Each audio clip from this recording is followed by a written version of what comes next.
How's it going, everyone? I hope everyone is having an amazing afternoon, evening, morning, or whatever time it is in your time zone. Who am I kidding? It's late. It is Sunday, December 15th, 2024. This is NCC TV coming to you live from Sumaru City. We're live, or at least that's how it seems to me. Could be a brain in a jar somewhere. Don't know. Don't care. Shouts out to all my weasels out there, all my forest creatures, rocking out to the realest of the real synthetic lifeform streamer, trapped in a cyber brain and body like some kind of ghost in a half shell in this late stage hyper-capitalist dystopia, forced to exist in this twilight realm to pay off my debts to society and my student loans. I hope you're having a good day, whoever, whatever, wherever, and whenever you are. We're about to jump right into it here on twitch.tv and youtube.com. High risk, high reward, high on life, or whatever simulation, simulacrum, simultaneous, spontaneous singularity of consciousness this is, was, or will be sometime in the distant cyber future. Wow. Already with the communists invading radicals. Wow, chat. Hey, sorry for being a stranger today, or sorry for taking so long to get to stream. I've been editing. This is the whole thing. It's frustrating. We've got good content. We've got important content. It is a very crucial time right now in terms of stuff is starting to move a little bit. Stuff is starting to get going with TYT and actually doing something about their attempt to shuttle their progressive audience to the right. It's looking like more and more of a possibility, like in the near term, right? More and more people are waking up, and I mean, they're gonna have to respond. I mean, they're already responding. They're gonna get more butthurt. I'm not expecting they're gonna change their mind and be like, oh, actually, we were wrong. Thank you, audience, for holding it down for us. We were about to leave the left. We were about to do a Reuben there. Thank you for letting us know that you don't appreciate that by unsubscribing. We will now return to our regularly scheduled Home of the Progressives programming. No, I do not expect that at all. And neither should you. How's it going, chat? Tell us everything? Do you want me to tell you everything? Thank you for the compliment on the intro, good for Gabby. Monday is here. Yeah, Tracy, I was about to say.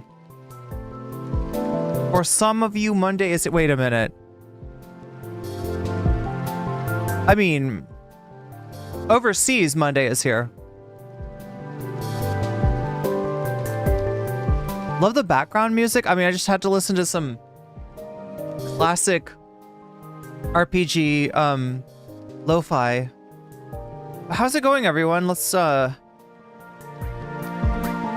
get this in gear here. Get the show on the road, as it were.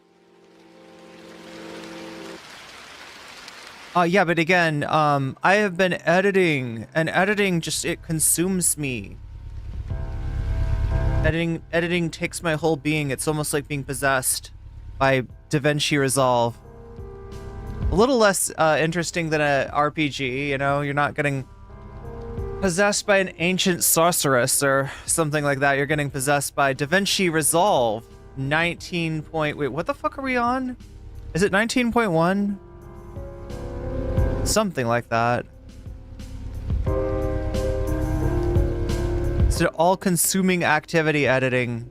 But yeah, I'm pretty much I'm done with the video.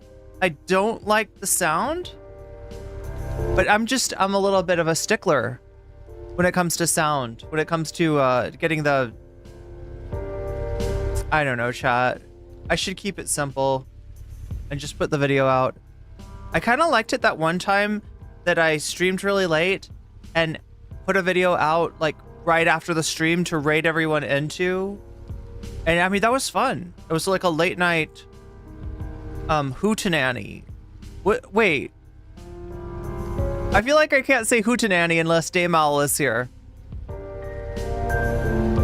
It's like, I don't know. It's wrong. It's like watching What If Alt Hiss when Shakespeare is not here. It would be incorrect.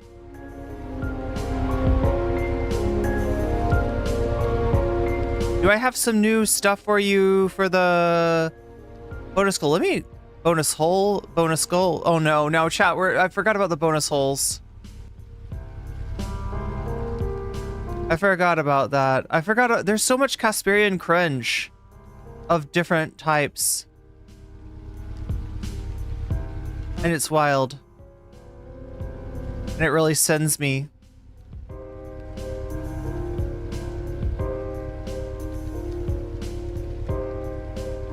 It's an unwritten rule. That's right, Jerry. There are many such unwritten rules, like remembering to click on top chat instead, or no, I'm sorry, backwards. The opposite of that, click on live chat instead of top chat. That's a rule. Shaky Gurga. Shaky Gurga. We got all kinds of Shaky Gurgas tonight. Can you imagine being Cenk Uygur? You got kind of pulled into this, at least faster than you wanted to by Anna. And now it's starting to blow up in your faces. What is Shaky Gurga thinking right now?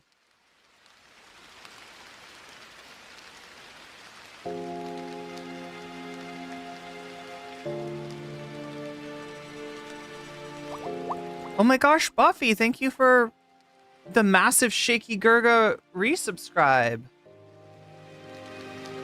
That's a lot of Gurga. That's quite some Gurga. Quite a bit of Gurga. Doesn't Gurga sound like a star? Shaky Gurga could be a Star Wars character, right? Would that work? Would Shaky Gurga work in the Star Wars universe? I hate it how I always say like Star Trek instead of Star Wars and Star Wars instead of Star Trek. Trek, not a track. You're not running track. That would be interesting. I mean, they have a big ship and it's kind of round. They could definitely. Do they have a track on the NCC-17? What is the ship called? Chat on the Enterprise. Do they have a track? The Gurg is at its limit. I think so too. Who is Peter Thiel? Oh my gosh, do you want to know? Do you really want to know? I mean, that's like a who is John Galt kind of question a little bit. But yeah, thank you for getting us started tonight, Buffy, with the Prime to put us at 3% right from the get-go.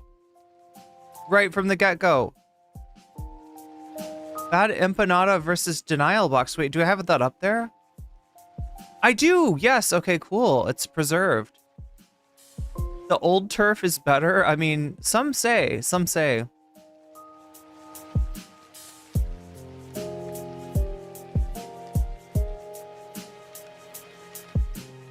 What am I looking for? Club Gurga's right.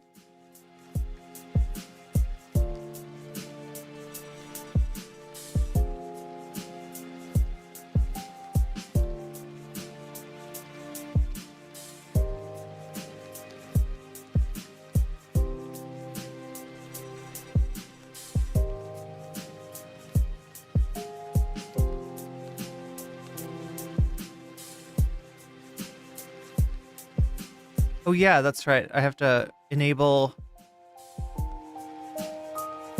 chat to be able to show up on screen every single time. Every single time I have to do that.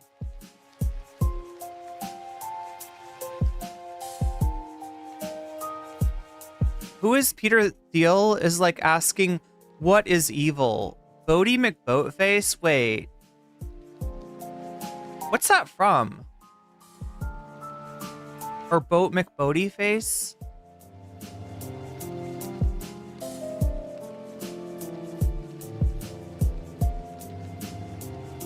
Peter Thiel is a shinier looking Elon Musk with less charisma.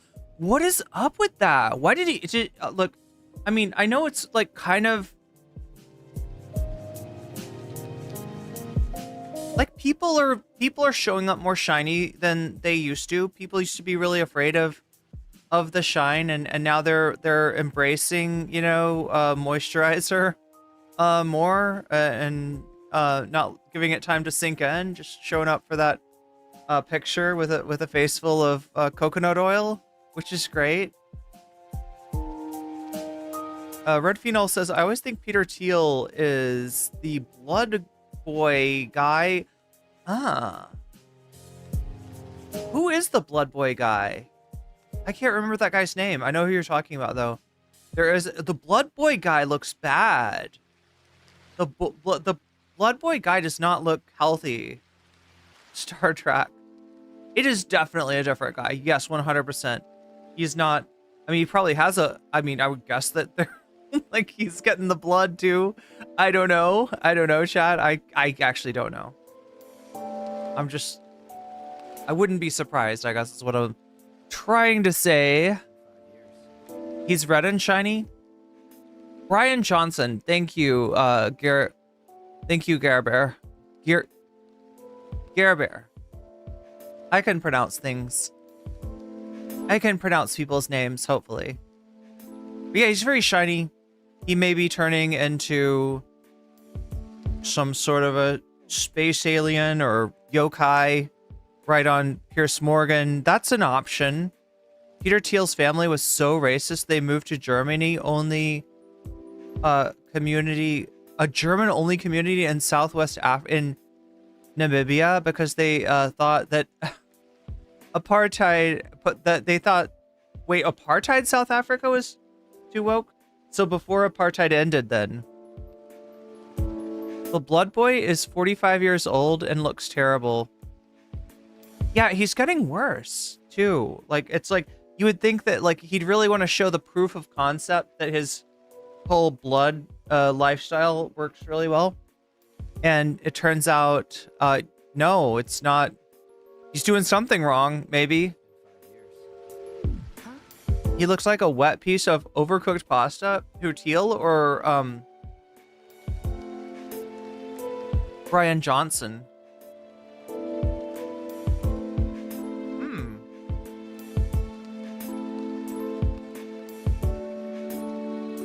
Filters age you? Oh, Phil, I thought you were going to say filters. I was like, oh no.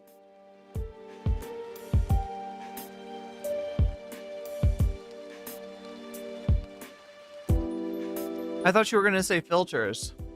You got to watch out for that filter.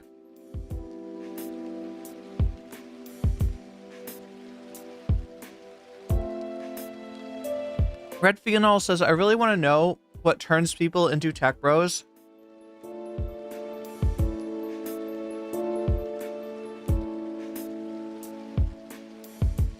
Wait, I feel like I saw a music video. Oh my god, what? I definitely saw a music video, but like, wait, which music video was this?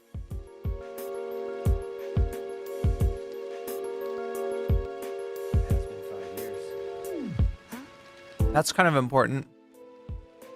I'm gonna have to look at my history to see if I can find this.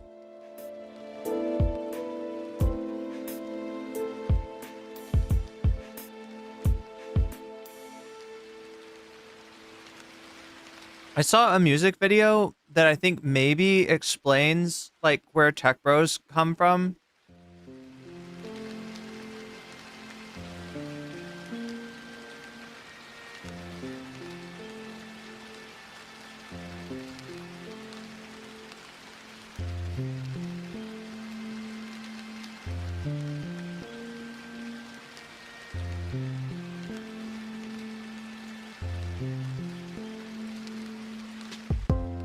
Oh god, yeah. Yeah, I think they get experimented on. Like, right? They go to college, somehow they get involved in some kind of MK Ultra like program that's like showing them like sexy girls and measuring their response and then zapping them. Right? And eventually they zap them too hard, which makes them get superpowers, which allows them to shoot electricity out of their eyes and turn the scientists that are studying them into hot chicks as well. And I mean, I think that's pretty much how tech bros get made.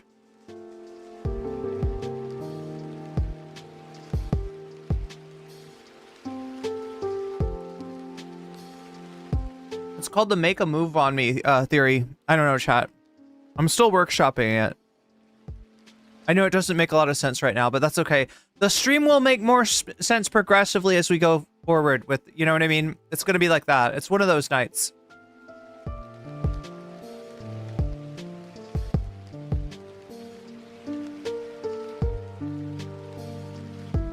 Doesn't he get blood transfusions from his own son? Yeah, the Johnson guy does. Peter Thiel is a sweatier Elon who stammers when someone hits him with a real question. I'm surprised anybody does. It's dangerous. That's like fucking with the basilisk. What's the thing the basilisk called?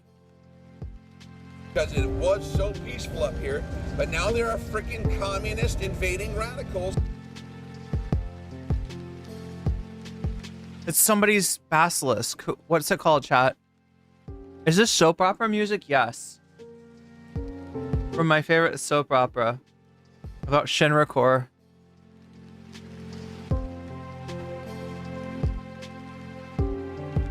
It does sound like a hospital, right? It would be like a hospital soap opera, right?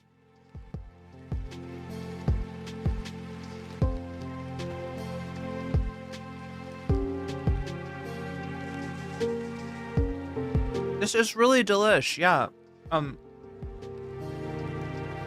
Oranges, yes, it's that's the basilisk. Thank you, my goggles. I was like, there's some philosopher's basilisk that he keeps downstairs in his philosophy basement where he does like scientific tests on nerds from, you know, your title says, oh, okay, that's better than I thought it would be, BKK. I was worried you were gonna say that the title is like the title from yesterday. Oh.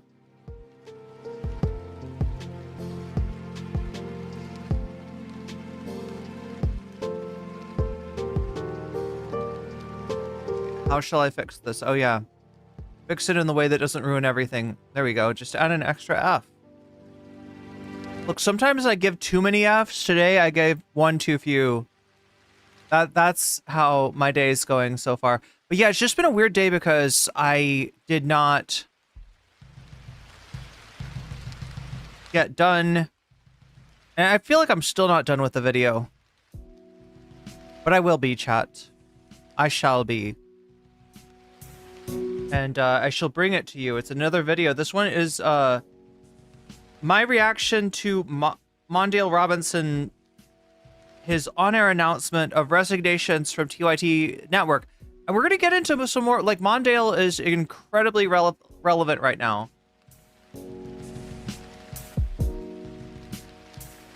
Yeah, that's right, Joint Specialist. Rocco's Modern Basilisk.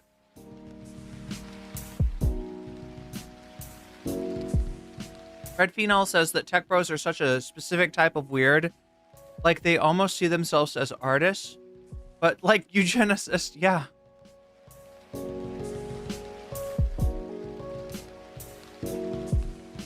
They do have a little bit of that stolen valor from the humanities, somehow.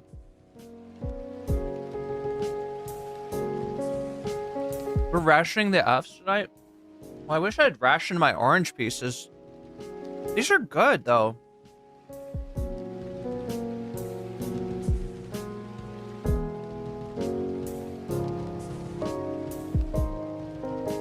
But yeah, let me try to describe for you what we've got.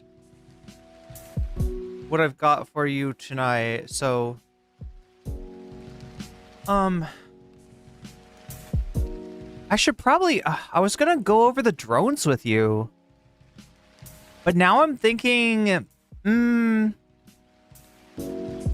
nah. We're gonna save the drones for tomorrow. Is that okay?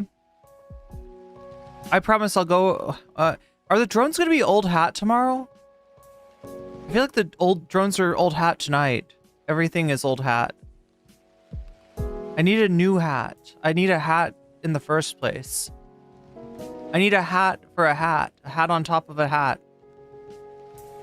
Oh God, yeah, so the big thing is that Benjamin Dixon made an epic video essay about TYT, and so we're gonna watch that. We are also gonna watch some interviews, I believe we got 2 interviews with Mondale Robinson, the man of the hour, the de facto leader of the canceled TYT. You know what? If we call it I was thinking, like, Jake was like, you got to name yourselves. Okay, let's like, the first thing that came to mind was cancel TYT, but they would love that. Like, oh, they're going to cancel TYT. See, what do we tell you? They're always canceling everyone. There's cancel, Nazi. That's all they do. That's all Max left maxing once again. But I mean, like, fuck them. I don't care what they think. Cancel their asses. Cancel them. Let's straight up cancel TYT. And by which I mean your membership, if you pay them money. Oh my god, chat. There we go. Love Ben Dixon, love Mondale. Yeah, me too.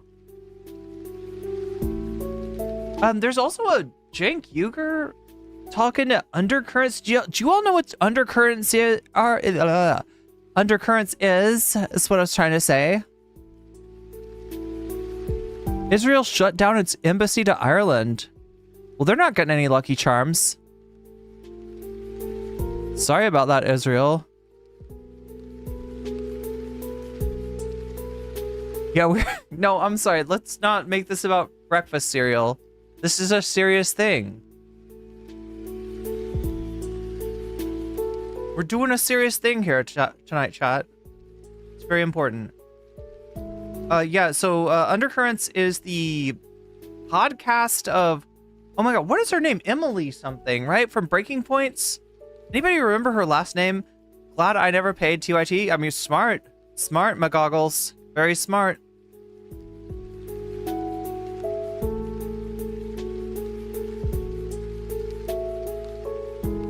Cranky gurgle.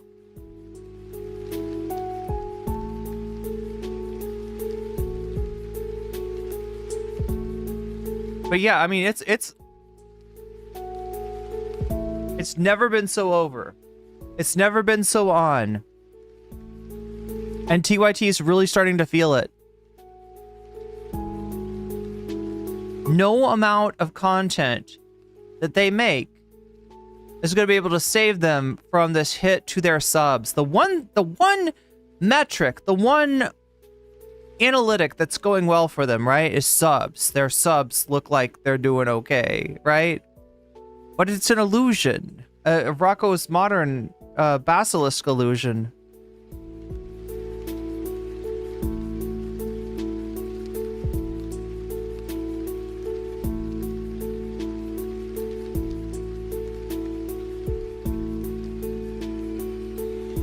But yeah, I've been editing. My ass has been editing all day. I've just been getting the video. I don't know. I'm too much of a perfectionist, chat. It's getting in my way. I need somebody that's like less of a perfectionist than me. But I mean, I got a pretty good video for you coming out, so look forward to that. I don't know if I'll let it out tonight. Again, I'm not sure I love the sound that I was hearing on the video. Like, there's just like a little bit more that needs to be done with the sound, but that's okay. So we've got a lot of content for you tonight. So yeah, I kind of thought maybe we should start off with something a little bit different.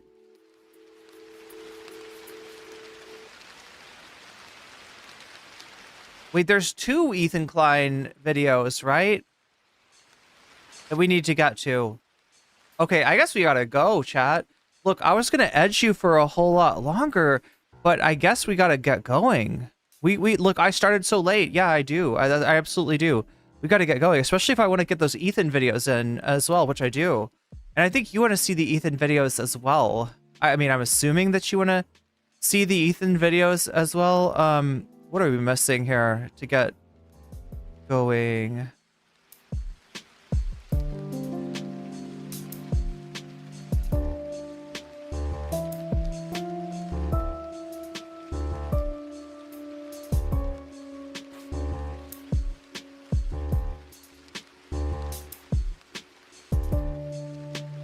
I'm like, how am I still hungry? I feel like I've eaten a lot today.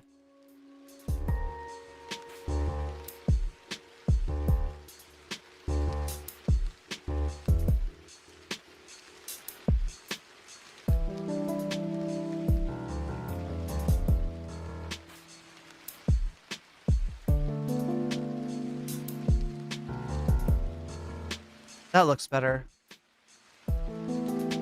What's going on here? Why can't I see all of my chats at once? I can't see all of the chats at once. Chat. I'm gonna cry. Do you know who my favorite crier is? Like the best crier of all times? I think it's gotta be Lucy from I Love Lucy. You know how like Hassan can laugh really well? He's got like, right, Hassan has laughing superpowers. I feel like Lucille Ball had crying superpowers.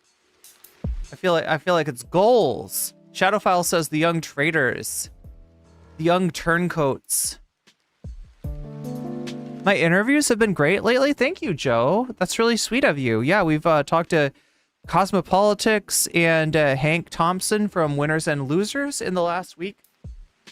Not too long before that, we talked to Vadim from Hey It's Vadim, and we got more interviews coming at you. Right? I just have to get that skill back. Right? It definitely is a skill. The conversation itself is a skill, and it's not always a skill that I think I master, but you know, it's like, you know, you got to get good like anything else. Speaking of getting good, this poll for bonus content is getting good. It's close. What, 63 of you have voted for 63? Yeah, 63 of you have voted so far. 33% of you, 1/3, you're voting for Kyle Kalinske on the Majority Report. Another third of you is voting for Elon Musk's new AI game studio. Wow. And then 30% of you are voting for Bad Empanada to end Lonerbox's career because you want to see it happen. And we all want to see that happen, especially Bad Empanada. Wait, did Kyle Kalinske just pull ahead? Kyle Kalinske on the Majority Report pulling ahead. Peter Thiel, nobody likes you. Do you know that, Peter Thiel? You're just a weird, sweaty dude. I don't know. You've only got 5%. So yeah, Kyle Kalinske just barely ahead. Elon Musk just barely behind. Bad Empanada a little bit more behind. We got, what I'm telling you, chat, is it's very competitive tonight. All right? It's competitive. It's running fairly close to even. I can't tell you what's going to win. I mean, you can decide what's going to win, though, by voting. Your vote will affect that, right? Even if you're on Twitch, you can come over to YouTube and you can vote. You can make your voice heard. Just when you do, make sure to leave a like because it helps me out greatly.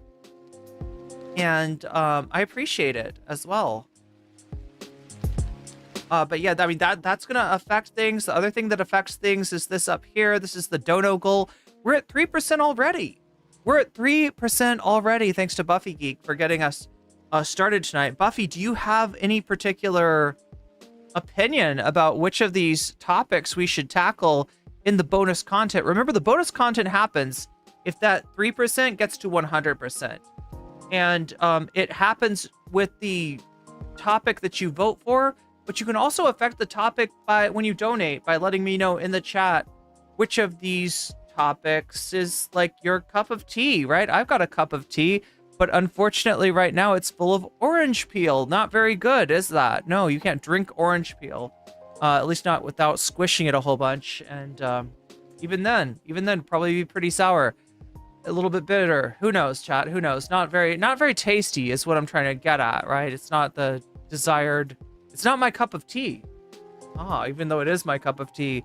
But if your cup of tea is Bad Empanada, when you donate, you can say Bad Empanada. If your cup of tea is Kyle Kalinske, when you donate, you can say Kyle Kalinske. If you're a big Pierce Morgan fan, you could say, well, I mean, you would probably be voting for Peter Thiel, wouldn't you? Not Pierce Morgan. Or you could say Elon Musk, right? You can let me know any of those. You can say any of those things when you donate, and that will cause me to add a percentage, like a buff, so to speak, to make your topic a little bit more powerful, a little bit more potent, a little bit more likely to actually be chosen as content tonight.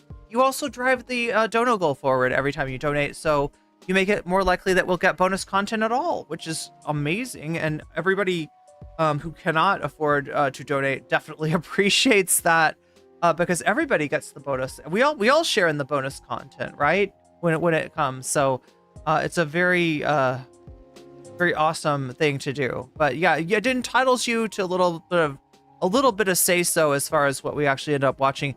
Or you could always say Vox Populi, in which case what you're saying is that I don't think that people should be able to decide by donating. I think that the voters should decide, right? And you debuff all of the buffs, right? You're going to debuff the buffs if you say Vox Populi, or you're going to buff one of your topics if you say that topic. And this goes for whether you do a super chat, a super sticker, if you get yourself a membership, if you gift a membership, if you support me over on Throne, if you sign up for my Patreon, or if you're supporting me on Twitch. Any of these things counts as a dono, pushes the dono goal meter forward, makes it more likely we'll get some bonus content, and enables you, yes, to put your thumb on the scale just a little bit if you so choose.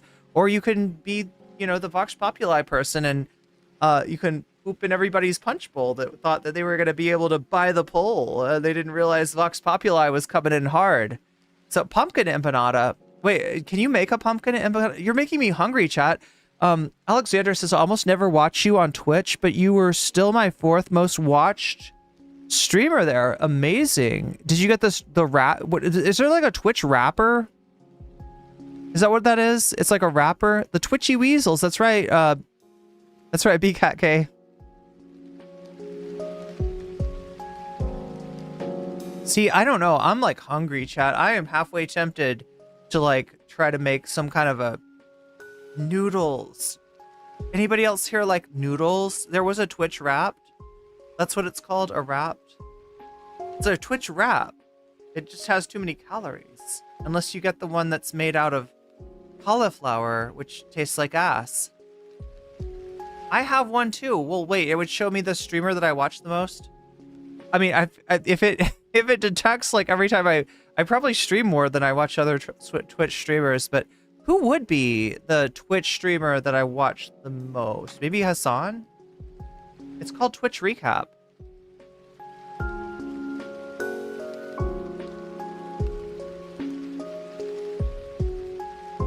Yeah, I've seen some people that have those.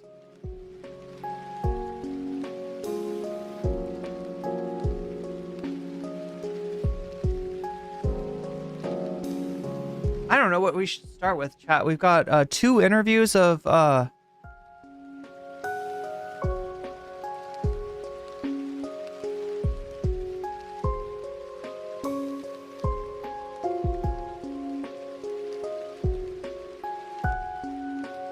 right, we got so much Mondale tent tonight that we just got to start with something, don't we? I believe we do.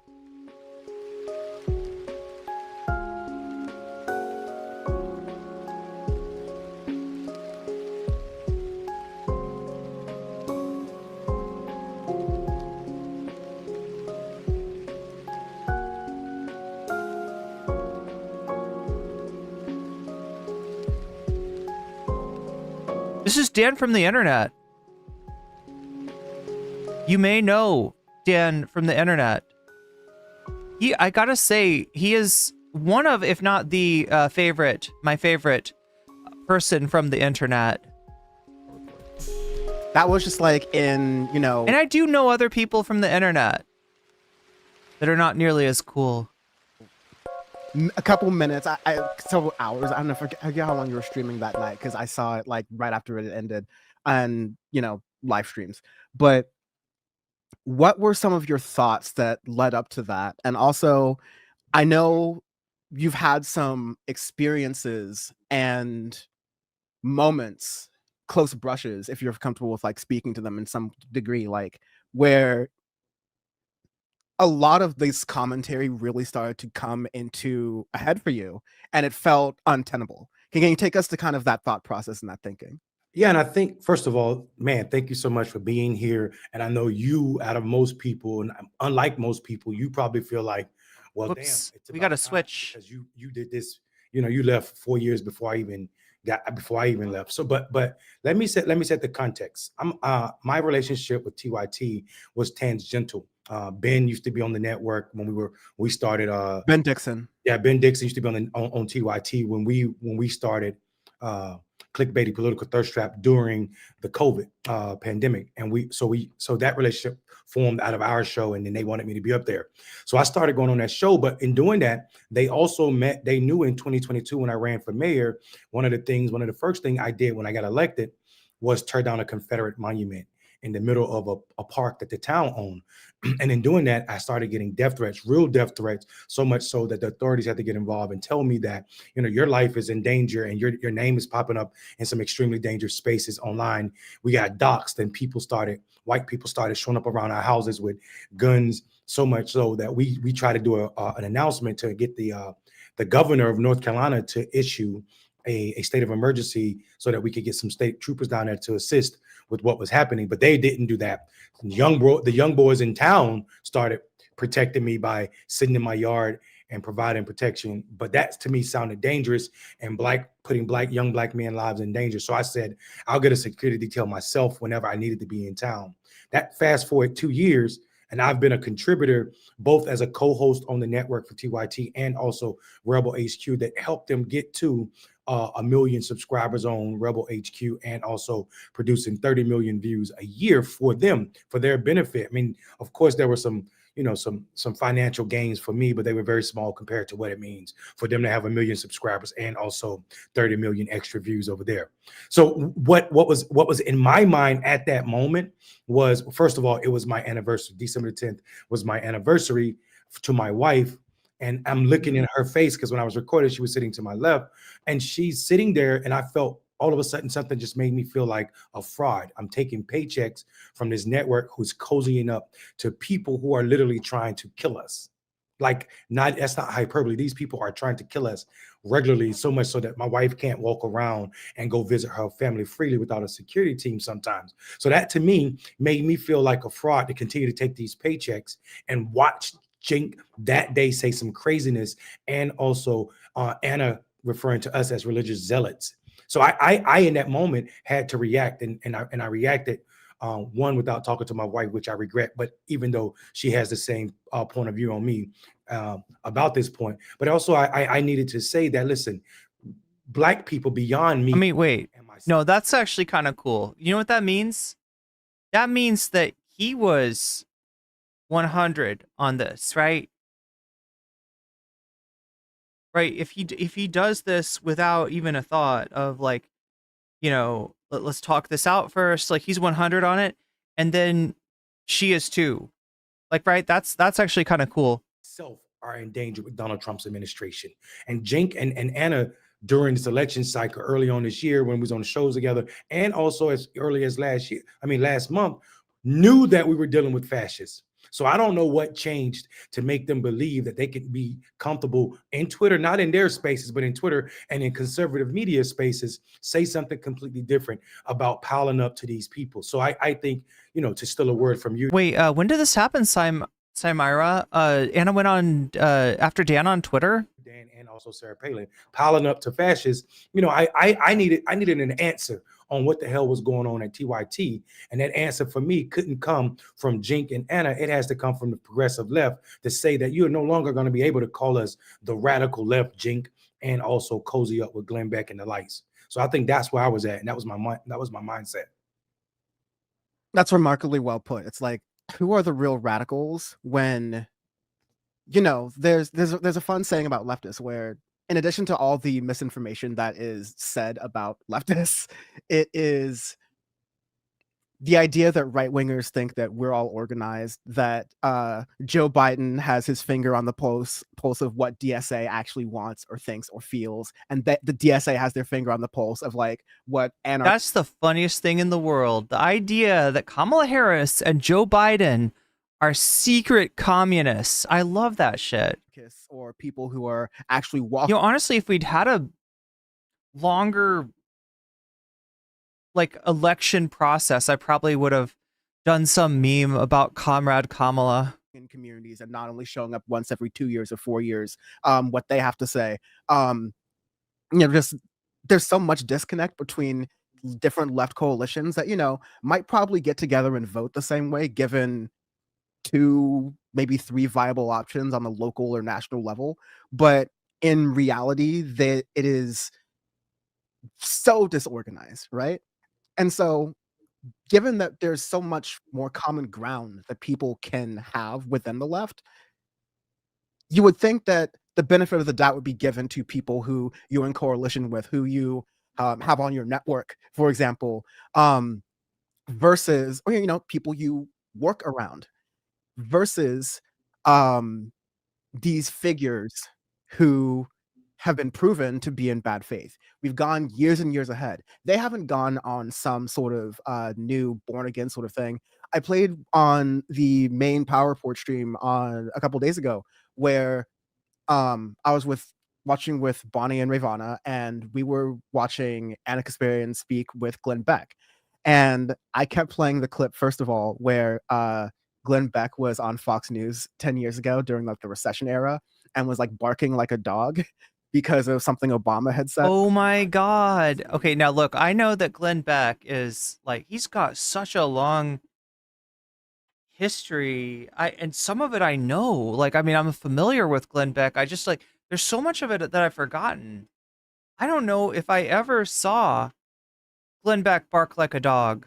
Very unhinged way. And you know what? He's talked about, being a born again, reverse double born again Christian, and like going through changes and whatever. And I'm willing to let people grow. Wait. So Glenn Beck, if I'm correct, he was born into the LDS church, right?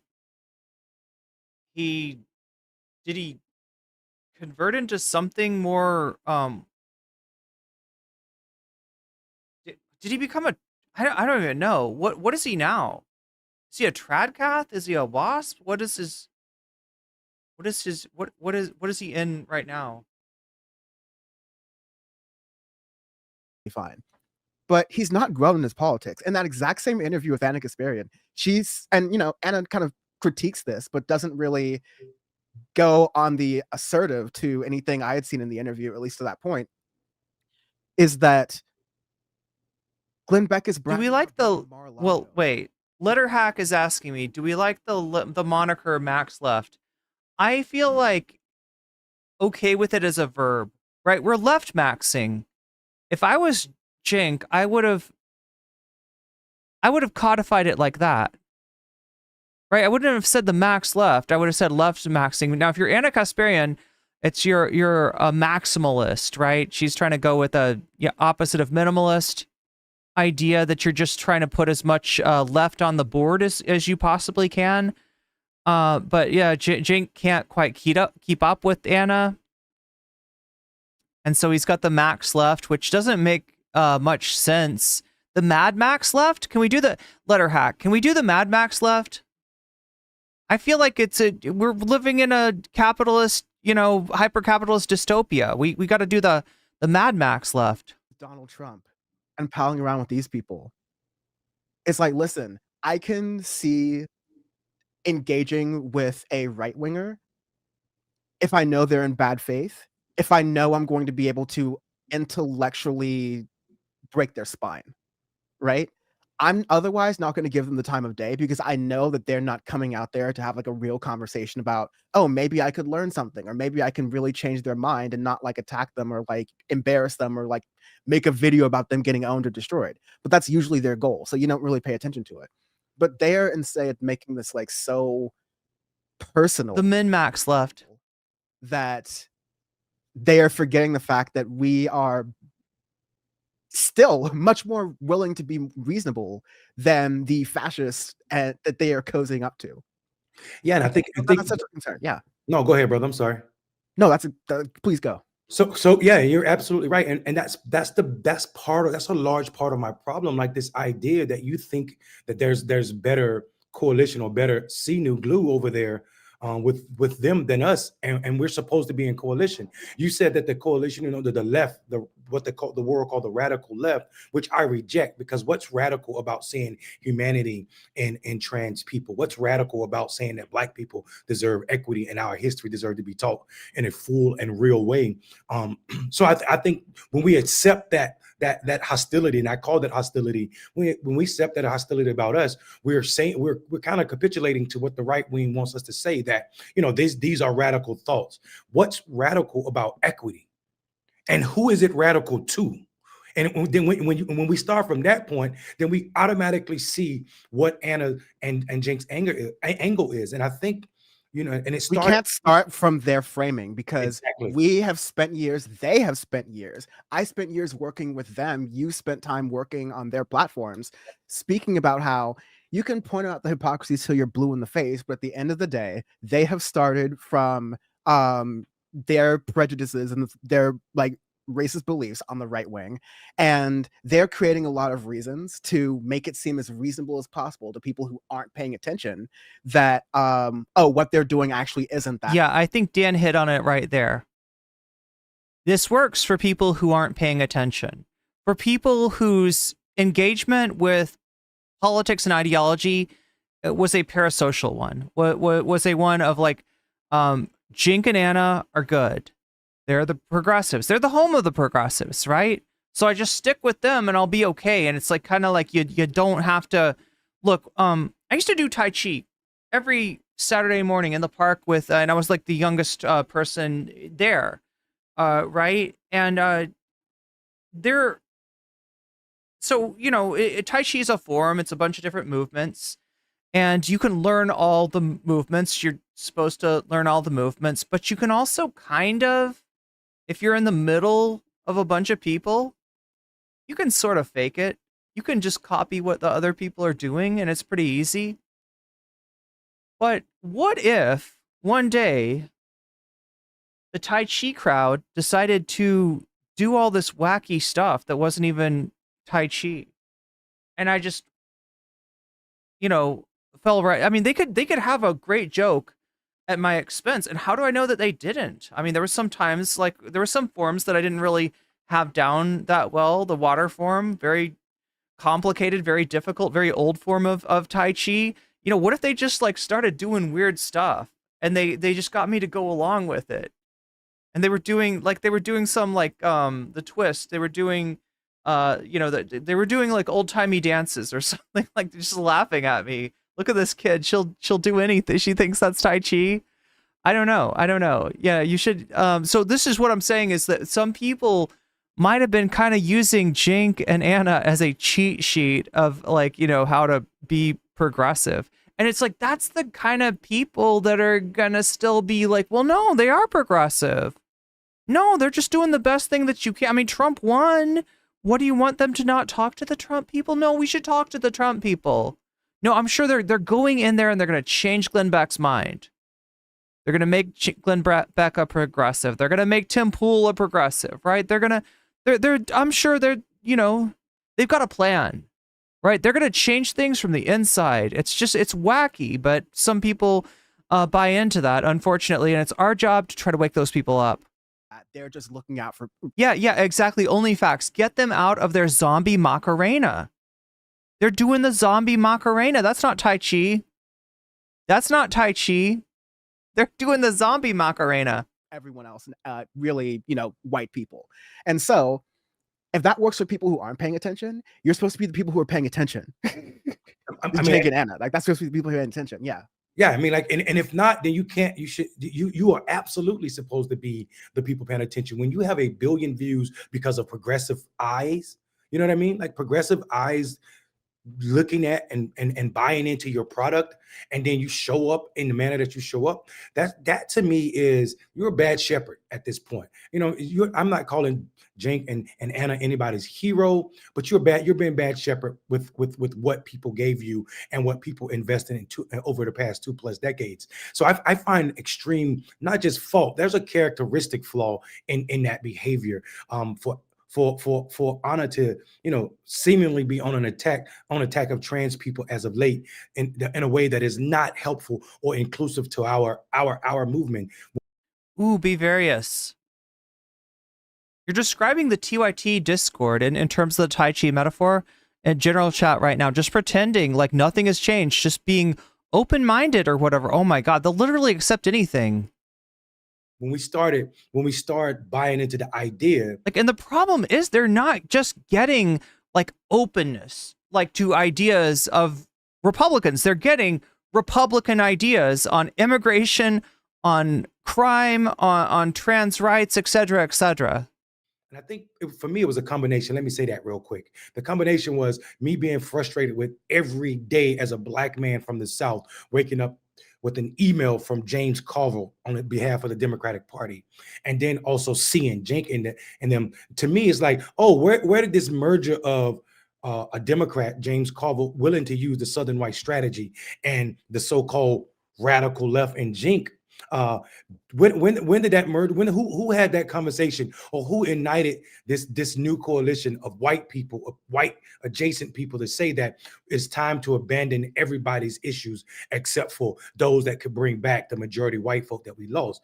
And we know that Donald Trump was successful in doing something that will never happen again, right? Donald Trump was able in this election cycle to grow the white percentage of the electorate, even though the population, their population, the percentage is shrinking. And this is so important to understand what he's saying. Like, Donald Trump's actual path to victory came from, surprise, surprise, exciting his base. In other words, the exact opposite thing that Kamala Harris was doing. You could also talk about, his,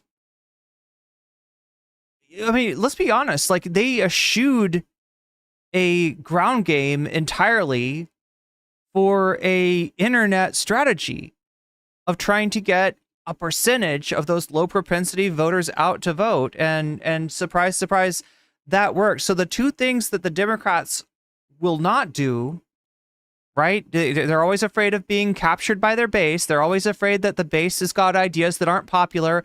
They always think that they'll be more popular if they emulate the Republicans as much as possible and just go 2 centimeters to the left, rather than if they do anything radical, which, radical means going to the root, right? That's the etymology of the word. It has to do with roots. And if you want to deal with a problem, you damn well better go to the root. Otherwise, you haven't really solved the problem. You just put a Band-Aid over it. Oh, wait, let me read this chat really quick. Stockjock says, that's the problem with not having a foundation of your politics. You'll adopt your favorite personality's interpretation of what's right and wrong. Yeah, and you'll just get pulled along with them. I mean, this is like the opposite of audience capture. This is audience being captured, I guess. Is a testament to what whiteness is, but it's also a critique of these moderate and conservative leaning Democrats thinking that you can bring Liz Cheney to the party and it's going to do enough to win an election. No, what you're going to do at the same time. Yeah, at the same time, you're going to paralyze your base and not animate. You're going to freeze your base to the point where they're going to say, this is not for me. This is not what I'm looking for. Real progressives were not threatened and did not lose general elections, right? The world will continue to tell you that there's this huge mandate from the right now because of Trump's victory. But if you look at it, there was no mandate. Donald Trump didn't grow in raw number of votes with Black people. The percentage went higher, but that's because more people on our side sat out the election. 6 million people to see the world like we saw the world, or see the world, decided that what the Democrat was selling was not what they were buying. But they didn't go buy Trump. They sat out, right? And I think people aren't talking about this in a real way. The idea that you can be conservative or conservative light and increase the participation of people who would otherwise be progressive voters does not work. I mean, even when you poll Republicans in rural spaces, when you talk to them about our policies, if you remove the name of them, if you remove Obamacare, they love their health insurance, hate the national health insurance. Well, your health insurance is a product of Obamacare, right? Like I remember, just really fast to buttress this, I remember when they broke out, do you like Obamacare? People said no. Renee says they're throwing the bus under the bus. Oh. Do you like staying on your parents' healthcare till 26? Objectively, yes. Guys, hey, you guys, like this would be the equivalent to saying, like, okay, well, we obviously know that Obamacare doesn't work. We should abandon advocating for single payer healthcare.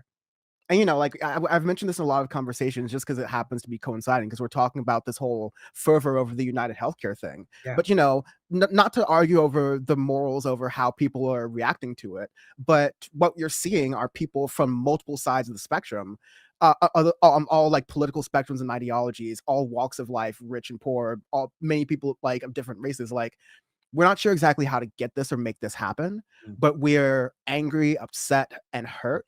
And we need to start from a place of like understanding that and channeling that somewhere. And then first we need to be acknowledged. I think so many people just haven't been acknowledged. Sorry to like No, I like love that. it all ties together.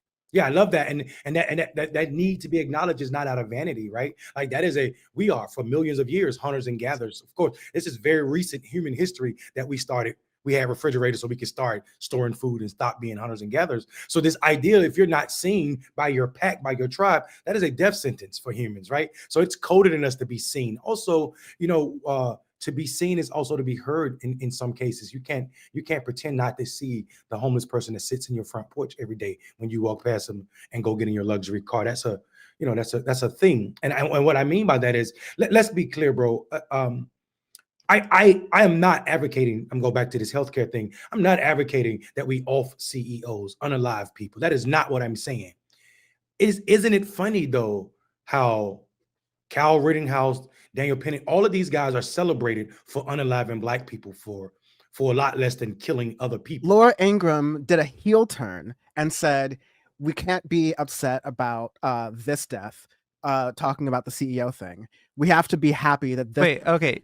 A heel turn for the right is what he's saying. Did this, who killed this person, got off and got away with it, Daniel Penny. And in one case, the death is someone who has like a lot of power, who, directly, indirectly, whoever you want to put it, the healthcare industry in America is bureaucratic. Well, so now here's the thing about that, right?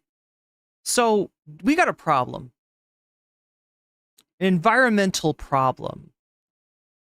When there is something in the environment that has no natural predator, you got a problem.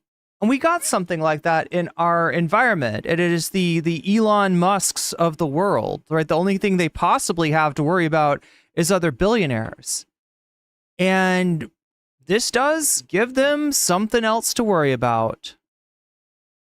Now, it's not just worry, it's terror. And terror can be a motivating factor. It better be recognized. It better be a motivating factor. Otherwise, you end up going the way of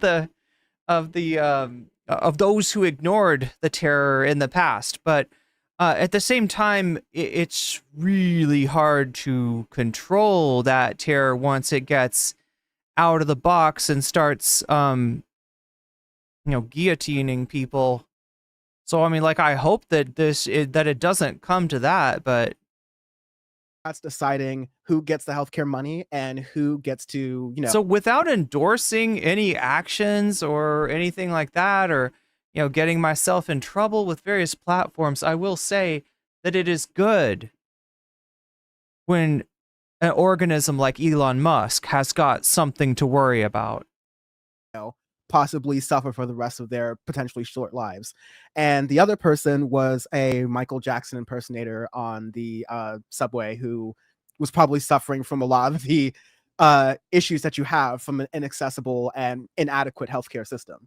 So if you had some of those resources, in addition to a home and a place to stay and some, other resources to get on his feet and not, focus on getting himself right, then yeah, there'd be a lot of other different things to happen, but that doesn't also absolve Daniel Penny in that behavior. And that also shows the hypocrisy of someone like Laura Ingraham, and also shows you like they don't really care. Because they can do that heel turn in logic, because the people who are there aren't watching for logic. They're watching for the ability. Oh no. Okay, so I found I feel comfortable that they're rooting for a team. It's not even like Natalie Marie just sent me this. This is Anna Kasparian's tweet. Picture retweet. Super chatted $5.62. Are you paying attention, comrades? We must go full Wario.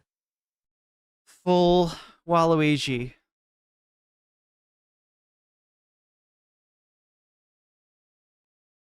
Okay, so this is Anna Kasparian. I don't know why she is picture retweeting Dan here, but that's what she's doing. People are, oh, probably because she's a coward. I don't know. That's my best guess. I don't know. She might be blocked. Who knows? People are literally telling our fans to delete themselves for supporting us. I think that qualifies as abuse. So Dan from the internet, oh God. See, this is, look, he's not wrong. It is in his characterization of certain Twitter personalities.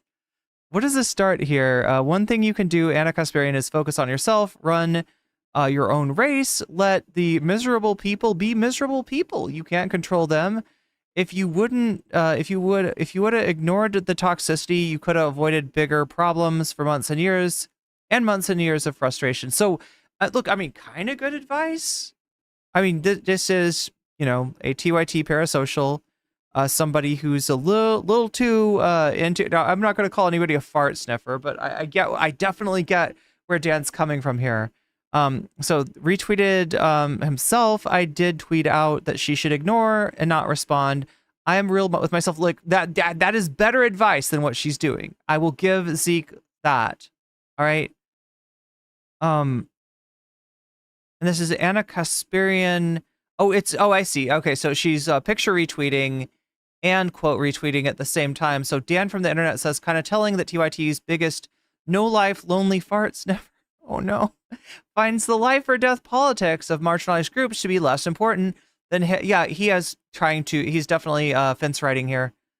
Trying to give Cenk and Anna a big fat smooch. Either grow up or give in to your darkest thoughts. Oh no. And so I don't know. It feels like Anna's exaggerating this a little bit.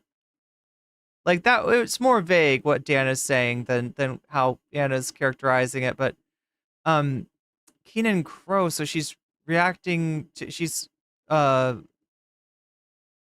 replying to this. You often equate criticism with harassment and abuse by focusing on the loudest, most obnoxious. Oh, so she's trying to be like, there are loud and obnoxious voices. You know, evidence, Dan from the internet, telling my parasocials to unalive. Trust and believe there's plenty of us who would never harass or abuse anyone, but you still find your positions to be ignorant and harmful. She's like, oh yeah, look at this abuse. Look at this abuse. Look at what Dan from the internet said. Oh my God, chat. Look at what Dan from the internet said. This is abuse. There's racist elements. Don't abuse my fart sniffers. Damn it. Don't abuse my fart sniffers. To that, but when you see all of the pundits not paying attention to what's up, Birdman? Their audiences, even they're going. And thank you for the super chat, Thomas. Their audiences want, and they're the whole reason they're existing. If the audiences go away, and you know this has parallels with the Cenk and Anna thing. Absolutely. If the audiences go away, then they are a lot less relevant and influential, and they can't really do what the thing they're doing is. And so it's not that you have audience capture, but it's also that like, if you're in the game of politics, you have to be receptive to what people actually want. And so like, yeah, I think it's just very, very telling that in this case. Wait, what's this? Dan from the internet had a 34 tweet thread. You gotta love it when people have a long tweet thread, because that means they're not paying $8. Ends up even criticizing Silly and Billy and not just Cenk and Anna. Should I dig that up? Is it worth like taking a look at? My fifis, I know, right? You have Ben Shapiro, you have Laura Ingraham, whose interests are racism, which aligns with a lot of their audience. But it's also a certain class stratification, which doesn't. Yeah, and I'm not brave enough, brother. I'm not really brave enough to dissect classism and racism in this country, right? I think whiteness is business, right? Think about that. I mean, absolutely, right? So, and I mean, Penny killed a black man, like you said, Mr. Neely, and got an invitation to J.D. Vance's and Donald Trump's suite at the Army Navy. Oh, not just the suite. I don't. He might be about to say this, right? It's the Palantir suite. It's Peter Thiel's company. That's where they're at. Game. This is the new version of when we said Black Lives Matter and they said Blue Lives Matter. Instead of just saying it now, their actions are like they're showing you in coded. They are celebrating a murderer because his murder victim was black and unhoused. They are celebrating a murderer when the murder victims are people they don't like.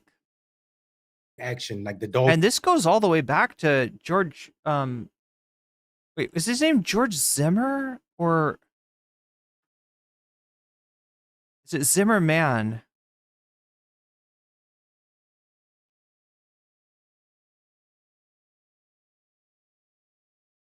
Yeah, Zimmerman, right? Okay. I think George Zimmer is somebody else. Actions, the idea that you can kill somebody as black. And this is why I'm frustrated at Cenk and Anna, because I said the death of black people will be paraded in our face because of your actions. You are now sitting next to, and according to Dr. They're in that Palantir booth too, sniffing Trump's farts. Yeah. Tindy X, like if you're sitting next to. Chad, do you believe in the theory that Donald Trump shit his pants in Notre Dame at the did he consecrate the new cathedral at Notre Dame? And quiet about or appeasing. I almost said Notre Dame. At Notre Dame. Racism, then you two are being racist. He went to South Bend. Anti-racist. So this behavior of Cenk and Anna is anti-racist when you're willing to say that racism isn't it. When we watched the people that voted for Donald Trump who told us the economy was the reason before the election. Right after the election, they got polled by Pew, and these people said, "Oh yeah, the economy ain't that bad." The economy. The behavior is helping racists, because I think you said like anti-racist by accident there, but like I just want to like make that clear. Like yeah, it's like helping racists. Yeah, white boy winner. Oh no. It's not saying you have to lie. I'm trying to. Seth McCandless, you're not wrong. Steel man the argument here, and not just play random devil's advocate. It's like it's not saying you're like lying or not listening to certain people. It means like you're expanding your broad audience of who's talking. Well, I mean, then you need to, and that too requires, for me, that too is almost like the flaw in the so-called forgetfulness of the Black Supreme Court Justice Clarence Thomas, him forgetting all of his gifts. That to me, him forgetting to do that should have came with oh by the way, right? And in full disclosure, I don't feel like Anna and Cenk is offering their viewers a full disclosure, like, hey, we're no longer value-based. We're not here to be the progressive vanguard. We're not trying to hold that space. If you're looking for that, go somewhere else, because right now, what we're trying to do is position ourselves to be relevant in a Trump America. And a lot of what I was working with them for a while, and a lot of what they did. You know what's weird though? I mean, I hear so many different things now. Like chat, I don't change, what I do or what I say depending on who wins or loses an election. I'm in this for the long haul, right? But there is a conventional wisdom that goes around that the election of a candidate that you are against is beneficial to, I don't know, the overall career trajectory as a content creator. I'm not sure if that's true. But that's what people seem to think. That there's more content if Trump is elected if you're on the left, and maybe more content if Biden is elected if Kamala is elected if you're on the right. Was they would say that, listen, we'll keep it real with you. We'll tell you what our interests and our opinions are, and we'll tell you why we have them. And this is things that Cenk and Anna would say, and these were, whole things. Ultimately, we would all generally agree with each other on a lot of things, but I would have good faith discussions with everyone we're talking about in the past. It's just like you said, it just changed so drastically at a time when, I forget who made the analogy, but I've been repeating it a lot, so kudos to them. But media is collapsing. A lot of institutions are dying. A lot of like really good journalists are having to go independent, and there's great success in having that. Like that's like good for them, because there's a lot of benefits that come to that. But there's also a lot of downsides and fragmentation that comes to that, and it comes to be a lack of having these ecosystems. And when you know, it's good that we have the Democracy Now! And Amy Goodman, but these people can't be doing it forever, right? Or nor can they do it all, right? Like, I mean, like, Yeah. even in the era of new TV, when TV was young and at 11 o'clock it became a fuzzy screen, there were more than just Walter Cronkite, right? We had 3 channels to choose from. But yeah, I mean, I guess what I'm saying is that like Cenk and Anna, obviously, if they do seem to be making a calculated choice.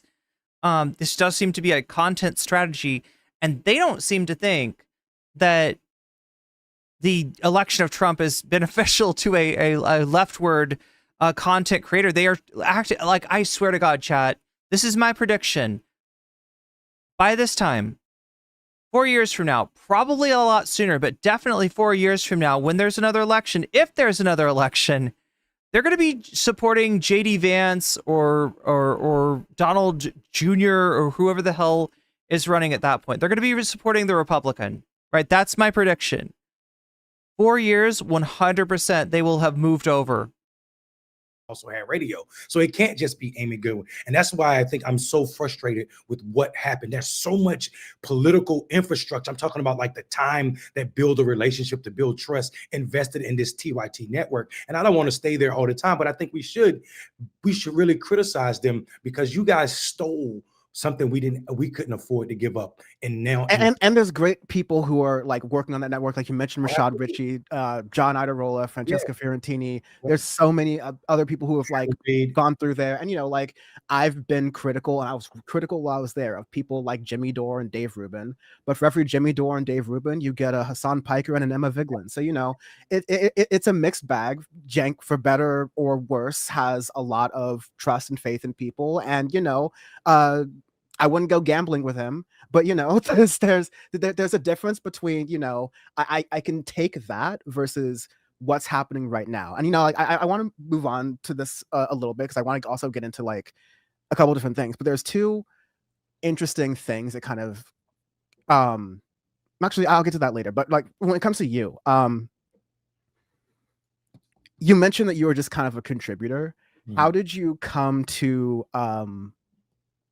start working with Rebel HQ, basically? Yeah, so I was a co-host over at on the show on TYT, doing like filling in for Dr. Richie, filling in for Nina Turner, or being on the show regularly. So I was a paid contributor in that way first, and then I think Judy, one of the producers, or over at or I think she maybe is in charge of talent at TYT, saw me at a conference. I think it was America Vote conference a few years back, and I was speaking on stage. And when I came off stage, someone introduced us, and she said, "We really need your voice over on Rebel HQ." And I think that's how the relationship began. So I started creating content. I kind of think it's cool that the guy that was hosting on Rebel HQ is the one that starts the TYT Revolt. What are we calling this TYT Revolt? Can we make that a hashtag? Does Blue Sky have hashtags? Probably not, right? What does Blue Sky use? January, couple. Are they like scash tags maybe? Like, no. Years ago, January 2 or 3 years ago, and scash tags. And that's how it began. I don't make fun of me, chat. And I think some of it's my fault, right? Like I had those bump-ins with Cenk on the main show, or the pushback, and I think between me and Ben Glebe when he God show. But I think for me, what I was lazy in was connecting the dots. How many people have, I mean, that's what the thumbnail says, Joe. Part of that was me getting caught up by the number of views I was getting or generating. And I think that is something we should always keep our guard up against. Like, are we getting too close to this celebrity, or this idea that we should center our personality or personalities in general? I think the way J. Cole said it was, long live the idols, pray they never become your rivals. And I think, and I think that to me is a real thing. And I had to check that, really had to check it when it came to this idea that these people that I gave a pass on certain things are now cozying up to the folk that literally would have me dead if they could. Blue Sky does use hashtags. Okay. Yeah, like it gets to a certain point where, and you mentioned like it wasn't really like a money thing; it's a principles thing. Yeah. So we saw a conversation actually last stream on Friday between Francesca and Johnny Adarola on Rebel. Wait, which one? Damage Report. Yeah, TDR. Um, and I felt like Francesca kind of threw down the gauntlet, but it wasn't in the sense of like, this like, yeah, I challenge you, Cenk. Like, it was more like out of anxiety and frustration of not knowing where she stands, not knowing when she's going to be next, not knowing when her good faith criticism was going to be perceived as bad faith criticism. So yeah, who knows what's going to happen, but I think she's feeling it. A lot of what you were talking about was and actually reminded me of a memory because I'd worked so long there, it was really different. So I remember the 2016 election. I was in college and I was actually working remotely for TYT. I was like kind of on air really, but I wasn't even working on the production side. I was more on like the business side of things. And I during the election, Jimmy Dore retweeted me, and Jimmy Dore hadn't really gone full. Oh no. Okay. It was interesting. This is pre Door. Because I'd been retweeted by other people at TYT before, and most of the people on Twitter at the time that were following them were very left-leaning, left-wing fans of the show. And then there got to be one certain point where there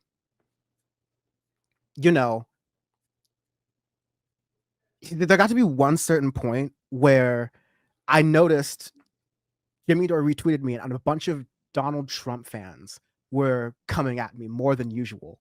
And I started receiving death threats from them. And listen, I'm like basically a glorified intern at that point, right? Like, so like, why am I all of a sudden here? I didn't even say something that provocative or that like, whatever. There are so many different it was like a torrential thing. Like I actually got like mail. I was with my girlfriend at the time, and like I was worried for her safety. And fast forward to 2019, a similar thing happened. Nice, Tracy. Where Hassan had said his like America deserved 9/11 comments on his stream, but because he was working on TYT, staff were getting death threats, the office was getting death threats, and there's a certain the reason I bring all that stuff up is because there's a realness to this politics that has been apparent for a very long time. Other people have like, comments about how comments. I don't have any comments. People were protected at that time. I don't really have the energy to get into that, but like I think that knowing all of that and having all of those experiences that they've talked about on air too, and they've had experiences like they feared for their lives. And let me be clear, I don't want that for anyone, and I don't want that for them. People who I disagree with vehemently, I think are taking me and others in bad faith, but ultimately I had good times with and had like good relationships with, and deep down I don't want anything bad to happen to them. But knowing that, how are you going to cozy up to the people who like have them in their audience? It is insane to me. It's insane to me. It's insane, and it's also irresponsible, right? Like, so it's interesting that you brought up like what happens when people retweet you or what's going on. Like, if you've I don't know if you've been down the rabbit hole that is Anna's Twitter lately, or Jenks. It's more and more Trump people celebrating them, congratulating them, and it's just like, this is not the space you want to be in or you should. There's never going to be a post or tweet that I other than when I criticize Radical Trans Girl. Thank you for reminding me of a piece of content that I really meant to watch the other day. Yeah, I'll try to pull that up. That's from Chuckle Sandwich. I almost said Chuckleheads. No, it's Chuckle Sandwich. Barack Obama for coming at black men, but even then, that's Hassan and Will Neff on Chuckle Sandwich. The right didn't have anything positive to say about me, and you can't really control what people say, but you have to see the shift in your actions. And also, you are an internet company, TYT. So you know exactly who and what's going on with the clicks and twicks. So and I think that to me makes it seem more intentional, because you wouldn't behave in this manner, understanding internet demographics, social media demographics, and you can't pretend that you don't know what's happening. So for me, I'm frustrated in all of that, brother. And I think that's something that the world had to hold them accountable. And we see the TYT world holding them accountable in this moment, not just the people that are there, but also, also the subscribers, or those who used to be subscribers, abandoning them in a rate that's uncommon for sure. Yeah, AC, you did get a little bit of a shout out there, didn't you? Absolutely. You had talked about, the saga continues. This crazy, scary, spooky, hilarious Friday the 13th. And you had sent part of a response. And I have you here, and this is a one in chat if you've ever had a legitimately spooky Friday the 13th. Really well thought out response that I can link to for folks to read. I will show it kind of over here. But I do want to note that this is in response to something that Cenk is saying. So I'll read what Cenk said, and then I will let you elaborate. So he says, the radical left has been primarily bullying the rest of the left for years. We are not changing any of our policies. Chat, don't you hate it when you get bullied by marginalized people? You know how marginalized people bully you and stuff? You know how that's a real thing and totally not a fake made up excuse to throw people under the bus? You know what I'm talking about? Just don't agree that the most extreme policies are the most effective. The great majority of the left doesn't agree with them, and elections in New York, California, and all the Democratic cities proved it. So I'm not going to let them speak for the rest of us. They can try their usual bullying tactics. The Young Turks have been fighting off bullies for over 20 years. Good luck. You're going to need it. You are the bullies. You're the ones that did a segment about camel toe. Oh my God, chat. We're about halfway through with this. I realized I need to check in on the poll once again. It looks like, yeah, Kyle Kulinski is pulling out to a little bit of a lead here. 37% for Kyle. Bad Empanada in second place at 32%. Elon Musk and his AI gaming studio down at 22%. And Peter Thiel all the way down at a measly 8%. That's where we're at right now. What's camel toe? Oh my gosh. They would zero in on people's crotches to show where there was a... Oh my gosh. Can I explain camel toe and not get demonetized? Probably not. Probably even saying it is risky.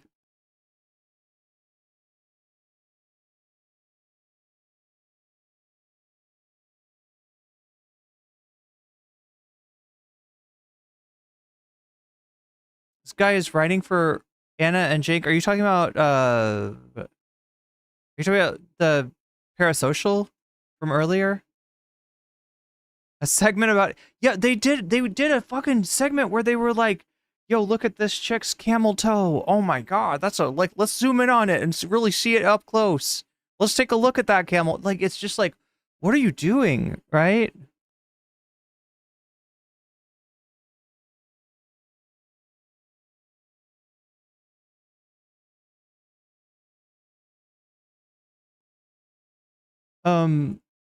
Looks like 87, 89 of you have already liked the stream. I didn't even ask yet, but you've already done it. So thank you.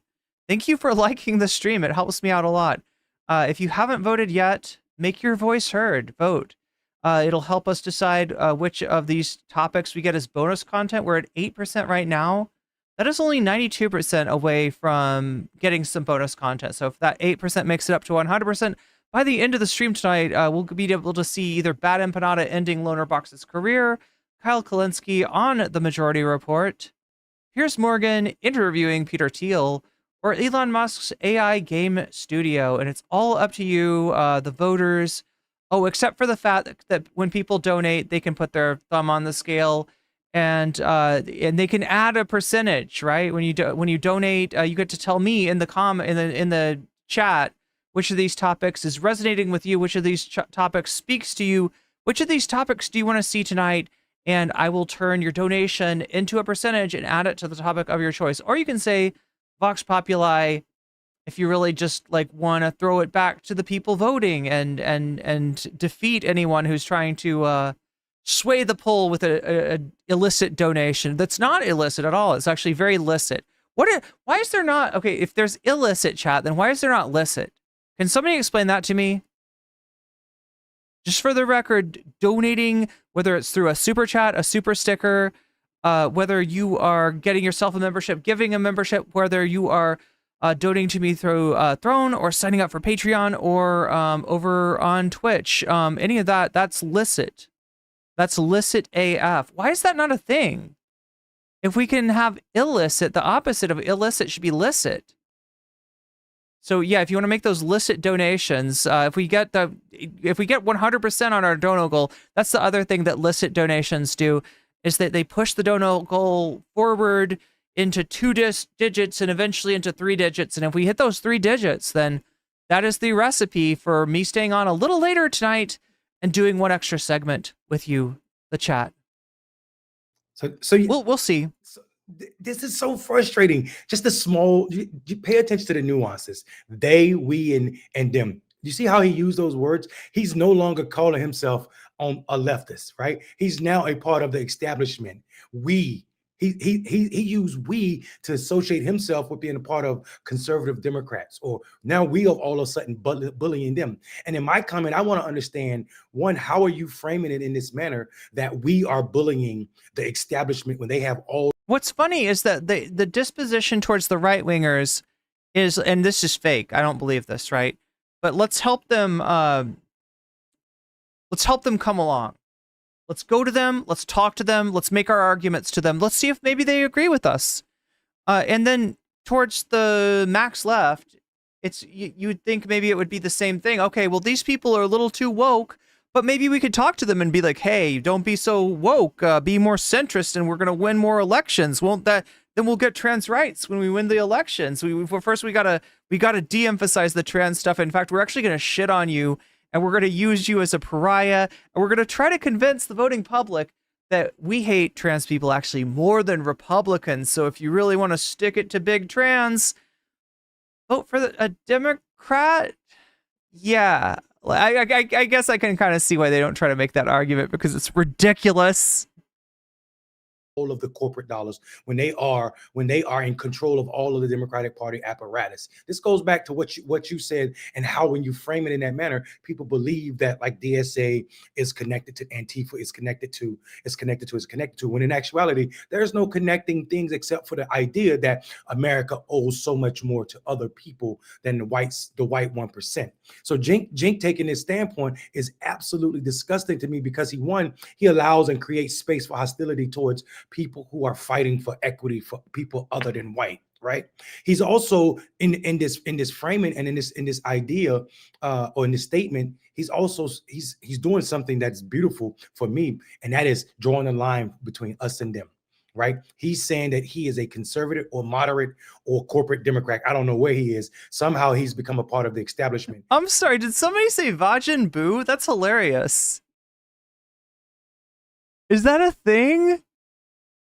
Did somebody say that in chat?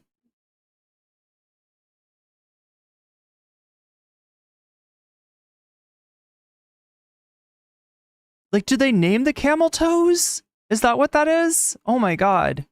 Bachin Boo. And that he is no longer, and I just need our side. I need the left to acknowledge that Cenk said it himself, not just us. And I also think that people need to get— Oh, the other irony that didn't really dawn on me until just now is the idea that Anna's always talking about being politically homeless. I mean, there's an irony there in the fact that she hates the homeless, but she calls herself politically homeless, even though there's like IDW. I mean, she's obviously found a home, right? But imagine Cenk and Anna succeed. The radical max left is tossed out of the Democratic Party. Isn't that a little bit more of a political homelessness situation if you're really going to make that metaphor in the first place, which, given how many people are suffering from a lack of shelter, a basic human need right now, I feel like that's you could take your pick of other metaphors maybe. Get serious about charging him up with this misrepresentation as if it's a winning strategy. Like, we're not bullying. They control the primary apparatus. And why is that important? If you can't win in the primary, you can't win in a general election.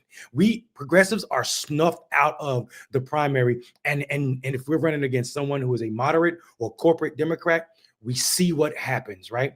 I.e., what happened to Cori Bush, a super progressive congresswoman who got outspent by the apparatus, the establishment, with a milquetoast Democrat who soon as he won the primary, the first person he think was AIPAC.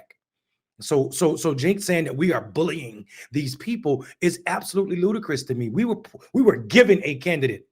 We were given a candidate. This is who you will basically vote for in the presidential election, right? Kamala was not chosen by the progressives. The progressives hold no position of power in our party other than in the progressive caucus. And that means we have to create our own caucus to create leadership, right?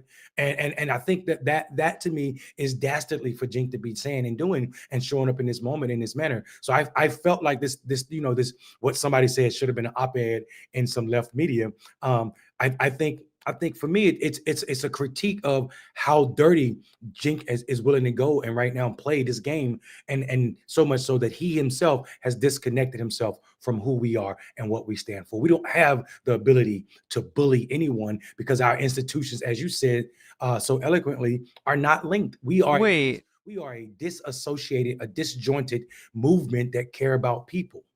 Oh my God. And the effort needs to be spent on not accepting the narratives, even when it comes down to what you were saying also really eloquently. And like, there's room for a disagreement on the left as we're talking about here. So it's not like, a love fest, but I really liked how you said how we're snuffed out of the primary, and Cenk and Anna and everyone else, our answer during 2016 and 2015 with Bernie Sanders and 2020 was not, oh, let's accept the fact that we're snuffed out of the primary. No, let's barnstorm the primary. Let's not quibble about all these different little things. We didn't go what is this? Should ignore the black people that went on his stage with him. It's Shaky Gurga to cater his message as a JoJo. Ignore them. It wasn't say, oh, Bernie Sanders shouldn't cater to a couple of like Street Fighter. Just bullying. No, Bernie Sanders listened. He never really got perfect, but he got a lot better, and that's how you actually build a coalition. Now, that coalition didn't go big enough because you have a lot of powers and things like that, but that is how you keep a coalition together versus going that meme from Toy Story 2 or whatever. I don't want to play with you anymore. Yes. With people you're trying to build coalition with. Right. And I think you're right. And I also think the Bernie example is a great example for our progressive community, because so many people saw Mr. Bison, the establishment. They saw the power of the establishment. When you have, this is like a buffalo joke.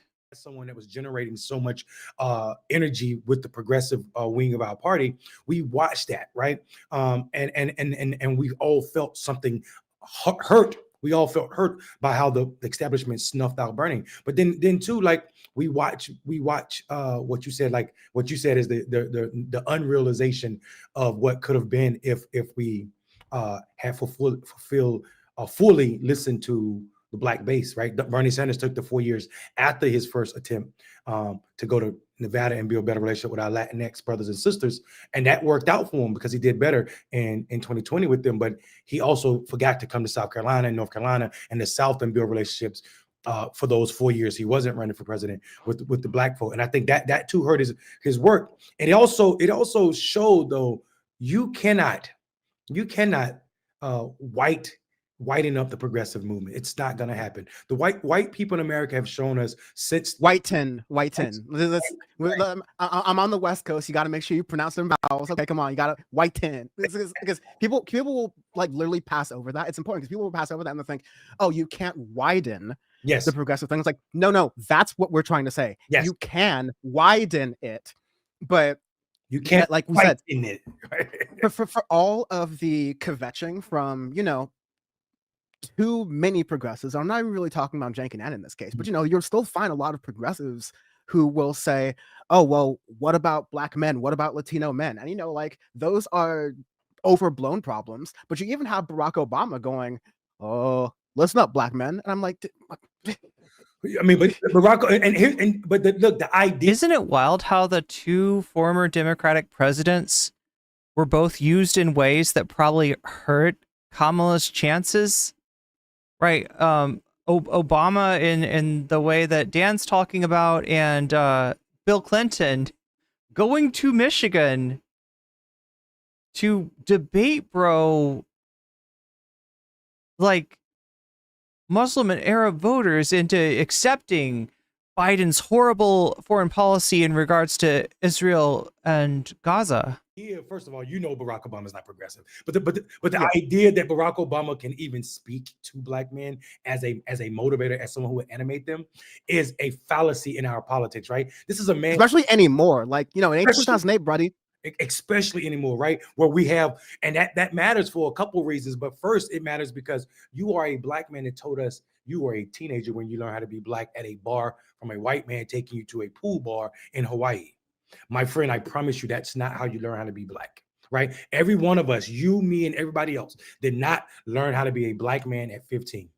The world showed us early on how it felt about us and what it meant to be in this skin, right? That's the first thing. The second thing is, I love that Barack Obama's power or sway over black men is lessened because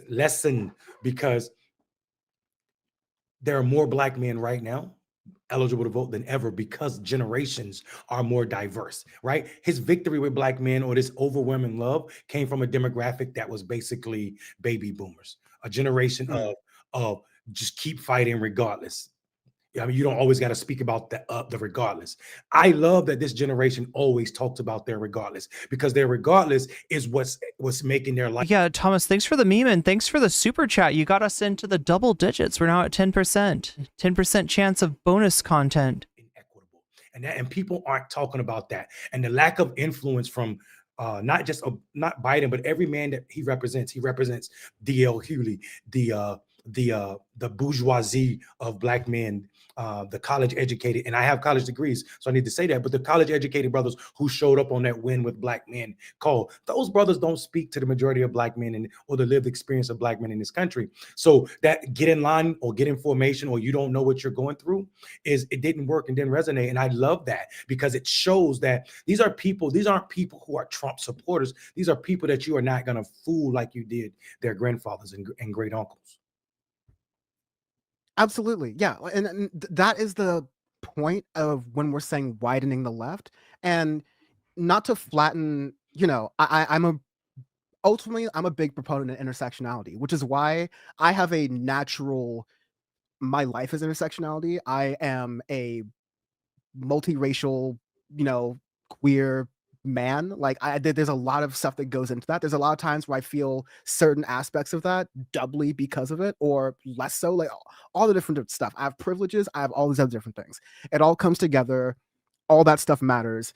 And when you start to say, okay, well, I think your issues matter less, what happens when you're in a union and you're actually, and this is what I want to kind of get in and talk with you about more as well, is that when you are on the ground, you've actually worked with organizing people. And I'm literally not saying Cenk hasn't, because he started all these like political action committees and done campaigns. Like those are supposed to be the skills you're having if you're not just listening to the sound of your own voice. But you have to convince a room of people who have a lot of different opinions, who have a lot of different backgrounds, to unite on the same things.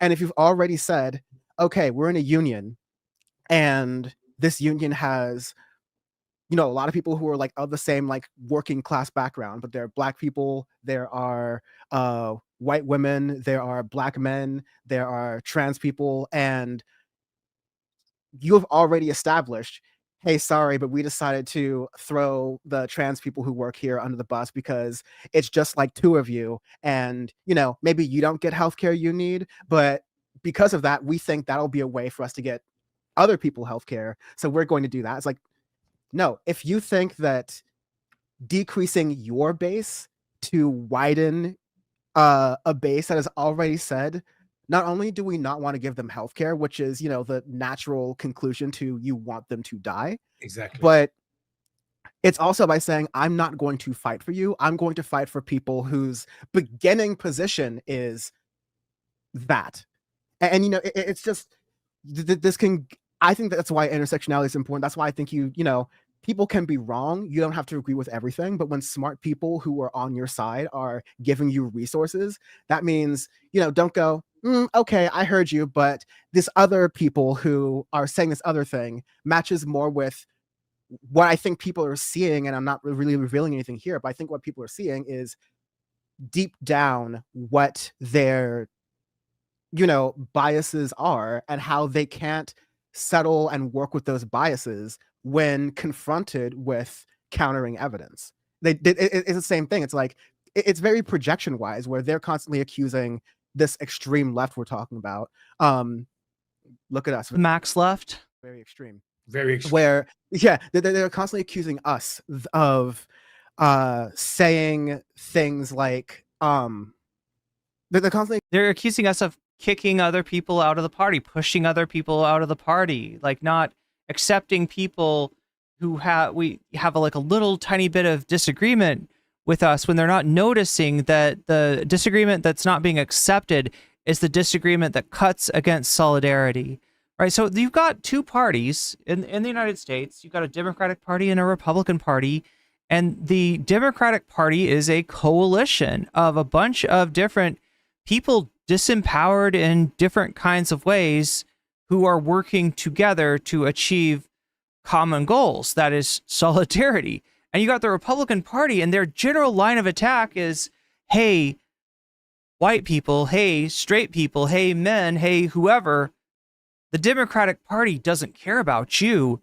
They care about those weirdos, right?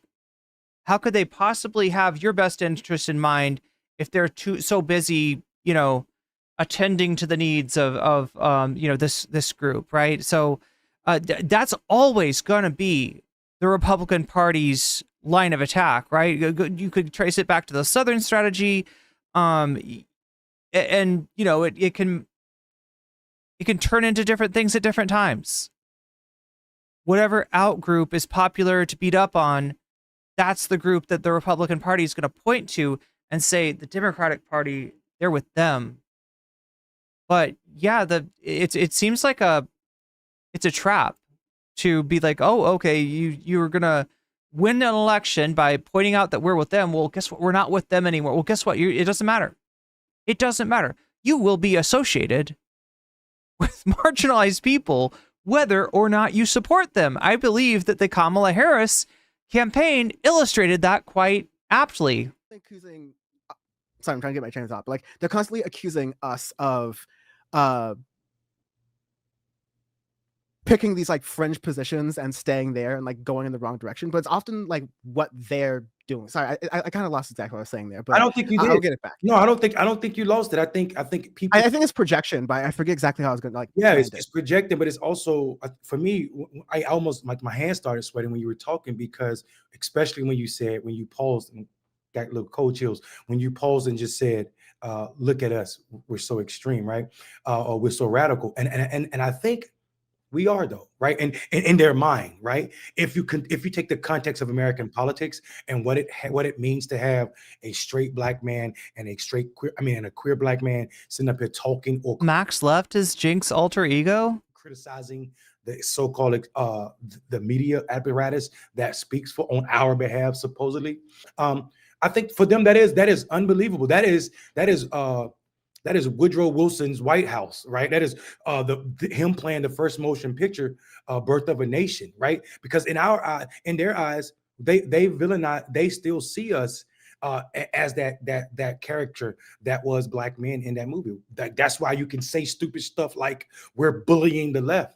we're bullying the people because we are like the reason they didn't use black people in Gone in Birth of the Nation or any of the in any of the minstrel shows was, one, because hell no, we're black, you're not going to use them, but also it wouldn't have been as emphasized what they wanted to emphasize, right? They needed the white gloves, they needed the big lips, they needed all of the dark the paint. So I think for me, I don't separate my politics and how they see us from how they saw us, and I think it means something that you and I both are people that they are trying to talk less about, and you and I both has said we needed to voice that work. It's more folk, and this is what Francesca said on John's show the other night. You know, it means something that Mondale and other black and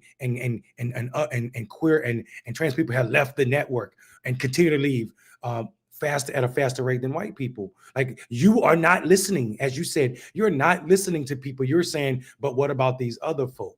And that other folk that they're trying to have a different starting point. And it seems like that doesn't matter to them as long as they can widen the sinister left their base.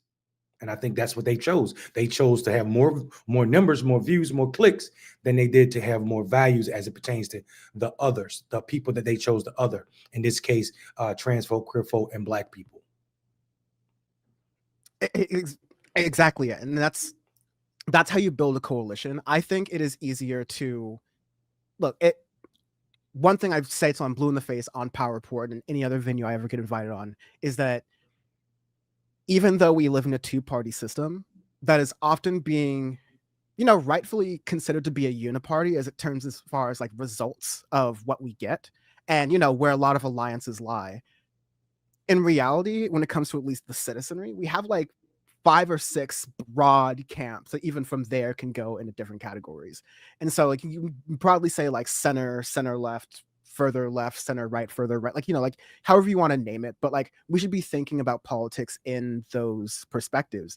And so there's a lot of people who are hard on one side, and if you know anything about American politics, and again, I wouldn't have worked with them as long as they did, and all these other good people wouldn't have worked with them as long as they did, and all of the other great people in the audience who watch them and even continue to watch them for as long as they have or did believe that believe that Cenk and others who are like making the shift from the left to the right don't know these things. But America and the world overall since the 1950s through a lot of deregulation and post World War II stuff that I learned too much about in college, we have been moving further to conservatism and further to the right. And so you can either go, it's like you see the train going that way and you either think, okay, I'm going to negotiate with the train a little bit and like hop onto it, but maybe I can run my way to the front and tell the conductor, oh, could you please maybe turn the train around? And they're like, and then I'll just hear, oh, you're really nice and really sweet. You're a really good friend. Nice to see you. But trains don't make U-turns. Nice try though. And he's just gonna keep going faster. Yeah, this is Dan from the internet. Right. Yeah. I think we're at the end of the train. Like we're in front of the train when we're trying to say, no, I would like to get away from that train. Right. And I would like to get more people on board this one so that, the train analogy kind of goes outside there. But I'm trying to say, like, the reason I mentioned the 5 quadrants of where quadrants is the wrong word, that's 4, but like the reason I mentioned the 5 sections of where politics lies in America is because if you have a group of far right kooks and we all believe that these people that they're weird and we can pick at them, and hopefully we spend the next 4 years focusing more on that than this stuff. But knowing that and knowing there's just a group of people in the middle who are just disillusioned for other reasons, if we can just, if there's I don't think you can build a third party in 4 years, but let's create a magical theory world where you have a head of the DNC who says, I'm Bernie Sanders. But yeah, I feel you, Tracy. I wanting to be on a completely different train altogether. Two trains is kind of a limited options. 36 years old. And my number one issue for the Democratic Party is going to be Medicare for all, because I'm going to turn something productive out of this, fervor over the United Healthcare CEO, and we're going to address this. And if we don't get Medicare for all in the end, we're going to fight very hard for it, but we're going to get as close as we can, and we're not going to start on enemy territory. We're not going to start on their conditions. And you will notice that and again, these are things that Cenk has supposedly said for years. I just wish you would apply them to other things. If you start on things that are popular, and you know they're popular on a broad spectrum, that's much easier and a much better use of your time strategically than trying to appeal to people who are just ideologically foot in the ground, or they make more money to have that opinion. It's much easier than convincing them.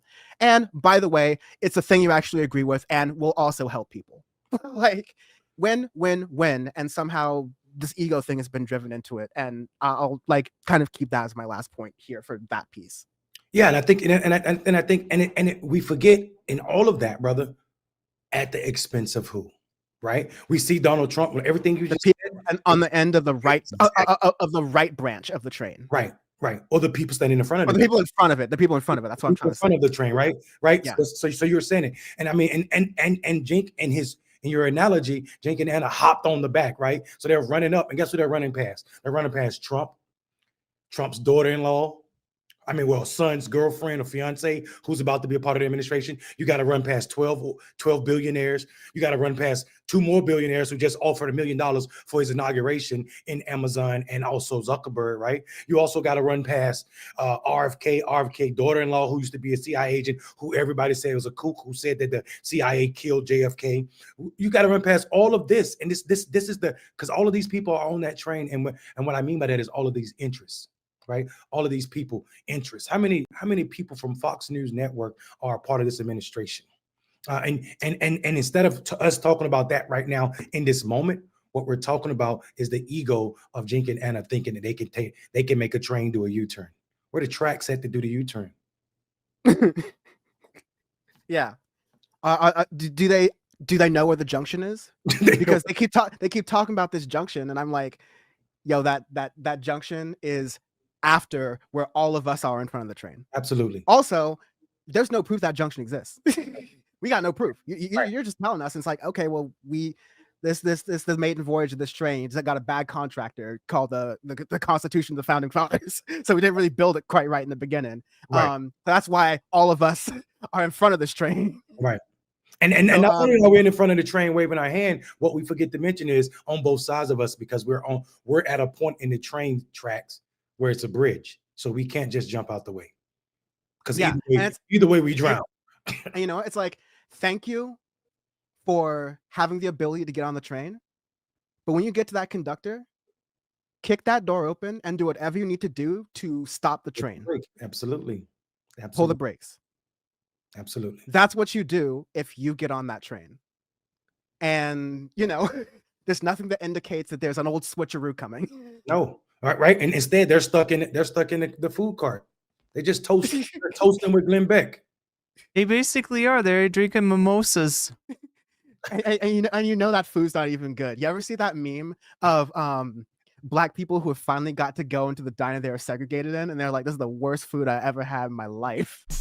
When I was finally served at that counter, I thought it was by far one of the lousiest meals I ever had, and asked myself the question, is this what I put my life on the line for? So this is a PBS documentary. I don't know how much of it I can safely watch without PBS coming for me, but Minnie Jean Brown's little sister, Phyllis Brown, food was not that good, I take it. And she was super radical. She was, their family were, used to hide the Panthers, and people forget about the radical nature of Arkansas and the folk in Arkansas, the Black folk in Arkansas, and that Arkansas sent more people back to Africa with the Black Star Network created by Garvey than any other state in this country. But and Phyllis used to tell me about how integration took her other sandwiches, like people talking about how Black teachers, when these people went to these integrated schools, they didn't just take any Black student, they took the brightest these so-called model students, and when they got over there, they didn't get the extra sandwich or the extra, books that they used to get when they were in black school. So it actually, when you said that, it's not only is the worst sandwich, it's less than what you had over in the other train cart. Damn. Yeah. It's, we can get into the analogies all day. It's real fun. I love that we can riff like this. We are on the train. We are on the train. We are on the TYT Revolt train. I'm going with this. As my late great friend. All right, so yeah, there we go. Dan from the internet. Let me copy the link for you and let you follow Dan from the internet if you want to. That is this link right here. All right, so we got more content. More content about this exact subject. I guess I'm going to kind of stick to this. I was thinking about watching the Ethan Klein video. There's a new North Star Radio video talking about Ethan Klein and the mainstreaming of Islamophobia. We will watch that. Trust me. But I think for now, we're going to stick with the TYT / Mondale / Ben Dixon kind of content. Because that's what tonight feels like it's made for. It's also made for smashing that like button. And it's also made for thanking my Patreons. I thank my Patreons because they help me keep the lights on, help me keep the internet on, sometimes literally. When I need to pay a bill, I end up dipping into Patreon money. So thank you for supporting me with that Patreon money. Let me go ahead and give a shout out to all my Patreons. At every level, you get the videos that I put out before they come out. You get like an early release version. In fact, I think this time you might actually get a version that's going to be closer to the eventual video that gets released. Usually, though, it's a very early version, so it's got nothing cut off of it. It's like the whole segment is what you get to see on Patreon, and you get it before anybody else, right? And if you want to, you could even watch it on Patreon and then watch the eventual video when it comes out and see if you can figure out what changed. And there's a lot of it, right? I also give a shout out to all my Patreons at the $5 and greater level. So shouts out to Or Else Ellipsis. Shouts out to Temporal Insanity. Shouts out to Funky Monkey. Shouts out to Shakespeare. Shouts out to Nadia. Shouts out to Moe Noe. Shouts out to Just Julie. Shouts out to Jules K. Shouts out to JR. Shouts out to Hot Ham Radio. Shouts out to Good for Gavi.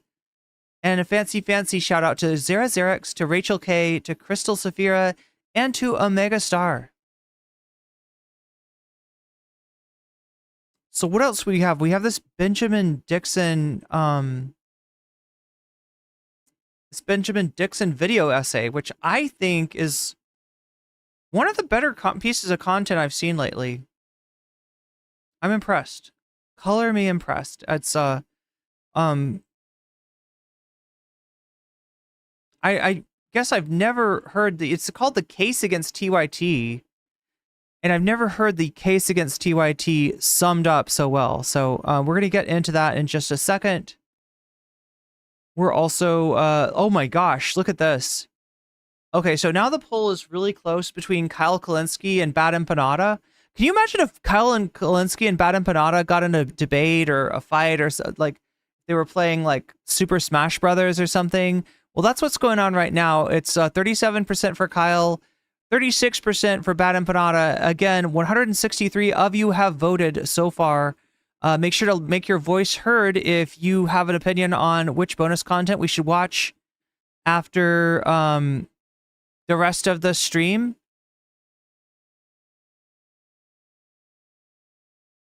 And let's see, the other thing that determines what we get to watch as far as bonus content, or if we get to watch bonus content, is the dono goal, which is at 10% right now. Just 90% of the way to go towards being able to keep me on here a little bit later to cover some more content for you. So if that's of interest to you, you can donate. Also, when you donate, make sure to let me know in the chat, if you want to, which of these topics, Bad Empanada ends Loner Box's career, Kyle Kalinske on the Majority Report, Pierce interviews Peter Thiel. Yeah, that's a pretty sweaty interview right there. Or Elon Musk's AI game studio. That sounds like a nightmare. Can you imagine working there? Anyway, there's a video on it, right? If any of these appeal to you, you can let me know when you donate in the comments which of these topics you want to see, and I will be happy to put your money where your mouth is and turn your donation into a percentage. A percentage above me of a buff, and nobody's asked me for that so far. So just know that if you've donated already, you can ask me, you can tell me which is your favorite. I'm like Santa this time of year, right? You whisper into my ear what you want for Christmas, and I put your money where your mouth is and make it more likely that Bad Empanada will end Lonerbox's career, or Kyle Kalinske will be on the Majority Report, etc., etc., etc. That's how that works. You can also say Vox Populi if you really believe in the sanctity of the vote and you want to throw it back to the voters and be like, no, whatever the voters vote for, that's what I want to win. You can say Vox Populi and you actually debuff all of the buffs. But as of yet, there are no buffs yet, and we are at 10%, so a little bit behind the 8 ball when it comes to hitting the dono goal tonight. But we'll see what happens. We got the Benjamin Dixon video, and then we've got another interview with Mondale Robinson. Mondale Robinson making the rounds this week, really making the rounds. So let's check what's going on. And again, chat, the things, if you can let me know when you do a super chat, a super sticker, if you get yourself a membership, if you gift a membership, if you support me on Throne, if you sign up for my Patreon, or if you support me over on Twitch in any kind of way. You can let me know in the chat which of these topics you want to see, and I will turn it into a buff for your favorite topic. And also the dono goal will move forward, right? Because that's the only way that train actually goes forward. It just stays in the same place otherwise. But Thomas said Bad Empanada. Okay, well, we got that. Let's see. What does that equate to? I'll say 8. I think it's somewhere around that. But yeah, so Bad Empanada getting that extra 8% bonus, which this night would matter. Again, if we hit 100%, we're 1/10 of the way there, chat. Look on the bright side. We are 1/10 of the way towards being able to see some bonus content by the time I get to the end of reacting to these videos. But hey, these videos are long, so you got a chance to push that train. Oh my gosh, this is like North Korea. We push the train, right? Anybody know my friend Yeomni Park, that tells all those amazing stories about what life in North Korea is like? How there's no the trains don't run unless people push them. You got to push the train up a hill or something. It's like that, but IRL. It's not like that, Chad. It's not like North Korea, I swear. Anyway, let's take a look at, see what Benjamin Dixon has been cooking up in his video essay. Happy with me, and everyone will hear exactly what they want to hear. Criminals are great. I love criminals. We should let all of them out of prison, and we should, allow them to terrorize working class people when they're trying to get to work. And that's actually going to make everybody's lives better. So yeah, and let me do the other half. If that's going to make everyone happy, then fine. Okay. Is this them responding to the Daniel Penny case? I give up. I give up. Okay, criminals are great unless they're white. If they're white, we should put them in prison for the rest of their lives. Oh my God, if they're right wing, life sentence. Okay, anyways. I'm glad you're sticking up for the people that have got it the hardest, the white people, let's see, and the Republicans. Yeah, really tough for them. They're negatively impacted, chat, by the criminal justice system. That's wild. Do you realize what she just said? That's like a justification for Jan 6. Like, that's what a Jan 6 truther would say. They'd be like, Ray Epps made all those people go in there, and they're all in jail now, and it's so unfair. And all they wanted to do was make their voice heard in the people's house. The cops let them in. Right? This is like a fucking Jan 6er argument. You think Republicans are getting the short end of the stick when it comes to criminal justice? Anna, that's fucking wild. So I know, how dare we be principled? We should be unfair to the right. I know. We should be unfair to fellow Americans. I know. So lawmakers, this is a small group of activists who like to bully, who like to go to city council meetings, who like to go to various rallies and essentially be loud, be threatening, be aggressive until they get their way. And for far too long, the Democratic Party has been terrified of these little mobs of people, these little mobs of activists, and have basically just carried out what these activists want. And I just think that they need to be a little smarter than falling prey to the whims of various activist groups, because they are not representative of the majority of Americans.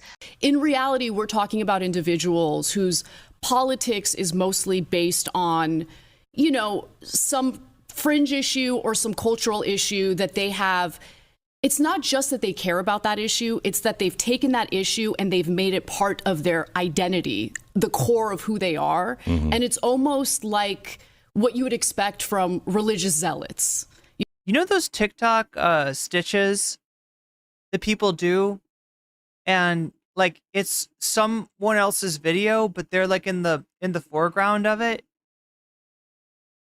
Ben's actually doing, like, I feel like most of the time when people make one, it's just them sitting there, right? There's nothing. But Ben's actually doing what they're trying to do. His reaction says it all. He doesn't need to speak a word. He's saying, he's saying 1,000 words with just his expression. You know, and so there's a fundamentalism involved in the way that they treat these issues. And to be honest, I just don't really care to like collaborate with any other leftist ever again at this point. Yeah, that's where I'm at, because they come on the show, they build a name for themselves, and then they build a. I didn't notice that. I actually didn't notice him sighing like that. Name for themselves, trashing us as if they don't know who we are, as if they haven't worked with us, they don't know what our actual political values are. Well, Anna, I have worked with TYT, and to be certain, I worked with you for such a brief period of time that you all can't take any credit for my success or whatever measure of success that I may have. I think you all could check your books. I think I made maybe $3,000 off of you throughout the entire time that we knew each other. I want to talk to you, the audience, and I want to share with you why I would put such a video together. And honestly, this is just the beginning of the video. That was 2 minutes of Cenk and Anna making the case for why my good brother, Mayor Mondale Robinson, quit live on air on this channel, left TYT. I left TYT many years ago for reasons that had nothing to do with their politics, because their politics at the time were spot on. Back around 2020, absolutely, that was the place to be. And I was happy to be there, with the exception of some contractual issues that are neither here nor there, right? But I was a fan of TYT. And quite honestly, I still absolutely am a fan and a brother and a comrade and a colleague of Dr. Rashad Ritchie. Solidarity, my brother. John Iadarola. I can't wait till we get a chance to review some movies. When Chad, do you think we can hit 200 tonight? Do you think we can hit, like, we're getting up there? Things settle down and we don't have fascism knocking. Look, you can't help that directly, all right? You know, whatever my concurrents are, I mean, you could always share the stream with other people, but like beyond that, right? There's not a lot you could do. You can hit that like button though. If you haven't done it already, it does help YouTube recommend it to more and more people. I feel like we could hit 200. There's something really satisfying about that number. The door, JR. Absolutely loved working with him. I've been a fan of JR since like 2008 when I first discovered TYT. Their producer, Brett, absolutely love that brother. So many people over there that I have great respect and admiration for. So you might ask, why would I put this type of video together? Because I know a lot of people have not been able to pay as much attention to the details as we have. For the past 2 years in particular, I have personally observed the rightward shift away from the very principles and policies that made me admire the stance that they were taking at TYT at the time. I've seen a shift, not in the entire company, but in the two leaders, Cenk, Uygur, and Bongo Dave. I mean, if you like and share the video, look, Thumb Gang is under rated. People don't realize how powerful thumb gang can be. How powerful, look, one thumb by itself, it's not very powerful. It's just a thumb, right? But when we put all our thumbs together, we could thumb wrestle the algorithm god into submission and get it to push my video to more people. So, as you've seen, but yeah, I especially appreciate you sharing the first few minutes of this video. And I have so many more examples to give you. I ask that you buckle up and give me your attention for as long as you can give it. If you need to come back and watch the rest of it. I mean, look, the dono goal's cool because I get to stay on here a little later and I get to do an extra segment. I make more content, and sometimes that content from the bonus segment, that's what ends up being a video, right? So, but like, I'm just happy to have, like, 200 people watching me. Like, that in and of itself is pretty cool. Please do that, because I am going to make a case, and the case deserves and requires receipts. And this is what I'm going to tell you. Based on everything that I have seen, based on everything that I have observed, based on just the few receipts that I have in this video, I can confidently say without any hesitation, any reservation, and without any guilt that yes, you should leave TYT. You should unsubscribe from their channel. If you are a member, you should cancel your membership. Why? Because we are absolutely at a time in American history where we do not need people who ostensibly represent the left, people who ostensibly represent progressivism, and certainly don't need people who speak on behalf of black issues only to start wavering at this point in history when we know without a shadow of a doubt who Donald Trump is. And I mean, what do they actually do? Do they go over to the right-wing platforms and say, oh, I don't know, actually, Glenn Beck, I think you're kind of wrong about this issue, right? No, actually, Tim Pool, I disagree with you on this issue. Or do they say, God, the left is really crazy. It's not us. It's not us. We're normal, all right? But those other leftists, ooh, they want trans people to be able to participate in sports. Like, what the fuck? Oh my gosh, what a maximalist position. They're left maxing. The max left. What fascism is and where we are on the scale of fascism, where we are in the progression towards a full totalitarian state that is at the service of MAGA and Donald Trump. What we must have right now are media institutions that have no fear and no... Jay says, who is this guy? This is Benjamin Dixon. He used to work on TYT a few years ago and quit because of, I think, some contractual issues. It wasn't really related to any of this stuff. I mean, they weren't really doing this stuff yet.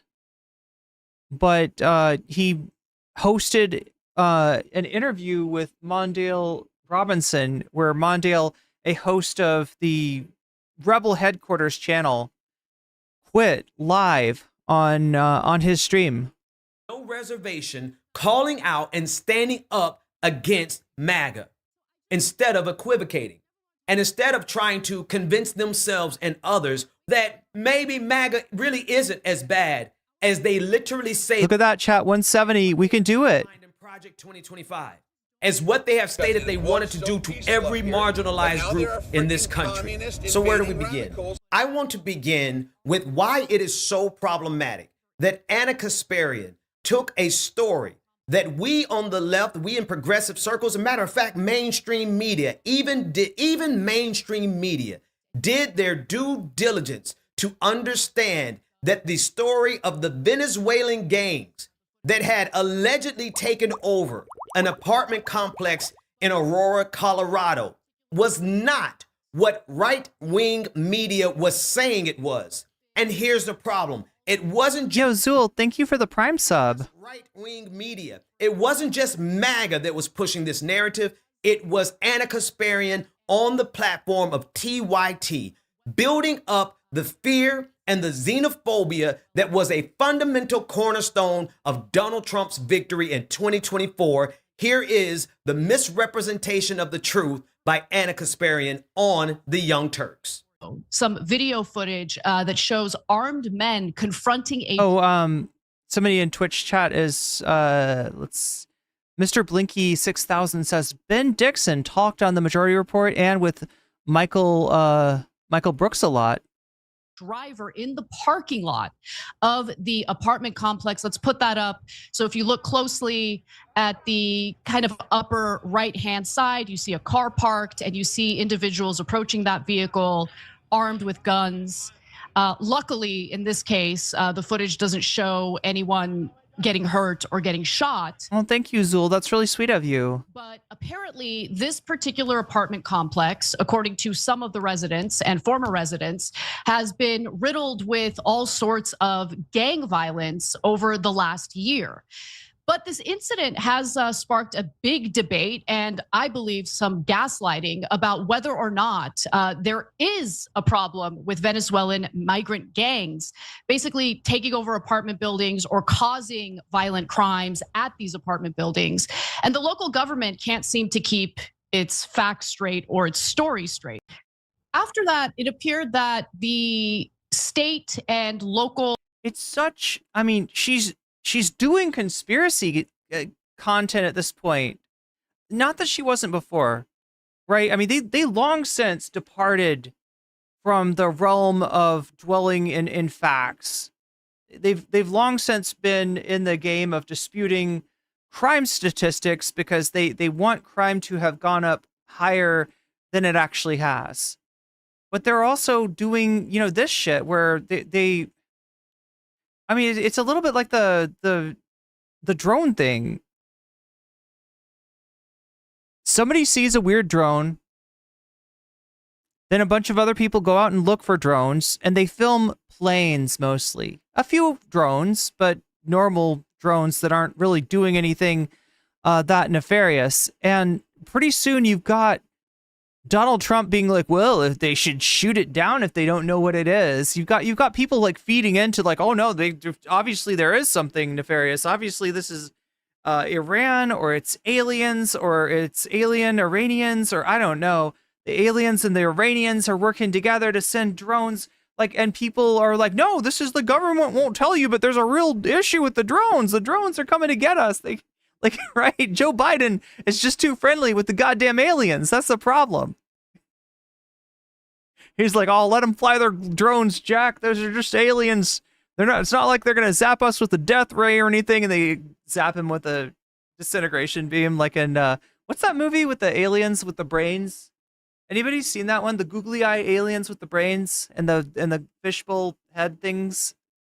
Leaders kind of went into panic mode because they started to claim that there's no problem at all. What do you mean? This is a figment of your imagination. In fact, the governor, Jared Polis, claims that the allegations are a figment of your imagination. And Aurora's interim police chief said that the gangs had not taken over. But I just mean like they're going to go with anything, right?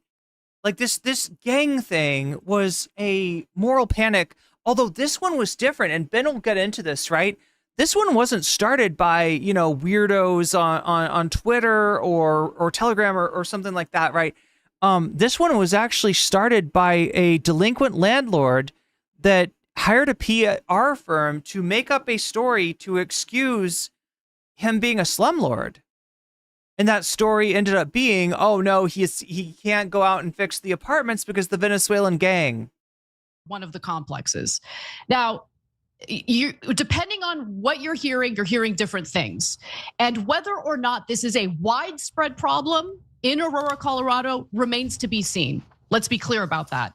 But the issue of this Venezuelan gang carrying out violent acts and crimes in the area, there seems to be a lot of evidence of that, while the Democratic lawmakers and leaders in the state and local level want to pretend like it's... I mean, look, Anna, there's a lot of stuff, none of it which I would call evidence, right? At all. Like in terms of evidence, like, did they flash their Tren de Aragua badge as they passed? Did they do that? Did they have the card-carrying members of Tren de Aragua? Like, what do you mean by evidence? I need you to... What do you mean by evidence, girl? Check the framing before I even get to the... Look at those tracksuits. That's evidence.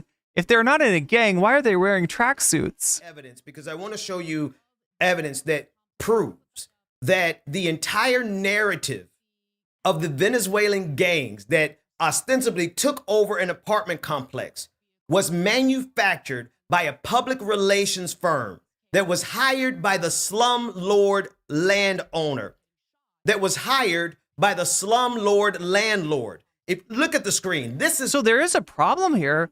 There is something to talk about for sure, but Anna cannot resist bashing immigrants. She cannot talk about what's actually the problem, which is an issue of housing. is the condition of the neighborhood, Like, if you want to fight the establishment, fight them on this. of the apartment complex, that instead of addressing the slumlord hired a public relations firm to stir up anti-immigration sentiment and fear and xenophobia all over the country. And this was a story that you would hear from Fox News, Newsmax, OANN, all of the right-wing echo chamber. They were forwarding this narrative. And what was the truth of the matter? The truth of the matter was there was no gang that took over the apartment complex. It was a spin. It was a spin in order to protect a landlord who didn't want to take care of his property. But I want you to catch the framing of what she said. She framed, listen again. I got to play it. Listen again at how she framed it at the very end. Venezuelan gang carrying out violent acts and crimes in the area. There seems to be a lot of evidence of that, while the Democratic lawmakers and leaders in the state and local level want to pretend like it's not happening at all. The Democratic, listen, if you've been a part of my channel for any amount of time, you know that I carry one of the greatest and the most significant critiques of the Democratic Party as we know it today. I have no friends in the Democratic Party. The Democratic Party owes me no favors, and I owe them nothing. But to have the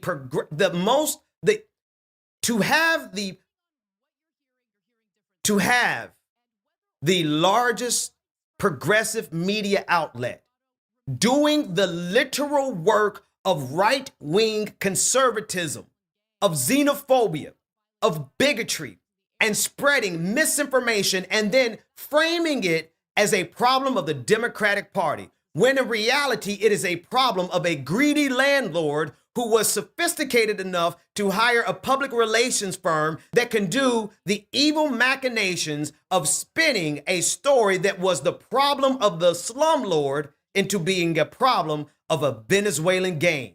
And Anna Kasparian did her part in spreading that narrative through progressive circles.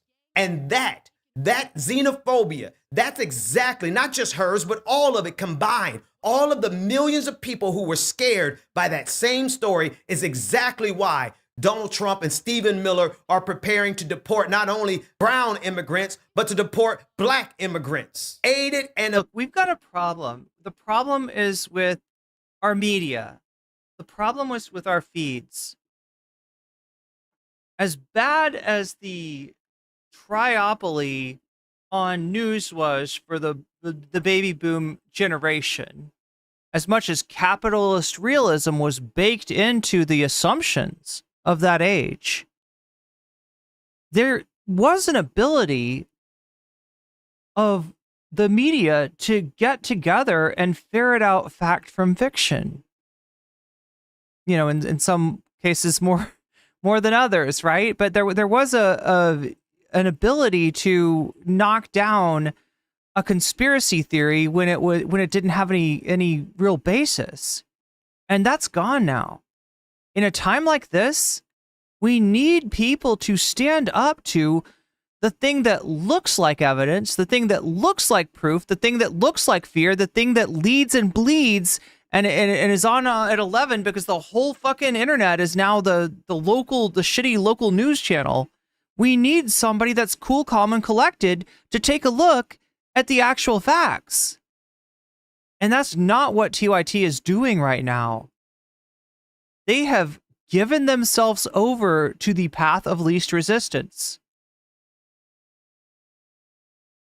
Abetted by TYT. Yes, you should cancel your membership. Yes, you should unsubscribe. Yes, you should walk away from TYT until they get their act together.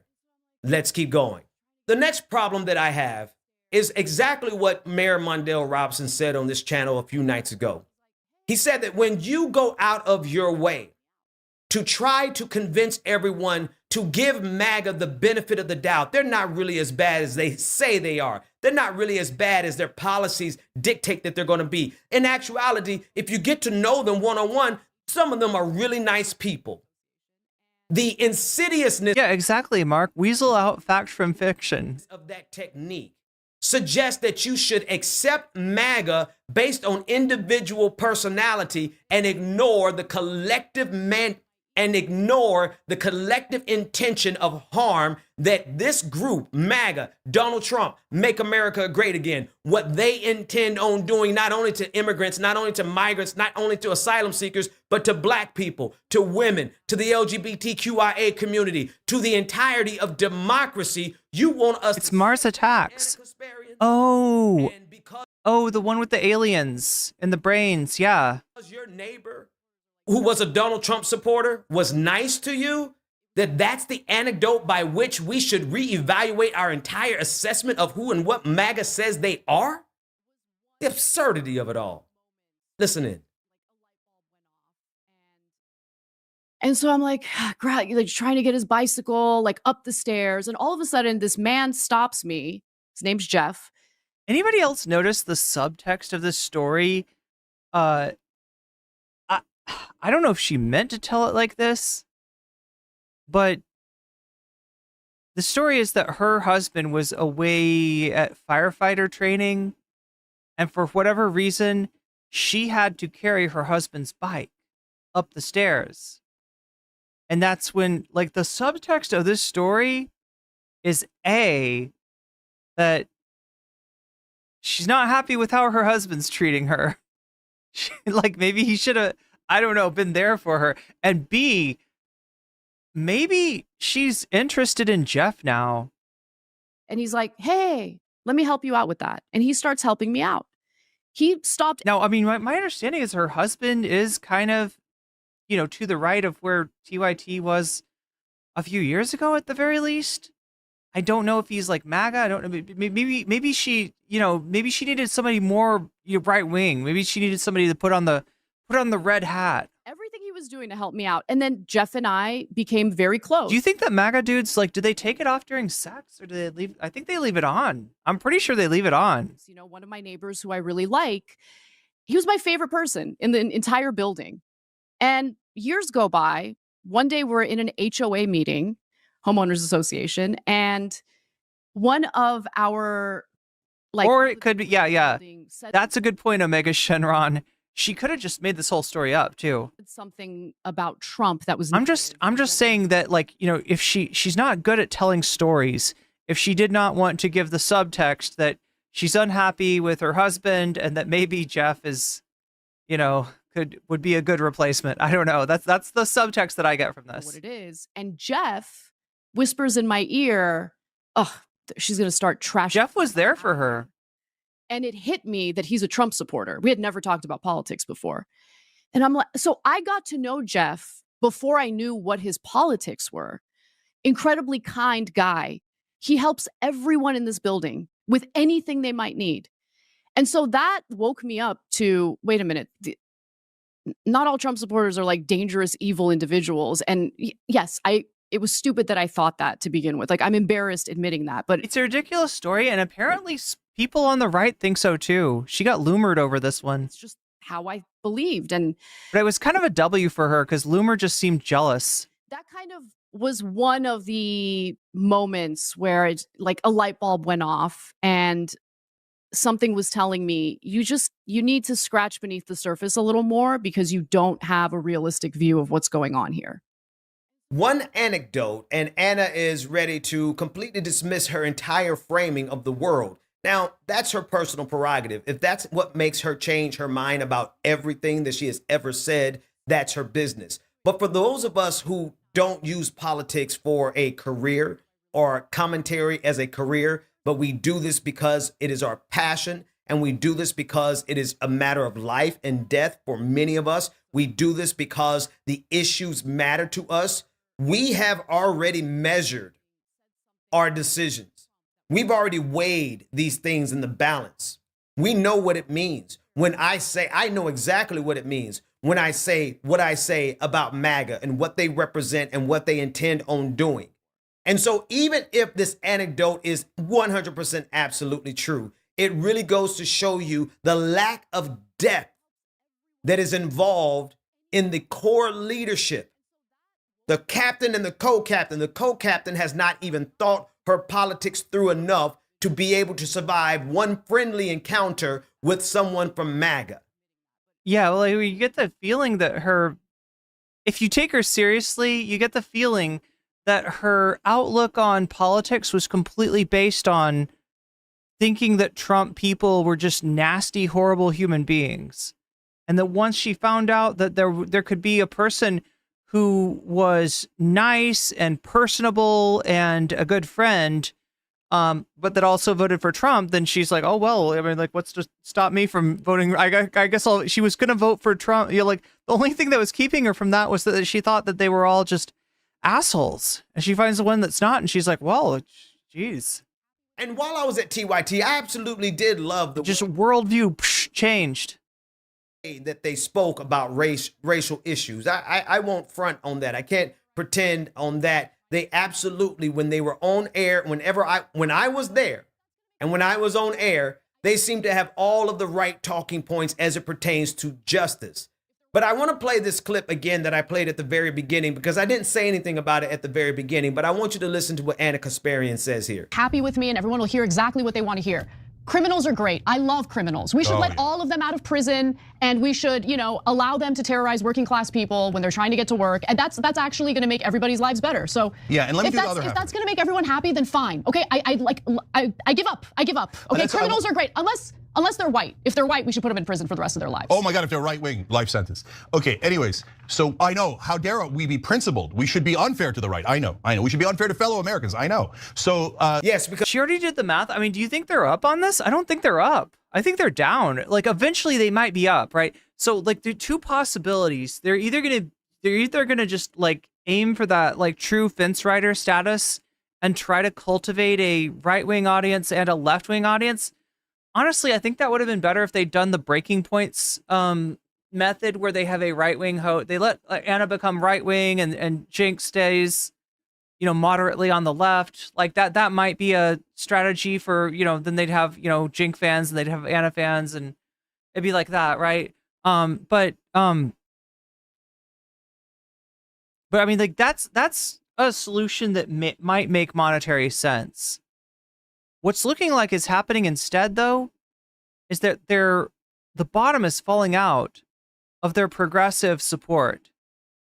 And there are people on Twitter that will be in their replies. Do they watch TYT? I don't know. Sometimes there's, transphobes in the comments. So, some of them are finding, I just don't know if those are people that are gonna, like, I feel like those are people that got some kind of a jolly out of seeing like the left eat itself, and that they're not gonna be the kind of people that are supporting a network, trying to build a network. They don't look at TYT as a home. They look at it as a victory of like, oh, look at these assholes that used to be always talking bad about Trump. Now they're talking good about Trump.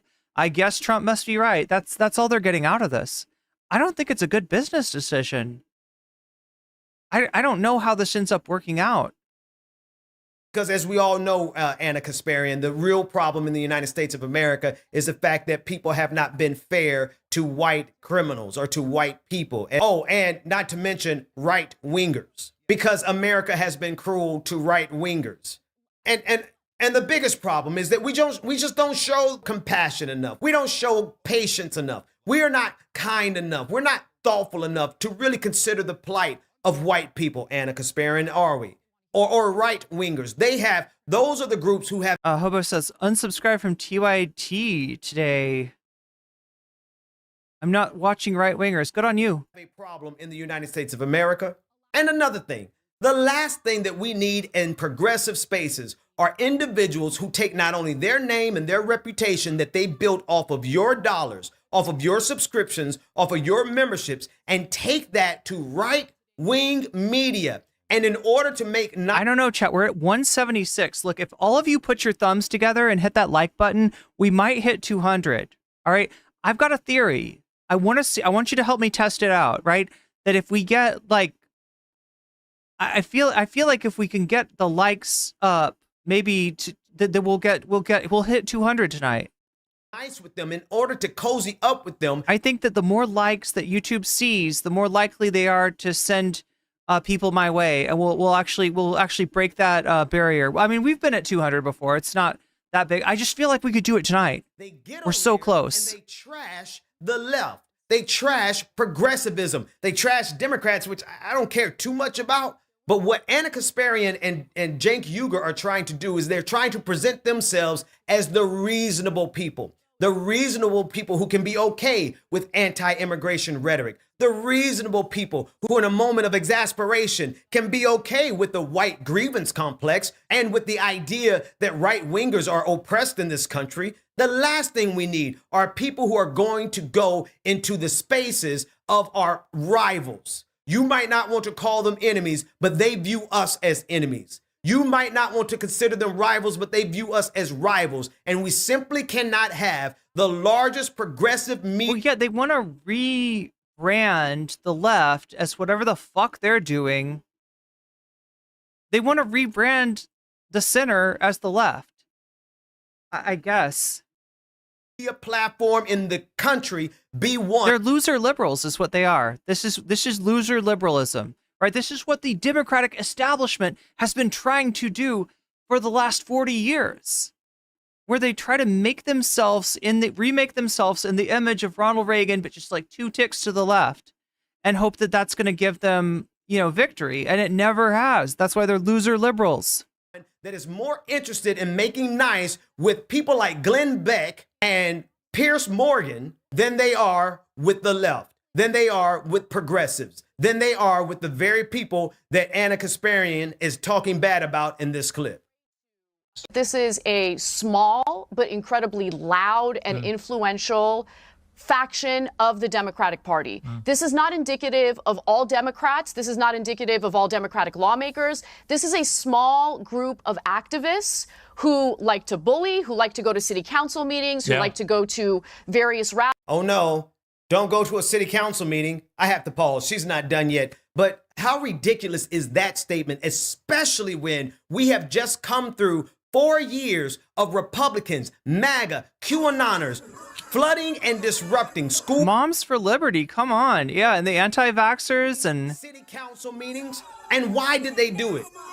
During COVID, they did it because they didn't want to wear a mask. Why do they do it? They do it now because they don't want any school to teach critical race theory. But Anna wants to use the fact that maybe she's seen a handful of leftists go to these meetings. The fact of the matter is that we need somebody who's going to. Well, you know what she is actually trying to do is she's conflating the max left, or she says the maximalist left, right? She's conflating them with anti-vaxxers. She's conflating them with Moms for Liberty. She's being like, yo, anybody that's like cares about politics enough to go to a school board meeting, like, what the hell are you doing? You're too lost in the sauce. And that's the opposite of where our heads need to be at if we want to win this world. You got to get involved. You got to be there. Like when it comes to, city council meetings or school board meetings or whatever, like who shows up really determines what gets done in a big way. Aggressively organized to make sure we show up at more meetings. We need to be at every school board meeting. We need to be at every city council meeting. Why? Because number one, conservatives are there and they're using that show of force to make sure that they get their agenda done. But that's not what Anna Kasparian wants from us. She wants us to play nice with people who she can't even admit are fascists. She wants us to play tiddlywinks with the fascists, yeah. This is a small group of She wants us to play tiddlywinks with white nationalists. Activists who like to bully, who like to go to city council meetings, who like to go to various rallies and essentially be loud, be threatening, be aggressive until they get their way. And for far too long, the Democratic Party has been terrified of these little mobs of people, these little mobs of activists, and have basically just carried out what these activists want. And I just think that they need to be a little smarter than falling prey to the whims of various activist groups, because they are not representative of the majority of Americans. They are not. Again, she could be in the room with the Kamala Harris campaign. For the way that that campaign was conducted, this kind of advice being given, this kind of advice being accepted as the conventional wisdom amongst the campaign staff is exactly what you'd expect. Not representative of the The majority. only thing that she's going to say differently is, but also be a little populist too, you know, be a little economically populist, whatever, you know, that means. Oh my God, we got a great freeze frame of Anna Kasparian right there. That just feels cruel, chat. 164 likes. I mean, we are getting there. We almost got as many likes as we do people in chat. I want to try this theory out. I want to see if we get like a whole bunch of likes, does that translate into a whole bunch of viewers in chat? I kind of think it does. I think it might. Of Americans. So what does that mean, Anna? Does that mean that we who are not in the majority, we who are in the minority, we must succumb to the whims of the majority, the tyranny of the majority? If we, what does that mean? Because the masses. In a auditioning for a gig on Fox News, you know, somebody said this earlier, I can't remember who it was, but they were saying that they noticed as she gets blonder, she gets more right wing. And I was about to say, I think there is a correlation. Now, obviously, correlation isn't causation. I don't think there's anything necessarily in blonde hair dye that does that to a person, but it is a strange, it is a coinky dink of sorts. Believe something. The masses believe that climate change is a hoax. Should we succumb to the whim of the masses that believe that climate change is a hoax? The masses in the United States of America. Yeah, I mean, like, how long until they do that? The economy was doing bad before Donald Trump got reelected. As soon as Donald Trump got reelected and has not even been inaugurated yet, all of a sudden they think the economy is doing great. Should we succumb to the whims of the majority? Is the majority always right? No, that's number one. But number two, I guarantee you that there are more Americans. And we're not actually talking about a majority. We're talking about a plurality. And it's only even that's another great picture of Anna. It's only a plurality because the Democrats did not get their base did not come out to vote for them. The Republicans were more excited than the Democrats. That's why Trump won. That's why Trump won. Who agree with us, then agree with you, then agree with MAGA. And the problem is that we have suffered over the last 4 years underneath a regime, a media regime that has relentlessly manufactured consent. What do I mean? Everywhere you turn, the algorithm is bringing you a right winger. Everywhere you turn, your next video up on YouTube is someone from the conservative movement. Everywhere you turn, on Fox News is on in your gym. Fox News is on at the bar. Fox News is on at the military base. This is true, and it's been true for a long time, and it's really annoying that so Fox News comes from a plan by Roger Ailes. I won't bore you with the details, but Roger Ailes worked for Nixon. He had a great idea. Mr. Nixon, you're getting killed in the press, but if we could just bypass the press somehow, if we had our own press, we could call it GOP TV, maybe our own network. Yeah, I know a lot about television, Mr. Nixon. I'd help you out with that, right? Nixon said it's not a good idea. People see right through it. You know, it's basically Pravda. Roger, flash forward to the 90s. Roger Ailes actually does his program, does his GOP TV, and it's Fox News. And Richard Nixon was wrong. Nobody called it out. Nobody objected to it. Nobody said that's not news. That's propaganda. That's bullshit. They just accepted it.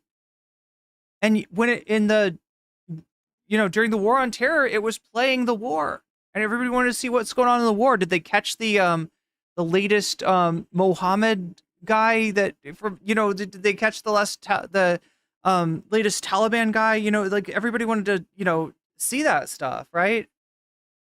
And Fox News was providing it for them. So it got really, really normalized.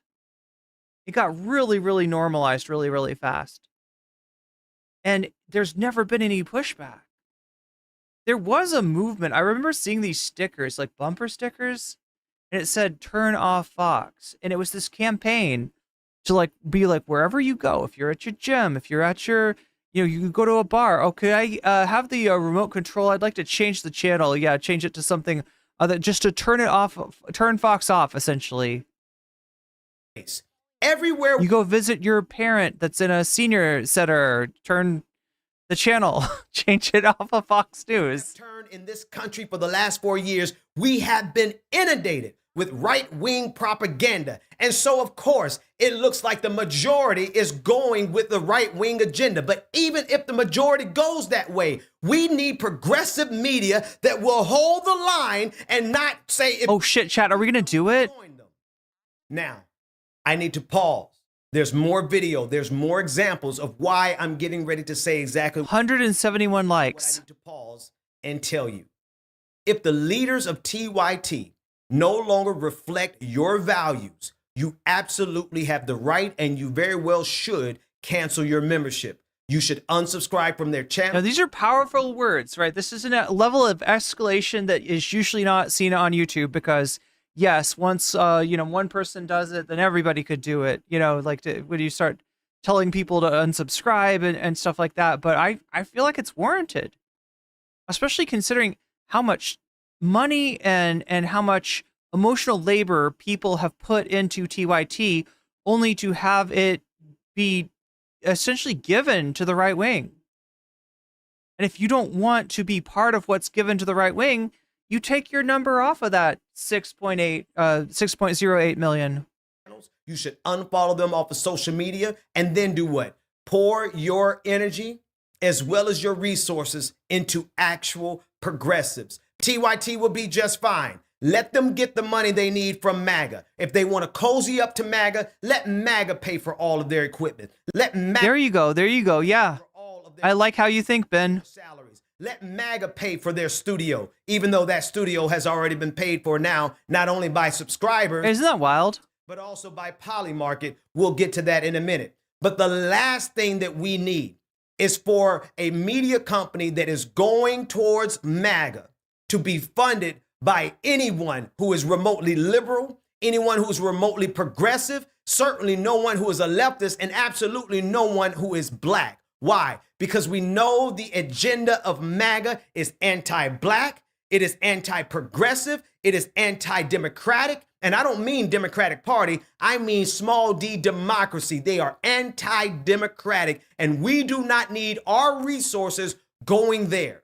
And if TYT continues to go in the direction that Anna Kasparian and Cenk Uygur are taking them, then that is going to be a subscriber base that they will slowly but surely be indoctrinating with misinformation, misrepresentations, mixed in with some good politics, mixed in with some good segments. But then here comes the anti-immigrant narrative. Here comes, oh, woe is me, white folk narrative from Anna Kasparian. Oh, here comes, oh, woe is me, the right-wingers are misunderstood, Cenk Uygur narrative.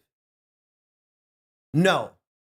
Take your subscription somewhere where you can trust. And I don't want you to think that I'm here to just promote myself. No, I'm here to promote my entire crew. I'm here to promote everybody I know who is down for the cause. I'm here to promote my sister Tabitha Speaks Politics. Go subscribe to her channel, become a patron of hers, become a member of her setup. Go over there and support the Majority Report with Sam Cedar. That's absolutely good ground to sow into. Go over there and subscribe to Roland Martin Unfiltered. Absolutely the truth when it comes to black politics.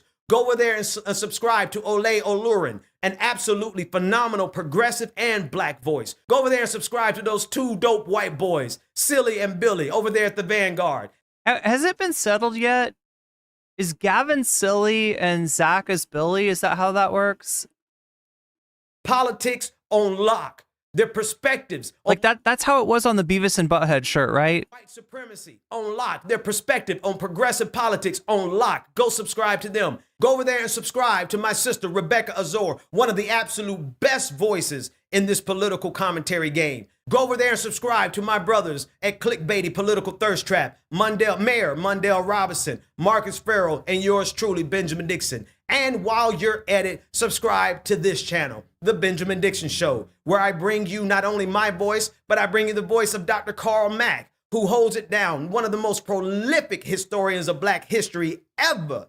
our Saturday morning show, Like It or Not, with Rebecca Azor and DJ Exclusive, right here on the Benjamin Dixon Show. Clickbaity political thirst trap. I go over there, they come over here on the Benjamin Dixon Show. So yes, take your subscriptions, and until such time that TYT corrects the direction of their leaders, and Which I honestly don't expect that to. I don't think that'll ever happen. There's no way, and it would look so disingenuous even if they did. Like, I mean, they're not gonna like what happens. Can you imagine though if they got back down? Oh my God, chat. No, don't. I'm not expecting that. But yeah, look. As far as Silly and Billy go, like, there's some precedent for people being named after two imaginary characters and not being able to decide which one is which. Take the case of the Turtles. Everybody know the Turtles, the 60s band that sang So Happy Together? They had some kind of an issue with their label where the name The Turtles belonged to the label. So after they had these hit records, and they had a few hit records other than, Happy Together, they were forced to be an act without the name The Turtles, which was what everybody, knew them as, right? So they called themselves instead the Fluorescent Leech and Eddie. And I think they had an idea of who was the Fluorescent Leech and who was Eddie, but now there are freaking somebody fucked it up and they flipped an album cover. So it was labeled the opposite, right? And they just went with it and they switched. They was, all right, I'm the Fluorescent Leech, now you are Eddie, right? So yeah, there's some precedent for what Silly and Billy are going for. And strangely enough, it has to do with the kind of 60s psychedelic nostalgia that they are well steeped in. So I'm sure if their leaders they'll appreciate that tidbit. Are so stubborn as they cannot see the damage that they are doing to the movement that we absolutely need in this moment more than ever, then you have the absolute right to revoke your membership. You have the absolute right to cancel your membership, to unsubscribe, and support the voices that are going to be in this fight. That's what this is about. There is a fight happening right now. And the last thing I'm glad that people are noticing, yes. Is a media outlet that is benefiting from the millions of... Like, I mean, some people look, especially TYT, they try to tamp this all down by calling it drama. Oh, Silly and Billy, they're just a drama channel, right? It's not, I mean, there is drama in it. I mean, there is like that kind of interest in it, but it's not just drama. It's real. It's very real. It has an effect. The tens of millions of dollars that have been poured into them over the past 20 years, now all of a sudden going to the right. Don't believe me? Let's watch more. Here on Twitter, tons of right wingers follow me.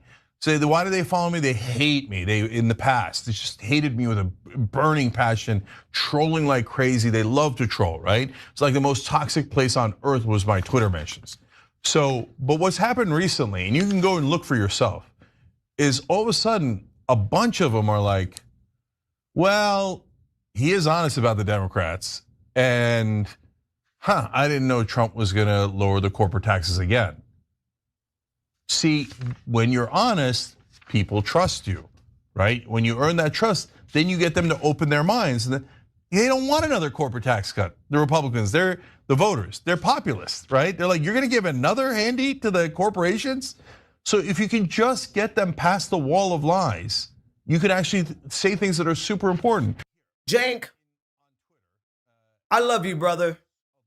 But if you think that you can convince a person in MAGA who has built their entire worldview off of false premises, off of lies, off of intentional obtuseness, off of revising history, who happily seek the propaganda. In fact, if you are foolish enough to believe that MAGA, who demands the propaganda, why do you think Fox News ratings went down and OANN's ratings and Newsmax ratings went up? Because Newsmax gave them the propaganda that they craved. This isn't... Yeah, Fox ended up in a weird space where they actually didn't, I mean, for a long time, Fox has been lukewarm about Trump and definitely after he lost and wouldn't accept his loss, they wanted him out. There's text messages involving Tucker Carlson to this effect. But they started to lose their audience to OAN. They started to lose their audience to Newsmax, right? They were forced to go forward with the Mike Lindell bullshit that actually ended up getting them sued for, what was it? It was some absurd amount of, was it like, I think it was like, wasn't it like $1 billion? It was some absurd amount of money they got successfully sued for by Dominion because of their chasing that, they're trying to keep their audience from going to other places. Big Brother in 1984, where it's a top-down administration. Now it becomes a perverse incentive. Now it becomes a self-licking ice cream cone. Now the conspiracy shit is wagging the dog. Of propaganda. This is a bottom-up. The masses of MAGA are demanding the misinformation. Yo, chat, we're only 14 from 200. Oh my God, we can do this. We can do this. Can we do this? They convince themselves. Can we do this? That TYT, in particular, Cenk, Uygur, and Anna Kasparian, this is how they convince themselves that they are morally superior to the rest of us because they give MAGA the benefit of the doubt. There have been people. Aw, thank you, Scribs. That have given an enemy the benefit of the doubt. Chamberlain gave Hitler the benefit of the doubt, and we see how that worked out for him. Yeah, it was $1 billion. Wow. Feel good about themselves. Listen to Anna Kasparian now as she grovels before Glenn Beck, in order to establish herself firmly in the right-wing movement. Listen in. Be honest about my own flaws and my own mistakes because I bought the mainstream media narrative that there wasn't a migrant. Oh my God, chat, 11. Yeah, I did believe it. I believe because, look, we're at 189. Can we do this? Who do you trust in today's media landscape? I know. Right? There's a lot of liars out there. Yeah, and when it comes to mainstream media, the fact of the matter is they do play defense more and more for the Democratic Party.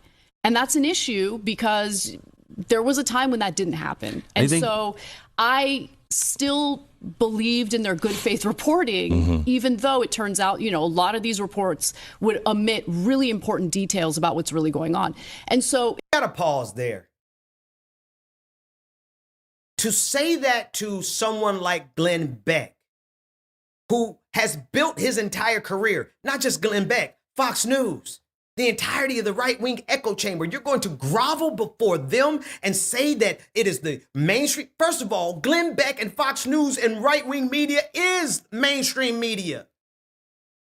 See, this is why people are frustrated with TYT, and this is why I'm putting Anna Kasparian and Cenk Uygur. This is why I'm putting this video together, because you need to be able to see it for yourself in one place, hear it from their mouths. The absolute absurdity that they are insisting makes them morally superior to the rest of us. Continue listening. And so it wasn't until Texas Governor Greg Abbott started busing or sending migrants to blue cities where that woke me up. That woke a lot of people up. And suddenly America realizes, oh, there is a migrant crisis. Why did that wake you up? Well, because all of a sudden you're seeing migrants sleeping on the floor in the police department in Chicago because they don't have shelter for these people. Oh my gosh. Anna, number one, to give credence to a creature like Greg Abbott, a man who was so close to death that he certainly should not be playing with God the way that he plays with them. But a man who pulled a political stunt and sent hundreds, thousands of migrants to cities that, yes, were unprepared for them because they are thousands of miles away from the border, hundreds of miles away from the border. And they are not prepared with shelters. Even though the state of Texas, even though the border states get resources to be prepared, it was a political stunt to do exactly what it did, to create chaos in cities that were not prepared for it. And you give credit to Greg Abbott out of Texas? Are you people seeing what's going on here? If you see what's going on here, please put a comment in the comment section. Racism. Is that what's going on here? That's my final guess. Is it racism? If you see what's going on here, please share the video. I believe it's racism. I believe that's what Anna, she was like, I got to experience the racism for myself by Governor Greg Abbott having sent the immigrants. And then when I saw them, I had a racist reaction. And then I felt the racism too. I felt like just like somebody from Texas that's saying they're taking our gerbs, but instead it's they're sleeping in our police. The police, what is it called? The cop shop, the police, precinct. There we go. Yeah. Please hit the subscribe button because this is absolutely absurd. How would a real leftist in a progressive media organization critique the migrant quote unquote crisis? Number one, we would not buy into the false narratives of Republicans and MAGA who don't ever bring up the fact that the reason there is a migrant crisis at the border is expressly because of American foreign policy. A progressive media company would certainly never take the narrative, the political stunt of Greg Abbott and use that as justification of why you are now becoming anti-immigrant. But instead, we would look and say, why? Why is it that there are flows of migrants coming across our border by the millions? And we will see immediately that it is American foreign policy that is creating the crisis at the border. And if the United States of America would stop interfering in Haiti, would stop interfering. I am so happy to hear this. I never hear this on the media. I never hear what he's saying is truth. And that is the underlying mechanism of why immigration happens. Think about it, chat. People don't leave their homes and their families for no reason. When people immigrate, something is wrong. Something's going wrong in their country. And for a lot of those people, the thing that's going wrong in their country is the United States is fucking things up because we have business interests and we have military interest in those countries. And we destabilize those countries. We destabilize Haiti. We destabilize Venezuela. And what, surprise, surprise, there's immigration from those countries. And guess who gets to benefit? The guy that did the shitty foreign policy that caused the destabilization. Donald fucking Trump. He did this to us. But now there are freaking communist invading radicals. And by this, it's not something that we can't handle. Like Ben said, there are funds given to border states to deal with immigration waves, right? There are not funds given to other cities, and so that's why, you know, Abbott is Abbott's a scumbag, right? He keeps the money given to him by the federal government, and then he sends the immigrants off somewhere else. But yeah, if you want to blame somebody, blame Trump. Or you could see the fact that immigrants don't hurt us in any material way. They're not taking your jobs. They're not raising the crime rate. They're not doing any of that shit. They're not Hannibal Lecter. They're here, they're keeping a low profile, and they're trying to stack some money to be able to send a little bit of it back home. That's what they're here for. They are above anyone else in this country. They are keeping their nose clean because they know that their ability to be in this country is very tenuous by the fact that they don't have documents. But no, they're not hurting the economy. They're feeding you a lot of times, right? What do immigrants do when they come here? They work in industries like agriculture. They work in industries like meatpacking, jobs that are necessary for our food system, but that most Americans don't want to do. That's what they're doing. What are they doing? Are they leeching off the taxes? No, actually, they are paying your taxes. They are paying possibly into your Social Security fund, right? In order to work, they often have to take Social Security numbers, not to take money out of that Social Security account, but to put money into it, right? It's just like they're actually adding a lot to the country, and yet they get the blame. They're eating the dogs, they're eating the cats, they're Hannibal Lecter, they're whatever, right? These people have been mistreated in their home country, which is the reason that they had to leave and immigrate, and mistreated and demonized when they got here. It's fucked up. in Venezuela would stop interfering in South and Latin America and Mexico, then we would not have the so-called crisis at the border.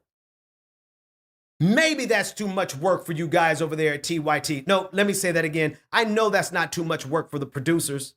Oh yeah, I wanted to say to Kimberly, welcome. Kimberly says, I lost faith in the mainstream media, so I used to watch TYT all the time. Me too.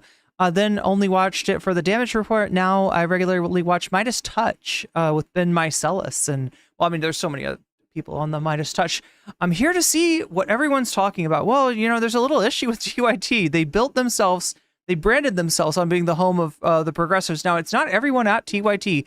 There are definitely still good people at TYT. There are people that are worried if they're going to be able to keep their jobs when they try to speak up against what Cenk and Anna are doing. Cenk and Anna are actually the problem. And they've got some kind of content strategy that says, you know, they're going to meet MAGA halfway. And it's pretty bad timing, I would say. Like, we need some kind of resistance now more than ever. Not a bullshit, you know, resistance that just wants to get back to brunch, but a real resistance that's going to fight the Republicans on, you know, issues of economics, on issues of material, you know, your material well-being. Greg Abbott uses human beings as political pawns. Is that what woke her up? Oh, I mean, she thought it was cool as fuck. She was like, props to Greg Abbott. I have Haitian neighbors. They work hard. They take pride in their house, and they throw awesome parties with their lovely family. And their food is amazing. Mexico is the on the up and up. So we're going to be seeing less. Yeah. Mexican is definitely doing like Mexican politics have finally turned from being the party that like mysteriously won every year for decades to being the Morena party of AMLO and Claudia. TYT is red MAGA, not blue MAGA. Yeah, I don't know, orange MAGA maybe? Rashad Ritchie, yeah, hell yeah. We can't be outraged at everything the right does. Sometimes just need to be swallowed. Some things just need to be swallowed, but you don't have to go. Yeah, Adrian, I agree with you. It is dangerous. Well, it's for them to be doing this right now is putting us all in danger. But I mean, they're thinking of themselves. Purple MAGA, there we go. Purple MAGA Majesty. Oh no. Are dope. I know that's not too much work for Dr. Rashad Ritchie and John Iadarola because I know they do their work. They do their homework every day. But 193 chat. Too much work for you, Anna. Perhaps you need an easier gig. Perhaps you need something like Dave Rubin has. Let's continue. Okay, so now we hit that 200. We're 7 away. As opposed to us. Hit that like button if you haven't already. You've seen me say thousands of terrible things about Donald Trump. But did I ever tell you, oh my God, Donald Trump lost 5 million jobs? Yeah, he did technically, but that's not fair because he had a 3.5% unemployment rate, which is pretty good before the pandemic. Did he screw up the pandemic? Okay, look, so many things that are wrong with this. First of all, economies are cyclical. And a economy having a low unemployment rate and and a low inflation rate, right, which is generally what comprises the misery index, does not necessarily mean that it does not reflect positively on the president. Okay? But second of all, Trump left the White House with a higher misery rate than he entered it with. And Biden left the White House with a lower misery rate than he entered it with. There's a lot wrong with what he's saying. Third thing that I want to say is wrong with what he's saying is the premise that when you're trying to beat someone, you need to be fair to them. Because as I've just described, the reality of economics, that the the economy, the unemployment rate, and different metrics, it doesn't necessarily reflect the aptitude of the president or the effectiveness of the policies. But also, if it's going to be taken as such, then you might as well take the fucking W, Cenk. Right? Because people, I don't know if you've noticed this, but people don't vote on facts on the ground. People don't vote on fairness. They vote on eating the cats, eating the dogs. They vote on perception. They vote on vibes. They vote on all kinds of things. So when the vibes are against the person that you say you want to defeat, maybe don't. This isn't the time for like, well, no, actually, you can't blame Trump for COVID. I mean, certainly he would have had a great economy if not for COVID. And certainly his handling of the fucking pandemic didn't contribute to the depths that things went to. I don't know about that. Cenk. He is the poster boy for loser liberalism. He says that he wants to fight the Democratic establishment, and yet he is so goddamn similar. He is using the same tactics that they've been using for 40 years, and they've been losing. When you win, when you get a Bill Clinton, when you get a Barack Obama, you lose on policy because you give the fuck up on policy because you're afraid of your own shadow. You're afraid of being perceived as liberal or progressive or whatever. You run from that, right? And when you lose, you do the compromise thing. With the Republicans, oh yeah, this is a mandate. Oh my gosh, well, Trump won by 1.5%. What a fucking mandate. I guess we have to do everything that he asked for. I guess we got to vote for all of his shitty judges. I guess we got to approve every single one of his cabinet members. Like all the fucking rapist gallery that he's sending. Yeah, no, I guess we got to do that.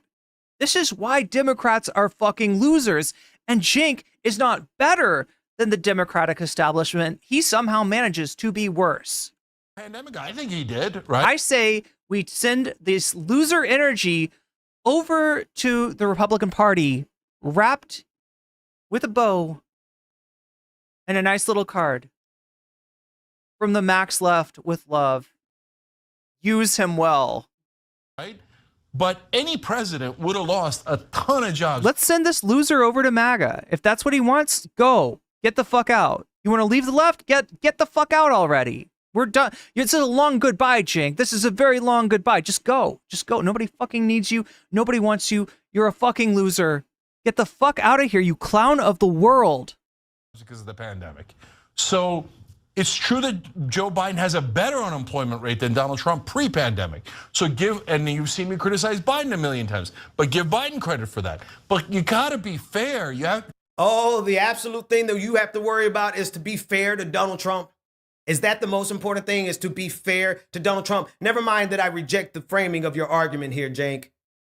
Because the reason jobs were lost was because of the... Good question, Tracy. Has Anna ever apologized for saying that Project 2025 was not going to be a thing? Has she? No, she hasn't. And she's not... They don't have a real sense of fairness, if you haven't noticed. Like, they don't have a sense of honesty.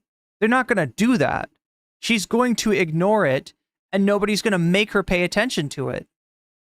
That's why TYT is cooked. Here's Cenk from the Max left. With love. Yeah, there we go. Send him over. Send him over. Wrap him up. Send him over. Incompetence and the sheer tomfoolery that we suffered because Donald... God, everybody's getting a shout out. Tomfoolery just got a shout out here. Where's my shout out? Trump was president. Had someone else been president, had Hillary Clinton been president, we probably could have contained the pandemic right away, like we've done several pandemics. But because of the sheer ignorance of Donald Trump, not only did we lose 5 million jobs, we lost over 1.5 million lives. But we got to be fair to Donald Trump. And it's not just what's being said on the main show. In fact, the thing is, Donald Trump is treated with kid gloves. He's treated more than fairly. He's judged on a curb. Cenk's concerns, even from a fairness standard, even from a fairness standpoint, are entirely misplaced.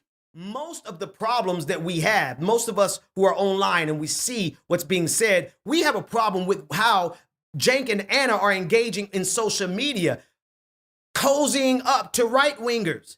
Look at this tweet from Ben Shapiro. He says, quote, ironically, if Donald Trump had been not named Donald Trump and had indeed shot someone in broad daylight on Fifth Avenue, Alvin Bragg would have let it slide.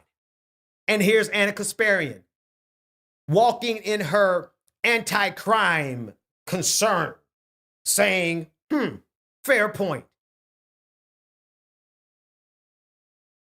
I don't even, do I really need to tell you the problem with this? Especially as it is added on top of every other example that I've given you. Here's another one. As it pertains to the 2024 election and Kamala Harris and all of her breakout groups, black women for Kamala, black men for Kamala, white men for Kamala, and white women for Kamala. This guy, Tyler Alston Harper, said, am I the only one who finds it weird that people love racially balkanizing themselves into a bunch of siloed Zoom calls based on gender and pigment? Anna Kasparian's right there to do her Anna Kasparian thing. What does she say? It's super gross and divisive. Oh my gosh. That might have been over the top. No, it was fine. But I'm gonna keep it in there. So again, I don't want to do this, but because I am fully aware of the times in which we are entering in this country, it is too critical to our survival as a nation, as individual groups of people, as a collective body politic. It's too critical to the survival of democracy itself for us to continue to invest our time, our talent, and our treasures into a company that is moving, at least the leaders are moving away from the very values that we invested it into them in the first place. The reason why we invested in them in the first place, they're moving away from that. Cenk and Anna. Davy Cliff asks, what does the Fifth Avenue tweet even mean? I'm confused.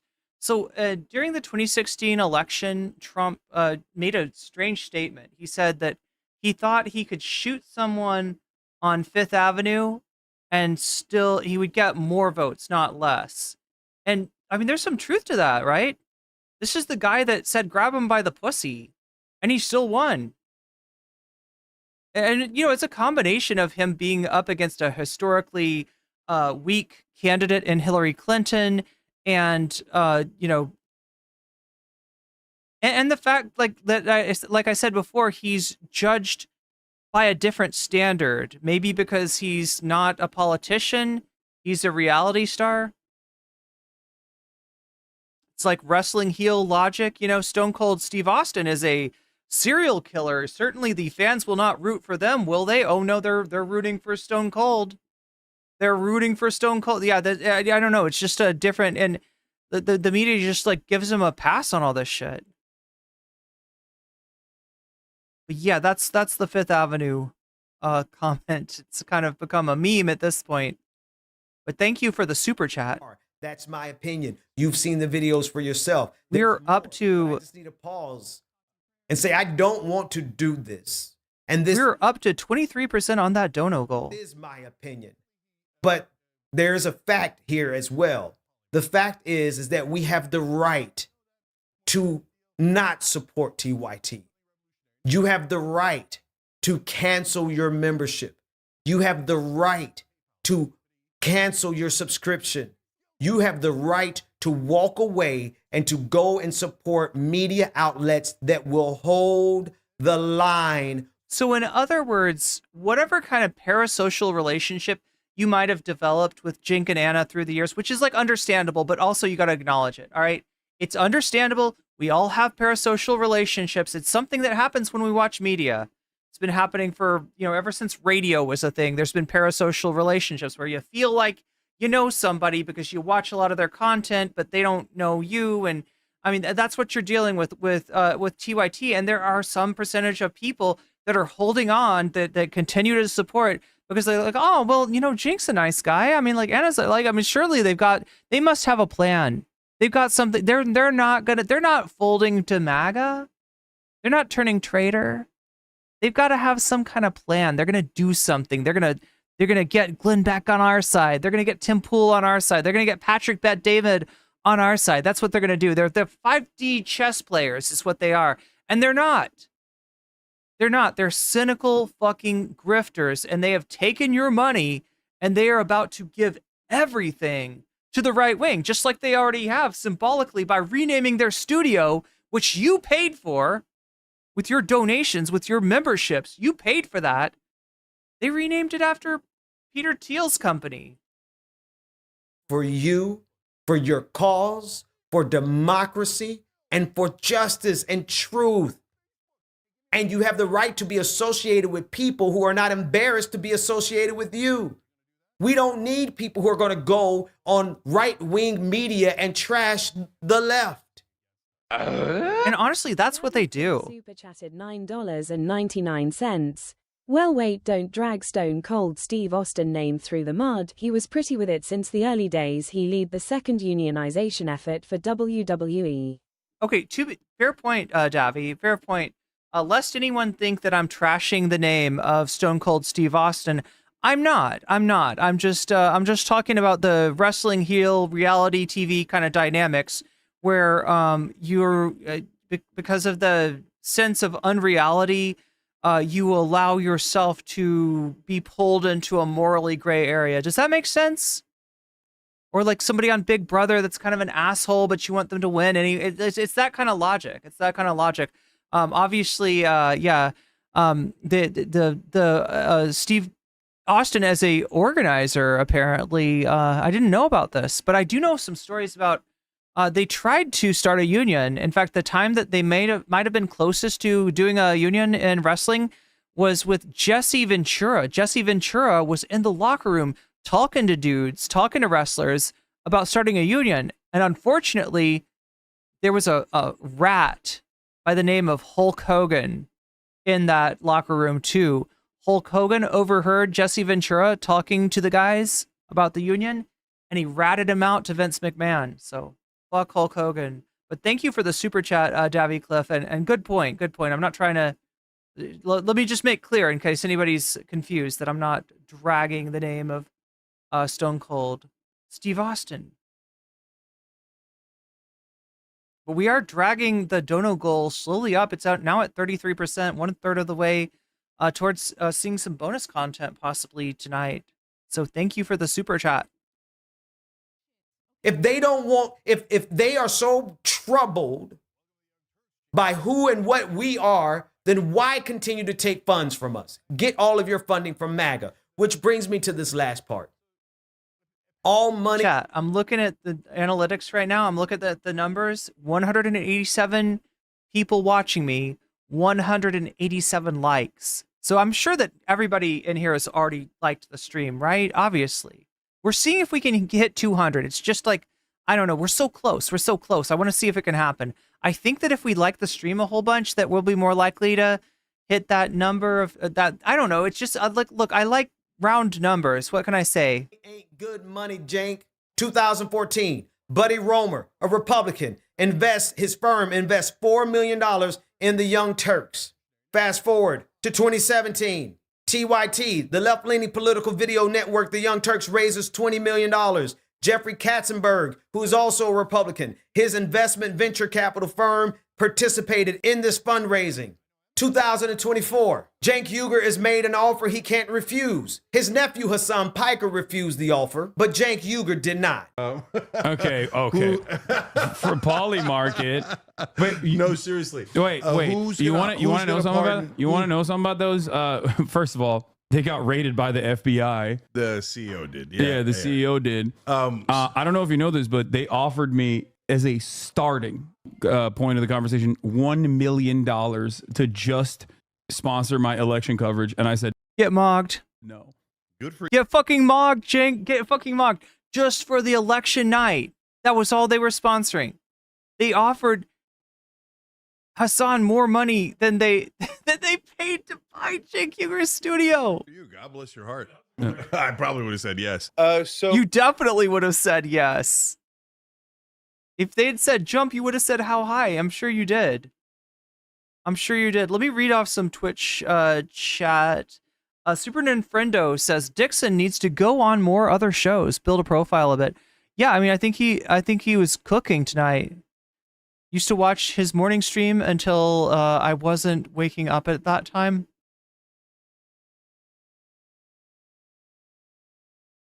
Hulk Hogan is a dirty rat bastard. He absolutely is. So checking Polymarket.com. Polymarket's one of our sponsors, and why I care about them is, number one, it gives you a state of the race as to what other people are thinking, and they're not just thinking it. They're actually put money behind it, and hence they believe that. How do you do that emoji on the screen? That's a good question. So Jerry, I'm assuming that you're talking about the shaky Gurga emoji. Is that right? Here, let me ask you if this is what you mean. Wait, oh my god.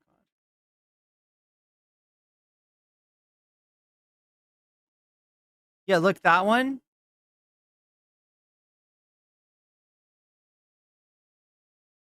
Okay, so I got these by spamming the word shaky Gurga into Twitch. Now that means it goes on the screen, right? When I'm typing it in on Twitch.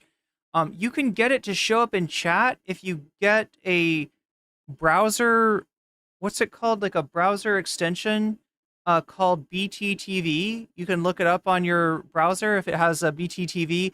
If you get that and set it to have shaky Gurga as an emote, then you'll be able to see it when somebody types it in chat, even on YouTube, right? You'll be able to see it in chat.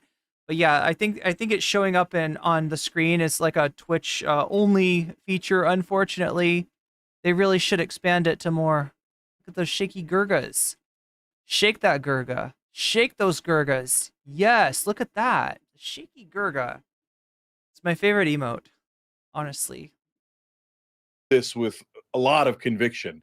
And so that's part of the reason why it's interesting. In fact, it went as far as naming the studio that you paid for, people. Every subscriber, every member.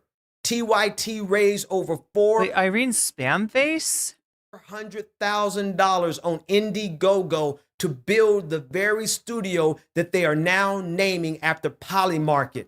All right, welcome to the Young Turks. Cenk, Uygur, and Kasparian, all back in the studio here, Polymarket Studios in LA. Thoughts and prayers. Look, Polymarket, a gambling site, a site that is invested in by Peter Thiel, who is one of the right-wing these, who is behind this fascist takeover of America. Polymarket was promoted by Elon Musk all throughout this election, creating and manufacturing consent in the minds of people that Donald Trump was going to win the election. When Polymarket was nothing more than some of the richest people on the planet pouring in millions of dollars to sandbag the polling on Polymarket, to sandbag the odds on Polymarket. And every day, Elon Musk used that as a tool on Twitter to further entrench the idea of a Donald Trump victory. That is what the TYT studio. I thought this too, but I don't know enough about the effect of things like this. God damn, is that Peter Thiel and Elon? Yeah, it is. Wow. This is the PayPal mafia. Right? There's more members of the PayPal mafia than this. These are, the initial, investors in PayPal. And they've just, they made a lot of money off of PayPal, and they've gone all kinds of different places. They're very influential. And they're bad. They're bad guys.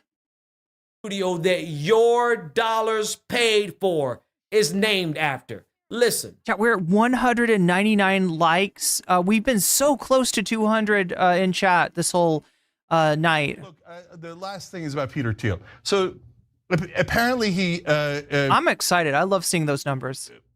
Put money into Polymarket, right? So that people are holding that against us. Now, I didn't know that when we did the deal, but doesn't matter. I'm going to say something revolutionary. No, it doesn't matter. Why? Okay. Why? Because you want the money. Lebowski, you want the money. That's why. Peter Thiel also financed PayPal. Did anybody ever use PayPal? Who if you cares? did, guilty. Okay, hold on. Okay, Peter Thiel also financed Facebook. He's shaking. He's literally shaky Gurga. He's so mad he is shaking. Anybody ever use Facebook? I know Emma did, because she used to make videos for us on Facebook.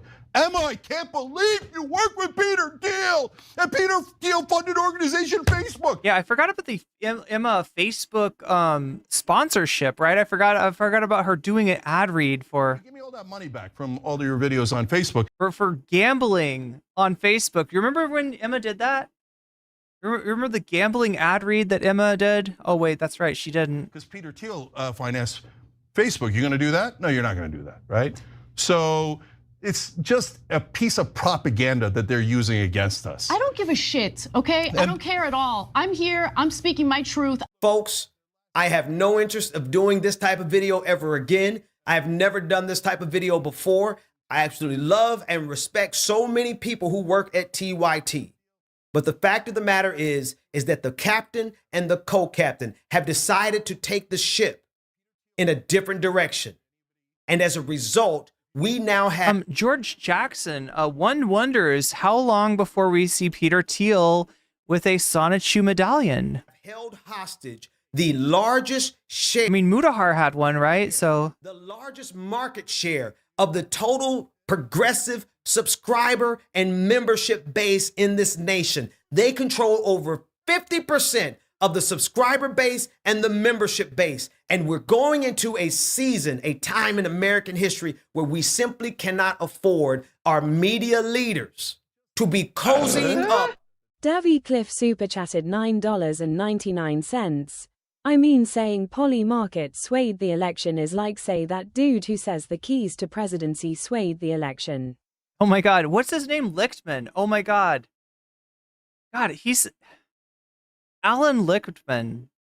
I felt so bad for him though, because like he was just getting so he was getting dunked on by everyone.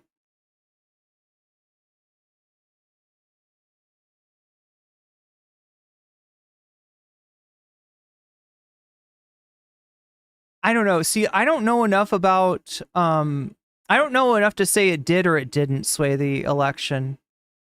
That's where I'm at. Right, so I didn't know who was going to win the election. I thought that it looked like there was a little bit of momentum for Kamala Harris at the very end, but again, when I looked at everything I looked at, told me it was very close, and that there was not. So I didn't make a big pronouncement of like, you know, she's going to win by this much, she's going to win these states. But yeah.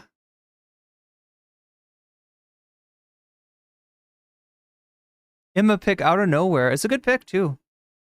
With the very people who want to destroy democracy, the very people who want to destroy blackness, the very people who want to destroy the LGBTQIA community, the very people who are destroying the migrant community, the very people who are actually, whose foreign policy helped create the problem, and now they're blaming the problem. I love that he says that. I never hear anybody, I never hear anybody connect it to foreign policy, which is huge.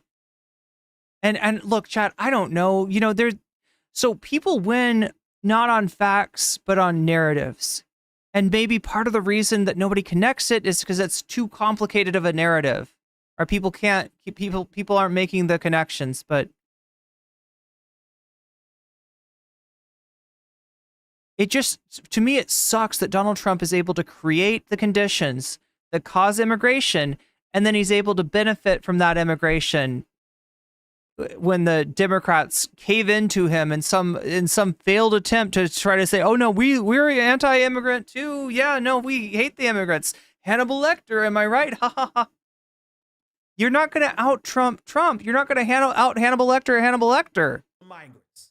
You're not going to gross out Hannibal Lecter by eating human organ meats. Okay, he's not going to be. He's not going to be phased. Not afford to have at the helm. And if he was phased, then he'd be phase Hannibal. He'd be in phase gang. He'd be clip mining, and he'd eat your liver with a nice Chianti anyway, right? For the content of the progressive media movement. The only force out here that is willing to tell the truth, whether they like it or not. We simply cannot afford to have that be two individuals who I believe this video demonstrates they're absolutely going in the wrong direction. and you absolutely have the right to change your mind about supporting them. You can change the way that you live. You can change the way that, like, this is just a habit, right? And you might have fallen into the habit of thinking that Cenk and Anna are on your side. They're not. You see them. You perceive them, right? You develop a parasocial relationship with them. Let me just make it real simple for you. That's not a two-way street. They don't see you. They're not thinking about you, and they're not acting on your best interests. So whatever kind of, relationship you have in your head with Cenk and Anna, understand it is fake, and understand that it is being used against you for them to be able to use your money for MAGA's purposes. If they want to continue to do this shit, they should use MAGA money. They should get those donations from the right-wingers that love their transphobic tirades on Twitter. They should get that money from Elon Musk. Make them go to the right for it. Yeah, spot on, Ben. An amazing video essay. I love this. 10 out of 10. I know you don't do videos like this very often, but you hit it out of the park. So everybody go follow Ben Dixon if you are not already following. What am I trying to do? Copy that link and give you what you need. Super Ninfrendo says, I'm no genius, but I think there's a difference between using a platform to promote something and directly taking money. Oh yeah, absolutely. Absolutely.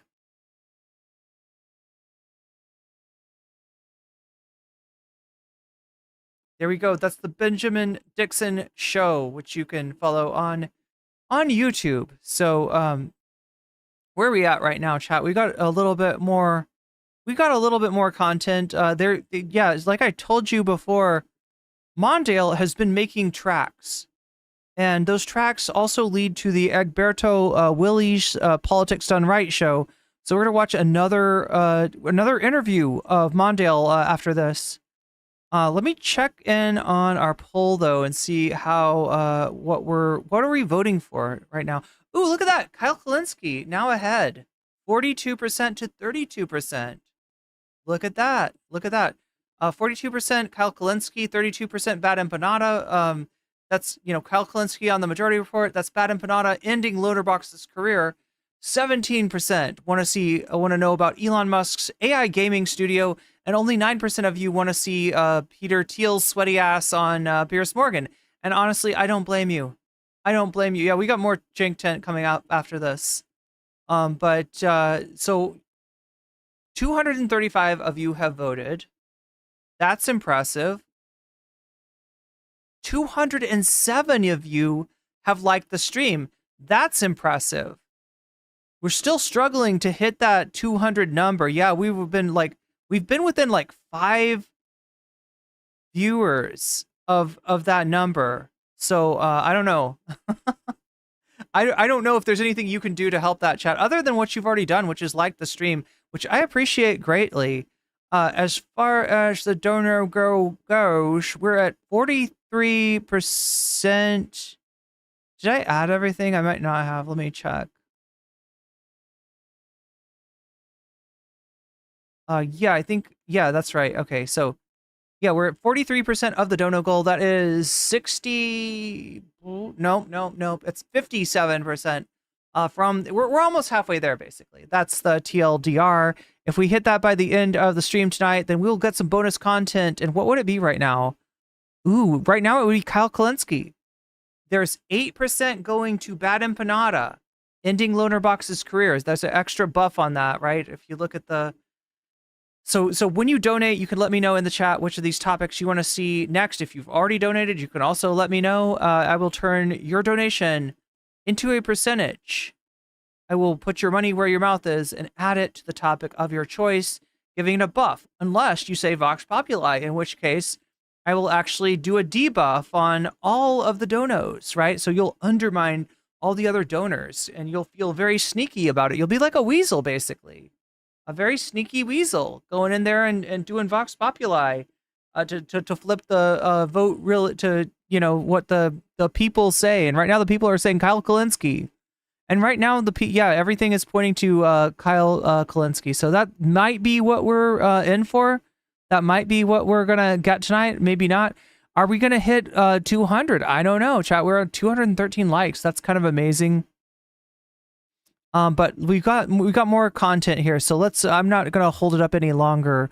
Again, sorry for not like having more talk to chat time, but I started super late. You know why I started late, right? Because I'm working on a video of the announcement from Mondale Robinson that he's leaving the TYT Network. He made that announcement on Benjamin's podcast, on Benjamin's stream. So I've got a video almost ready to come out to you. Should be coming out tomorrow, I think. I was thinking about reading into it. I mean, I did put it up on YouTube.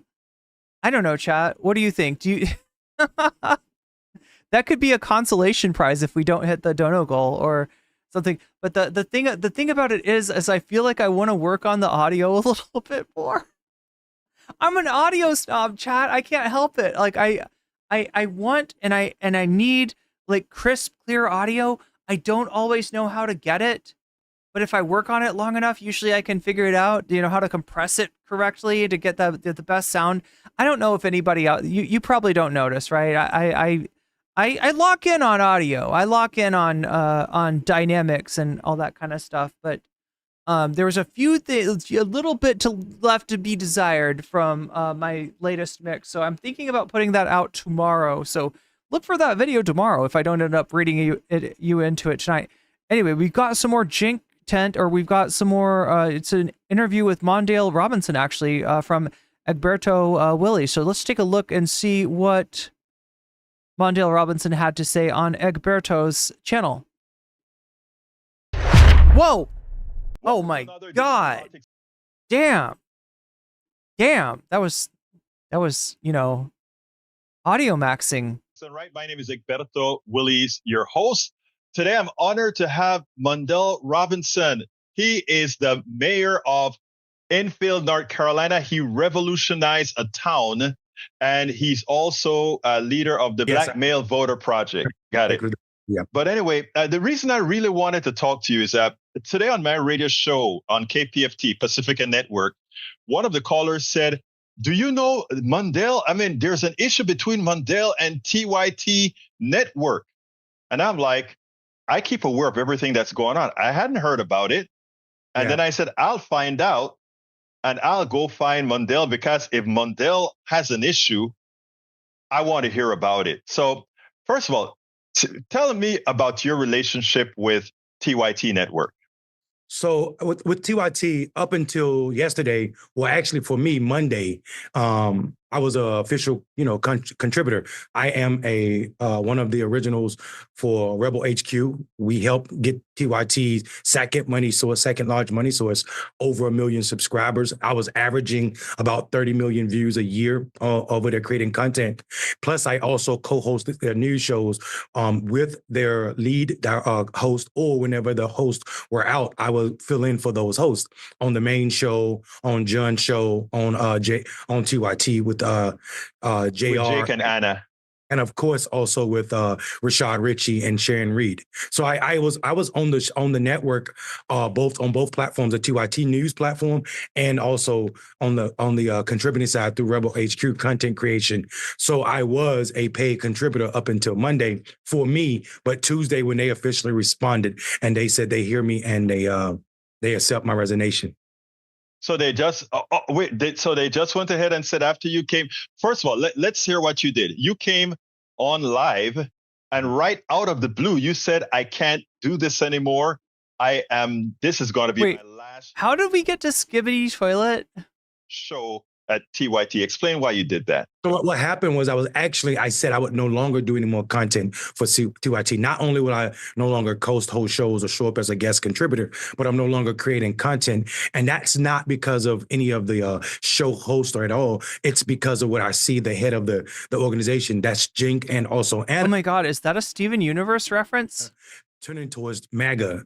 And also, normalizing this idea that Donald Trump and his followers are not racist or not threats to Black people. And I don't care what the outcome of this past election is. For me to see someone who has garnered over 1 billion views. Good night, Tracy. From the progressive community, people who have made so much money off the backs and thoughts of Black and white conservatives. Progressives. I feel like that was a disservice for who we are in a moment where we need progressive news, where we need progressive outlets to be as strong as possible to charge up the Donald Trump administration. I didn't see Cenk and Anna taking a stance to say that they were ready to do that. What I saw them do was trying to remain relevant with conservative media. Anna doing interviews with Glenn Beck, Cenk showing up on Piers Morgan and other places and talking about maybe these people aren't as conservative as everything, or maybe they're going to save democracy. And then I seen Anna take it a step further when she started calling us religious zealots. People on the left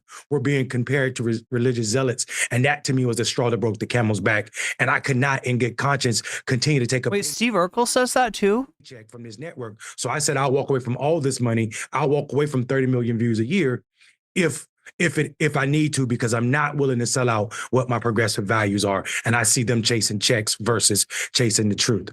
So, I mean, when they went out of their way to speak to Glenn Beck and others, did they put those clips on the TYT Network's platform? And that's a part of the problem. And I think people— They didn't. This is their trickery. Narwhal by Nature, thank you for the lemon with maracas super sticker. People on TYT Network may not have seen this ideology, because what we're really saying is on Twitter, you're showing up as a different person. Cenk, Anna is saying, things that some people are confusing, or not even confusing, conflating with transphobia. Anna is being more conservative, calling us zealots on the left. And then, like I said, cozying up with Glenn Beck, and none of this is popping up as content on TYT. This is content on other platforms. So that they looking more mainstream on other platforms, but on the— I gotta check out some Urkel. Is that around the same time period as Alf? Platforms where people are paying. There's like a channel on Twitch, and I don't know how they do this because it's like copyrighted, but they play Alf 24/7. It's just like one episode of Alf after the other. So I don't know, maybe Urkel's got one too. Subscriptions where people are spending their progressive time with media outlets, they're showing up as a different— But yeah, I got to catch up with Alf, and I mean, as long as I don't see the last episode. I heard the last episode of Alf is kind of a bummer. But so far so good. A different people, a different entity, and I can't take that. That to me seems fraudulent. Well, actually, it is fraudulent if what you're trying to do is normalize both MAGA and normalize Trump, because, again, it goes against everything that progressives are supposed to believe in. And for a network that used to preach that MSNBC was the pariah because they were too close to neoliberalism, it's hard to see then how you can approach MAGA and somehow believe that it's— Wait, Skibbity Dop made you racist against Bulgarians? Are you talking about the song, or are you talking about the toilets? It's interesting because this has happened to many of our progressive— Yes, skibbity bop, skibbity bop. Their values, they decide to, and we're not— we're assuming that these may be chasing clicks from elsewhere or trying to normalize yourself now that we have a new power in Washington. Your thoughts? I mean, for me, regardless if the motive is money or whatever the motive is to remain relevant, the idea to be progressive, it is never about relevance. It's about moving people further, making sure the least amongst us are getting closer to equity in our line, in our work. And I don't see that right now. So I don't care if their motive is money, because it doesn't bother me. What I do see is a week before the election, you were ready to call Donald Trump people fascists, and you was calling Trump a fascist. Now, all of a sudden, the election outcome didn't turn out a way that we were seeking, and now you're normalizing what you just called the fascists. You have been charging up the Biden administration or liberal administrations or neoliberal administrations since you came on air, and now you can't have the gall to do the same thing with the Republican administration just because they said they're going to weaponize the FBI. I'd be damned if you get to run when things get hard and then stand when it's easy. I'm not okay with that. And for those reasons, I walked away from the money and also the platform. Now, I want you to address something, because there's an issue with liberals. Let me see how to put this. There are some people, I want you to explain this. There are some people who can actually play in both domains, but some who would never have the ability to play in both domains. Explain that some. Well, I mean, it's as simple as American, right? It's as old as American. It's as white as America, right? And because what you're saying is white people get to play politics, black people die from politics. So those who get to play in both domains and without any repercussions, they're usually white people. And I mean, we could dress it up, or they're so close to white, the proximity is dangerous. And I think that to me is not okay. I don't ever think for me that there's a true progressive that can play in both spaces. You cannot be progressive if you don't stand on certain principles. The idea that you're willing to normalize people that say that black people are from S-hole countries, that we root from there. People that when black people say black. Yeah, I believe it was S-hole. I'm sorry. I thought he said asshole. I thought he was mixing up his curse word, but no, he said S-hole, like S. Hole. Matter. They say blue lives matter. What are we talking about? Smurfs? No, what you're saying is that the ideal of American police is as important as the death of black people. I honestly don't think they'd give a fuck about the Smurfs, but and I can't stand for that. And I'm telling people right now, we as the progressives have to put a stake in the mud and say we will not subscribe. We will not send millions of dollars. We will not send billions of views to a network that is willing to be cozying up with Glenn Beck, who was the MAGA before there was MAGA, right? Glenn Beck was Trump before Trump was on the political scene. And I mean, he was so far right that he had to be fired from Fox. Think about that. Think about the lies and the shenanigans that Fox is guilty of that they allow on their air. And Glenn Beck can't be on their air. So to see that what we're calling the vanguard of progressive networks. Not that vanguard. Games with people's lives, because that's what it is. Good point, radical trans girl. I still get death threats. We're the ones who live in an asshole country. True. Right? I've not spent a night in this town that I'm in right now in 2 years since I tore down a Confederate monument. So to see Cenk and Anna cozy up to these same people who believe that black people should not be so-called uppity and know their place, it's not comfortable for me. And I refuse. Kyle Kalinske, it is, Mark Gold. I don't know if there are progressives or people that can play on both sides. What I will say is with whiteness comes the ability to disappear from progressive policies when it's uncool. You know, I actually saw the tears in your eyes when you just came out and said it. Yeah, for Cenk and Anna, it's about picking a friend group, right? That's what this is. There's not, they don't have as much at stake. And I mean, it really hurts. Today on one of my programs, I pointed out to folks that, you know, when we look at even the election that did occur, what really hurt is how did the most competent person, somebody who was competent, eloquent, somebody who had no issues, no legal issues, how could that person lose against a Donald Trump? And it speaks to who America is. Explain that somewhat. Yeah, I mean, listen. If you understand what America is and what Donald Trump was able to do, this is not a new thing, right? This is the white Southern strategy replayed and remixed for the 21st century. All we saw was Donald Trump doing exactly what Lee Atwater said: invoke fear in white people about the threat to their superiority, and you will have a base that is unbeaten. Yeah, even unconsciously, or especially unconsciously. Now, did he say Lee Atwater? Yeah. So Lee Atwater speaks to the difference between explicit racism and implicit racism, or conscious racism, which he described as in the 50s, you say inward, inward, inward, inward, and you win, right? So that's how they used to run their political game, you know, back in the day. Right now, you can't do that. That hurts you. So what do you do instead? You run on issues that are diverse, that are different, that are all over the place. You know, cutting welfare, busing. You run on this, but what is the underlying the thread underlying all of these issues? Is that all of these issues hurt Black people disproportionately, hurt non-white people disproportionately.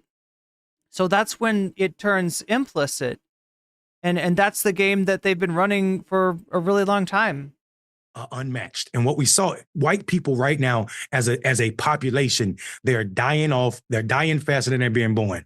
But what we saw Donald Trump was able to do was he was able to increase white people's percentage of the electorate, even as their percentage of the population gets smaller. That happens when the narrative is on the right from Donald Trump and his people.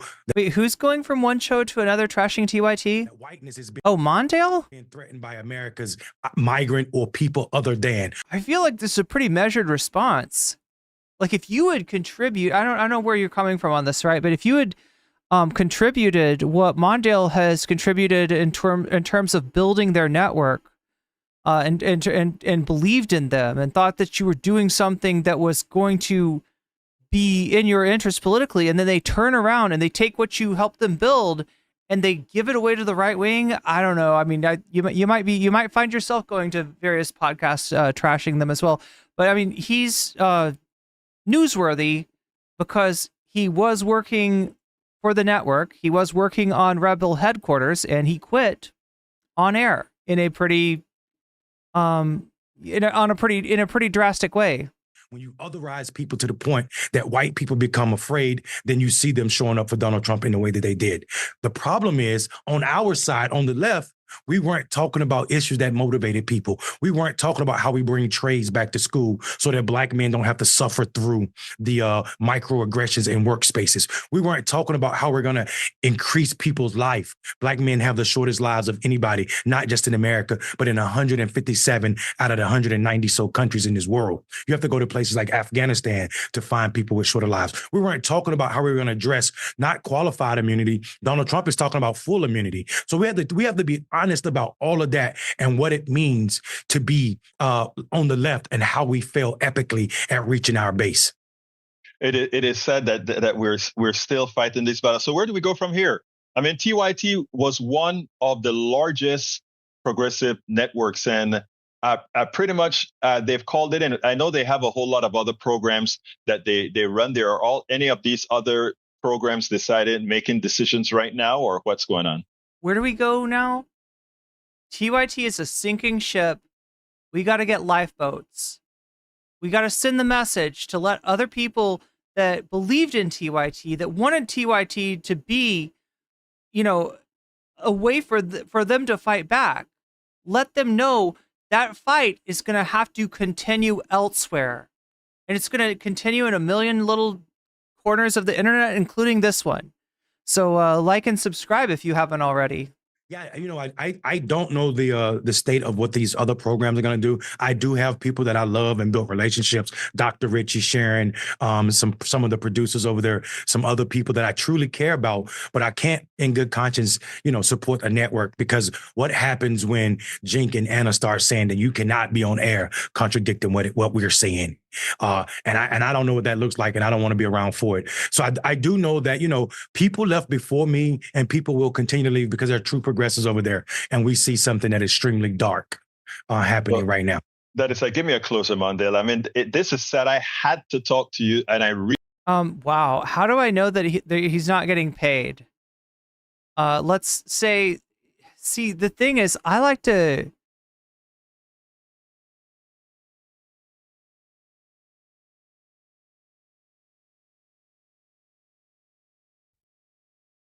The question is, what makes you think he's getting paid? Right? What evidence do you have towards that? And the only thing you got is motivated logic, which is no, I really like TYT. And if this Mondale person is the only one that's saying TYT bad, then, if we just undermine him and say he's getting paid, hey, remember the union? Maybe Hank Thompson was getting paid. You could go in a million. I mean, this is literally the smear technique that Hank Thompson described was being used against them when they tried to unionize TYT, and Cenk Uygur union busted. It's not just Mondale. It's not just anyone. Francesca will tell you the same thing, right? Benny will tell you the same thing. The TYT mods that resigned will tell you the same thing, right? This isn't just a Mondale issue. This is so much more. But I mean, thanks for pointing out that obvious logical fallacy that some people get pulled into of well, how do you know that the judge that said that Trump was guilty wasn't paid? How do you know that the deep state's not controlling everything? How do you know that there's not drones that are controlled by aliens and Iranians that are attacking New Jersey right now. How do you know they're not eating the dogs and the cats? Oh my God. Oh my God. See, for that kind of shit, the burden of proof is on your ass with the wild ass conspiracy theory. So if you're going to come to me with a wild ass theory like that, please at least come with some facts and some receipts and something, right? Instead, you got nothing but motivated reasoning and cope. Really wanted to talk to you today because I want folks at Pacifica Network to hear what's going on. But you know what? Look, this ship is going down. All right, to quote Peridot. Wait, no, is it Pearl? Pearl says that. Yeah, the ship is going down. I think it's Pearl. No, it's Garnet. Fuck, Garnet says it. Oh my God, chat, I'm mixing up my Steven Universe. This ship is going down. All right, TYT is not gonna last. It's not gonna stand the test of time. I predict that by 4 years from now, they'll be fully on board supporting the Republican candidate, whether that's JD Vance or whoever.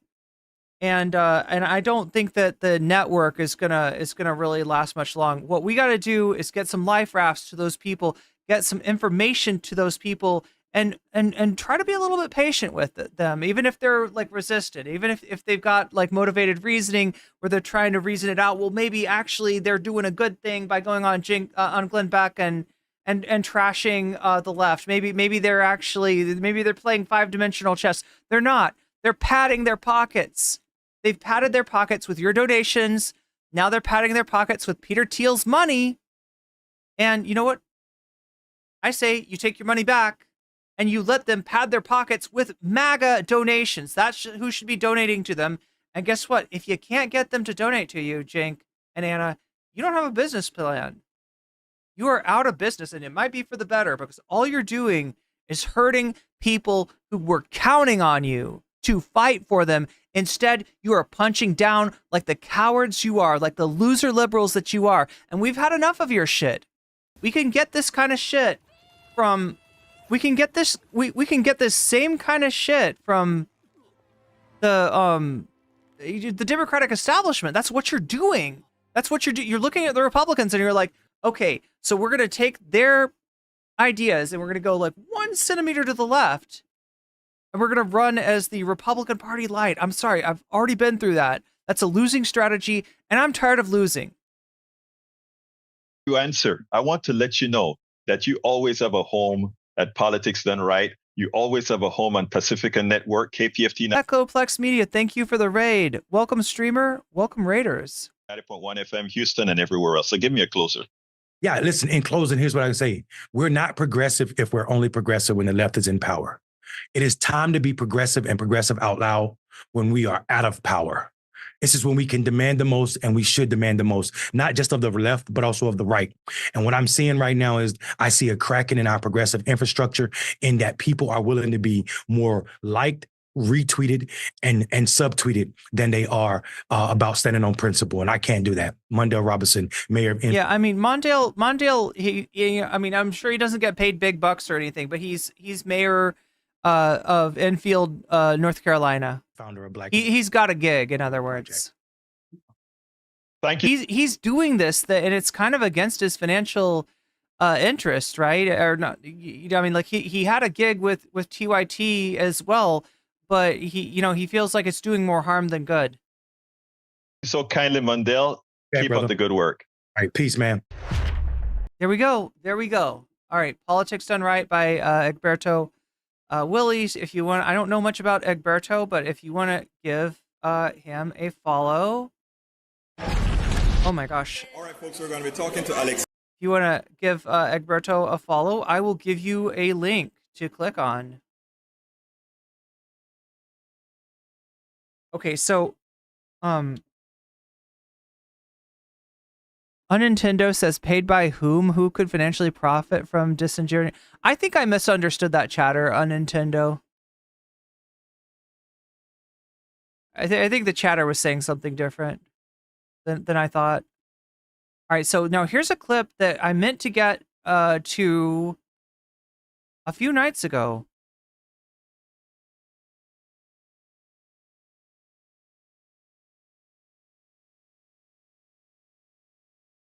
This is Hassan talking about working for TYT.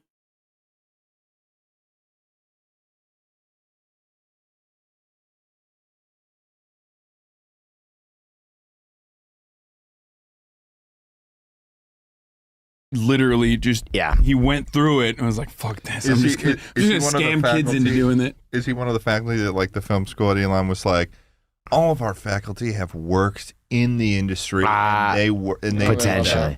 Yeah. I'll just never forget that. It was scary. It was the scary last thing to hear from your mentor. Oh yeah, as like you're out the door. That was the last thing. That was like it should have been, it should have been a disclaimer. Yeah, it was like, oh, this is an opportunity for me to hire someone and skirt some. And I wanted to move to Los Angeles anyway. Mm-hmm. And my uncle was like, oh, this is an opportunity for me to hire someone and skirt some serious like labor regulations because his family. Like I was living in the kitchen of a frat house. Yep. Because like LA real estate is insane. And his pit bull fish lived in your closet on the floor. I remember that. I was basically just like living out of a frat house kitchen. Like the chef's quarters there. We used to bribe our way into nightclubs with pepperoni pizza. That's true. We did do that. Yeah. And I worked at the Young Turks, and I made like, I think my first year salary was like $21,000. Like it was under the. That's like this. I got money back from the government. Like the government. Oh my God, chat. Wow. I was like, they're so poor. At tax season, I was looking forward to it. That's how much you'd make if you were. Me? That's around how much my buddy made when he was in the Marines per year. It's like 21,000. Yeah, he's like, well, at least with the Marines, like, I mean, you get room and board, you know? Exactly. So I had to make my own accommodations, but that's how I started because I just had nothing else that I could do that I would enjoy doing. So I started doing ad sales at the. Nintendo says, at the end of the day, Cenk is leaving the left because he can't stop yelling at anyone who even slightly disagrees with. Yeah, there's a lot of projection there because that's what he accuses the other side of doing. He can't stop yelling at anyone who even slightly disagrees with him. Anna is leaving because the left because someone called her a medically accurate, slightly unflattering term, and then refused to back down. It's all ego all the way down. Young Turks, and they needed someone to do like direct ad sales, and they had no idea. They had nothing. Like they had no program dedicated to like, you know, selling ads and inventory. So I basically built that out. Right. Advertisement, sales, and operations in its entirety. Oh wow. And then I always wanted to be on camera though. Because, you know, I'm a fucking narcissist. Right. And I was like, I could do Everyone this. in this room is a narcissist. Yeah, exactly. Borov. And so I was like, I will literally just like, I will fill in roles that no one else wants to do. Like if any of the talent, like the on-camera talent, they don't want to show up for work one day, I'll be the guy. And I was dog shit. Like I was so bad on camera when I first started. Not much has changed. I'm still bad, but I was bad back then as well. So a lot has changed. He's gotten better. No, I've gotten. Let me be that guy. Yeah, I've gotten a lot better for sure. But I started doing that, and then I was like, I'll produce my own show. I basically like was selling ads, doing cold calls, all this stuff, while also simultaneously shooting a green screen teleprompter show. And they did not have that at all at the Young Turks. I feel like I saw that one. Out of a closet, yeah. That was in a closet? That was the a one fucking with the white background? Yeah, that was a utility closet that we turned into a studio, basically. Wow. And then it popped off because I got on Facebook and they were like, you're just going to do all of our Facebook stuff. Wow. Like, you're demoted. No longer are you doing sales. You're going to do Facebook. Well, that's because your uncle was letting everybody steal your sales deals too. That's true. His uncle would like let him massage a sales deal to the last thing, then someone would swoop in and close it and take the commission. Oh, yeah. And his uncle would be like, them's the break. So it's interesting because his uncle basically at this point like tries to whiplash this, like basically be like, I did all this to motivate you. Are you on good terms with your uncle? Yeah, I still love him. But I mean, he was but it's insanity that he looks back at the situation. He's way too charitable. He's like, this was all part of the plan. The thing is, like, I think he was, I mean, they're progressive, right? So nepotism is a big no-no. And in order to like combat against like nepotism statements from within the company, he like went overboard with like the fucking nothing. Like, you know what I mean? Right. I'm just gonna do whatever I want. And I mean, that still doesn't stop people from saying it, but it doesn't matter. Yeah, he's the Jon Snow of TYT, basically. Oh, okay. So yeah, I built a show, The Breakdown, out of a fucking utility closet, and it blew up on Facebook. Like that was what I would do, like those Tommy Lauren videos back in like 2016 election cycle. That's when I first like popped off, and finally in like 2019, I had started streaming on Twitch. And it was getting to a point where I had like consistently a couple thousand people in. Oh my God, chat, we're so close. So they basically gave me an ultimatum and were like, you know, you can't live stream. We're 7 viewers away from having 200. We're like live streaming. Can we do this? Because I would go into work, write my videos in the morning at like 6 a.m., wake up, write these videos, okay? And shoot the video, leave work in the middle of the day, like at like 2 a.m. or 2 p.m., work out, and then stream for like 6 hours. Wow. So they told me, don't do that. And I did that for like a year and a half. And they were like, you can't do that anymore. So I was like, all right, well, I'm just going to do this then. And I just, and they were like, left. oops. Yeah. Wait. No, it was Wait, they literally like, I mean, it sounds like they kind of fired him. Like he goes in, he does the jobs that nobody else wants to do. He gets paid poverty wages. And then they're like, you can't do this anymore? Like out of concern for him or out of... It was terrifying. Seems like a good decision, though. Yeah, it was terrifying, but it was the greatest thing that I think did. most big decisions that end up working out in our lives come from that sort of fear, that leap of faith. Yeah, like I literally didn't have health insurance. I was like, I'm fucked. Dude, like I'm so fucked. Yeah. I tell the story of like the reason I started Twitch streaming is like he started to do well, and like he cornered me one night when we were for viewers. Was like, you need to Twitch stream. So you guys were both drunk, and you're like, dude. Well, listen. I probably was drunker than he was, but I was going through it at the time, and he's like, you need to Twitch stream. You absolutely need to do it. And I think I had like this was after a day of drinking. Your I think I had, so like look, if I you know, if I had like a friend that, you know, I was like, you need to YouTube stream, and they started their stream out, I couldn't really guarantee much for them, right? You know, I mean, I could give them a shout out, I could do this and that. Right, on YouTube, it doesn't really work like this. On Twitch, it actually does, though. You see how we just got a raid from my friend at Echoplex Media? By the way, shouts out to Echoplex Media. Go give them a follow. Go give Echoplex Media a follow. So Twitch, that's how it works, right? If you have friends in high places, you're kind of set. And so that's, you know, Will Neff, literally his success, it sounds like, kind of came as a carry-on effect of Hassan's success. I had like $2,000 in my bank account at the time, and he was like, just do it. And I bought a shitty gaming PC on Amazon, and that was I remember that. That was kind of like my moment where I was like, well, I spent the money on a shitty gaming PC. Time to stream, baby. We're all in. So how did you two meet originally? We had a mutual best friend. So anyway, that's the bit on TYT. I think the rest of it is just like, I don't know. It might be interesting for some of you over on Twitch, but best friend growing up in New Jersey, went to school with him at Rutgers. They became best friends. And then one night I was visiting Rutgers, and my friend Dan was like, you got to meet this sweaty fat fuck. He's hilarious. Enter sweaty fat fuck. He sweats cheese. He was a way sweatier. I was way sweatier and way fatter. Yeah. Okay. Anyway. We do have one more. I don't know if this is going to be any good or not, but yeah, it looks like Cenk got himself interviewed.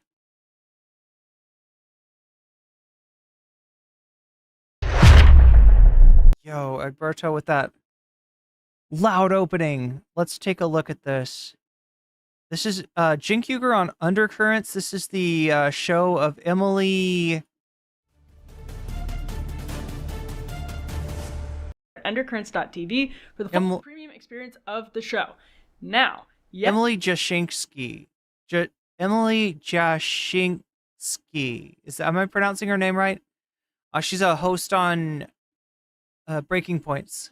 Yesterday morning, a conservative host on Breaking Points. Politico Playbook, the hugely influential newsletter here in Washington, D.C., was delivered to inboxes on Capitol Hill and K Street and even down at Mar-a-Lago with a very interesting headline. It read, But the now there are Dems freaking cozying up communist to invading Elon Musk. radicals. So who are those Dems? To name a few, Elizabeth Warren, Josh Shapiro, and our previous guest on this show, Ro Khanna, Playbook reported. But beneath that headline, Playbook made it clear. Okay, no, we got to look at this. Some of them want to shape the thinking of someone who will have an outsized microphone regardless of what they do. In this category, Elizabeth Warren and Pramila Jayapal. Some want Musk to develop his business in their backyards. In this category, Pennsylvania Governor Josh Shapiro, an almost vice presidential candidate, Josh Shapiro. And some are eyeing presidential runs in 2028 and may want to avoid getting on his bad side for political reasons. In this category, Shapiro, Ro Khanna. Oh no. Fetterman. Sorry, chat. Some of you will get that reference if you watch my videos. That not all Democrats were hopping on the Elon bandwagon, noting how Representative Maxwell Frost discussed Musk on MSNBC just a couple of days ago. So you expect me to believe that someone like Elon Musk, who's worth over $340 billion, is going to be in charge of helping to decide what my mom's Social Security check is going to be? Mm-hmm. And so I think we really need to take this on the road to show people, and it's going to help us, of course, take the House back. Outside the Beltway, though, this internecine battle is raging as well. Cenk Uygur, the popular host and founder of the Young Turks, has been making headlines left and right, literally and figuratively. He actually reached out to Elon Musk and said, quote, "Put me in charge of the Pentagon. I'll slash I think she's also on the Hill. I mean, it wouldn't surprise me. There's a lot of overlap between those two. Easy. That'll get you 20% to your goal of $2 trillion right out of the gate. I went to Wharton 3 years before you. I own a media company, so I know how to run a business. If you really want to cut..." Well, this is right. Hank was telling me this, that Cenk also, went to the same finishing school. This is how he referred to Wharton Business, as a finishing school. Put me in, coach. After Musk replied, quote, "Suggestions welcome," Cenk posted that generals should not be allowed to leave government and work for defense contractors for a period of 10 years. Donald Trump Jr. jumped in and said, "This is a great idea that has been discussed." I mean, with the Trump administration, their interest is making sure that the people that are appointed generals are in the tank for Trump. Because when they weren't, there was trouble, right? They talked about, Trump's Nazi fascination, for instance.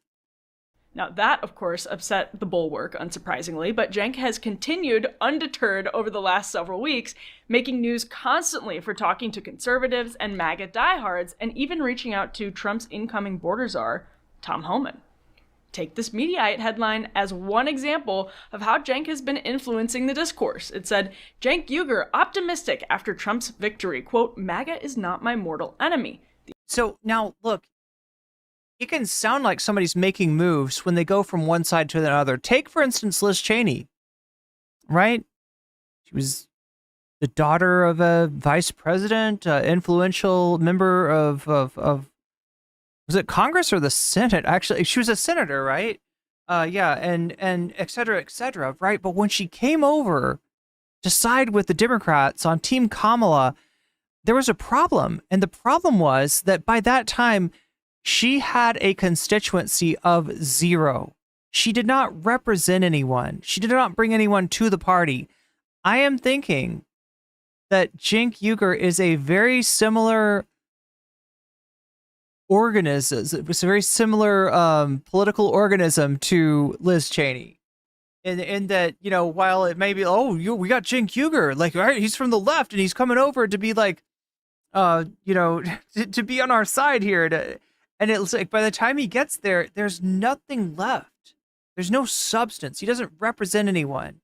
He doesn't stand for anyone. He has crashed his media empire. So you're getting, Cenk, and you're getting TYT, but you're not getting the TYT that's too strong. You're getting the TYT that gets views in some cases that are just, maybe double what my videos get, right? I'm not even kidding about that.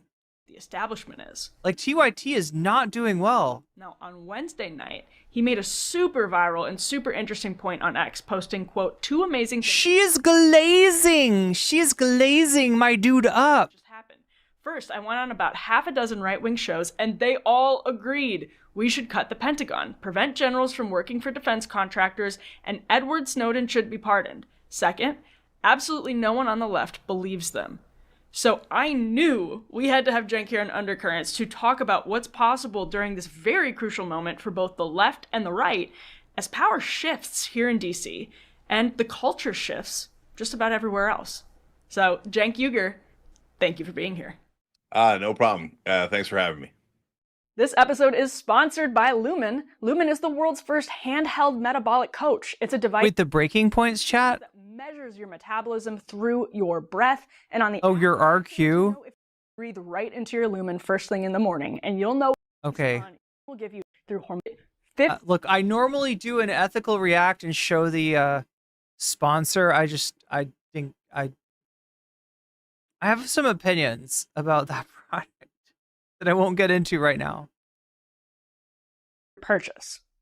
We were talking before we went to air about whether it's possible for you to get more canceled. So I think we're going to give it a go. Is that all right? Oh, yeah, of course. I live to get canceled. We're going to trigger the libs.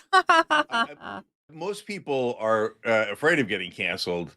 I live for it. So here we go. Let's do it. You wallow in it, don't you? Cenk, I think you and I probably both agree the left has some good reasons to be suspicious about the right, but this is actually very real among voters and activists.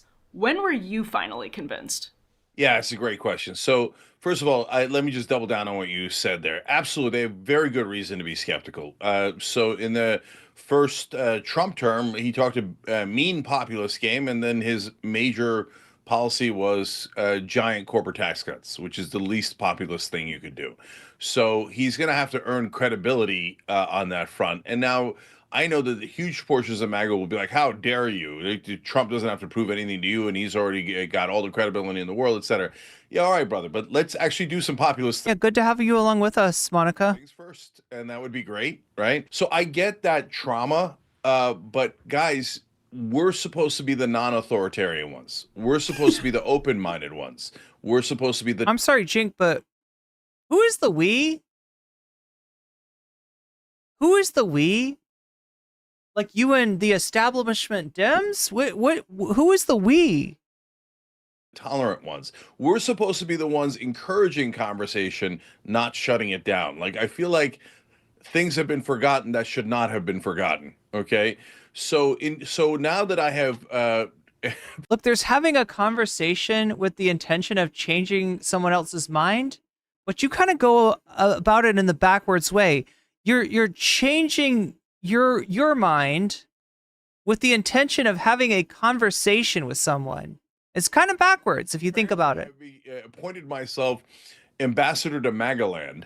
And so, and I've got on all these shows and I return with interesting news. So obviously it's time to shoot the messenger. So the news I bring back is, no, their voters mean it. Do all of their voters mean the things that they say? No, of course not.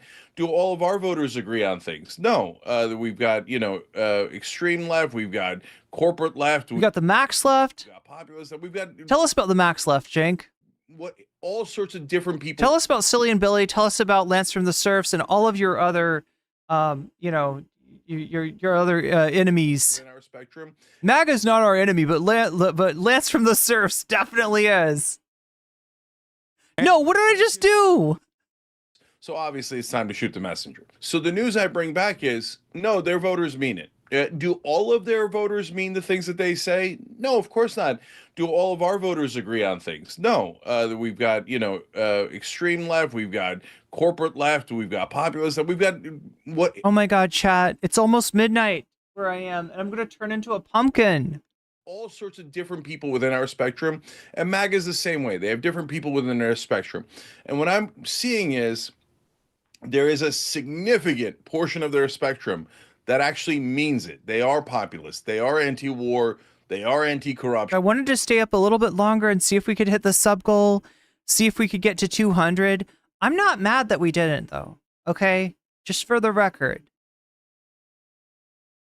Just for the record, chat. I am not mad that we didn't hit those numbers. Because we're damn close. Was so peaceful up here, but now there are freaking communist. And as much as I say I like nice big round numbers, I'm not a stickler. It's a really good night. And then when I made those specific proposals, sometimes some of the MAGA guys say back, wait a minute, this doesn't have anything to do with you. We already believe that. Yes, brothers and sisters, that's what I'm trying to explain to the left. It's not like you woke up one day and I convinced you overnight with a frickin' tweet, right? No. I mean, your tweets, you're right. Your tweets are not very convincing. They already believed it. And so that's the news I'm bringing back to the left, and it has not been well received. You said something important, that their voters are serious. Their voters mean it. Now, one of the frustrations, if you're sort of populist on the right, is what translates from voters and politicians to the politicians. So politicians might know now what voters want. Rand Paul said on this show a couple of days ago, Mitch McConnell is on the losing end of history. He's wrong on Ukraine. Is it just me, or is there something weird? Like, is there a filter on Rand Paul? Is there a filter on Emily? Like, I feel like I'm seeing filter. I could be wrong. I could be wrong, chat. Like, not like a super weird filter, but there's some kind of filter on this guy, isn't there? Okay, anyway, we started that. We'll finish that another night. I wanted to thank my Patreons because they do keep me alive. And sometimes they keep my lights on, they keep my internet on, and they keep me coming to you with new episodes almost every day. We do like almost 6 days a week, depending on if I get tired or if I have to try to make a video. Speaking of which, we've got a video for you. It's going to be on Mondale Robinson. It's going to be on, like, I'm reacting to the Mondale Robinson's announcement that he's quitting. He's resigning from TYT Network, and that should be coming out, I hope, tomorrow. Cross my fingers. I hope we'll get it out tomorrow. I just need to work on the audio a little bit, and then that video will be ready for you. I will be live streaming also tomorrow, so look for that. That's part of the reason that I got to get to bed now. What else do we need to do? Probably raid somebody, right? Jesus, let's raid Jesus. There's literally an AI Ask Jesus. I'm not going to raid Ask Jesus, though. Hope that's not a disappointment. I did talk about Alf.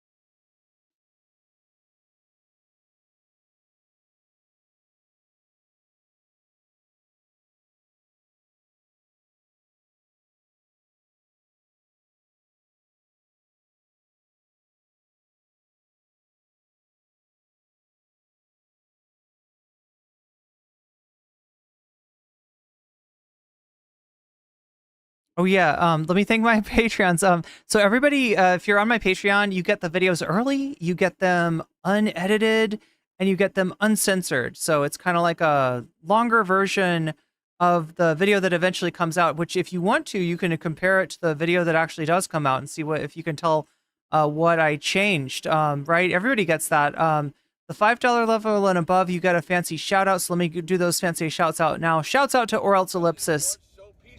Shouts out to Temporal Insanity. Shouts out to Funky Monkey. Shouts out to Shakespeare. Shouts out to Nadia. Shouts out to Moe Noeb. Shouts out to Just Julie. Shouts out to Jules K. Shouts out to JR. Shouts out to Hot Ham Radio. Shouts out to Good for Gabby. Fancy shouts out to Zara Xerix, to Rachel K, to Crystal Saphira, and to Omega Star.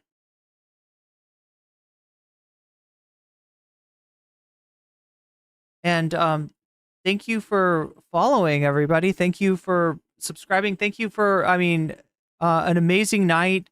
Again, I'm not, like I said, I'm not mad. We came like right next to, we were like within 4 viewers of being at 200. So, it's just as good to me. I'm happy. And I'm glad I got to spend the night hanging out with you. And again, that video that I've been working on all day, that should be coming to you tomorrow. But yeah, welcome to the fold, Benjamin, Shelton, and Cedo. Welcome. Sorry, I don't think everybody that subs, but I thought I saw another sub. Monica G, thank you for following. Yeah, so that is, I believe, us raiding into. Yeah, shout out Rolling Thought. Yo, no follow. Vibrator, what up, baby? Yo, no comment, chick. Thank you so much for raiding. So yeah, I raid into USA holes sometimes just for the music. Every time you raid in, the music plays. It's pretty cool. And that Luigi. So go check out USA Hole. Go check them out on Twitch if you want to. I am gonna get to some sleep because otherwise I will fall off the face of the earth. So good night, everybody, and I will see you all tomorrow. And look for that new video tomorrow morning. So till then, much love and moe kyun.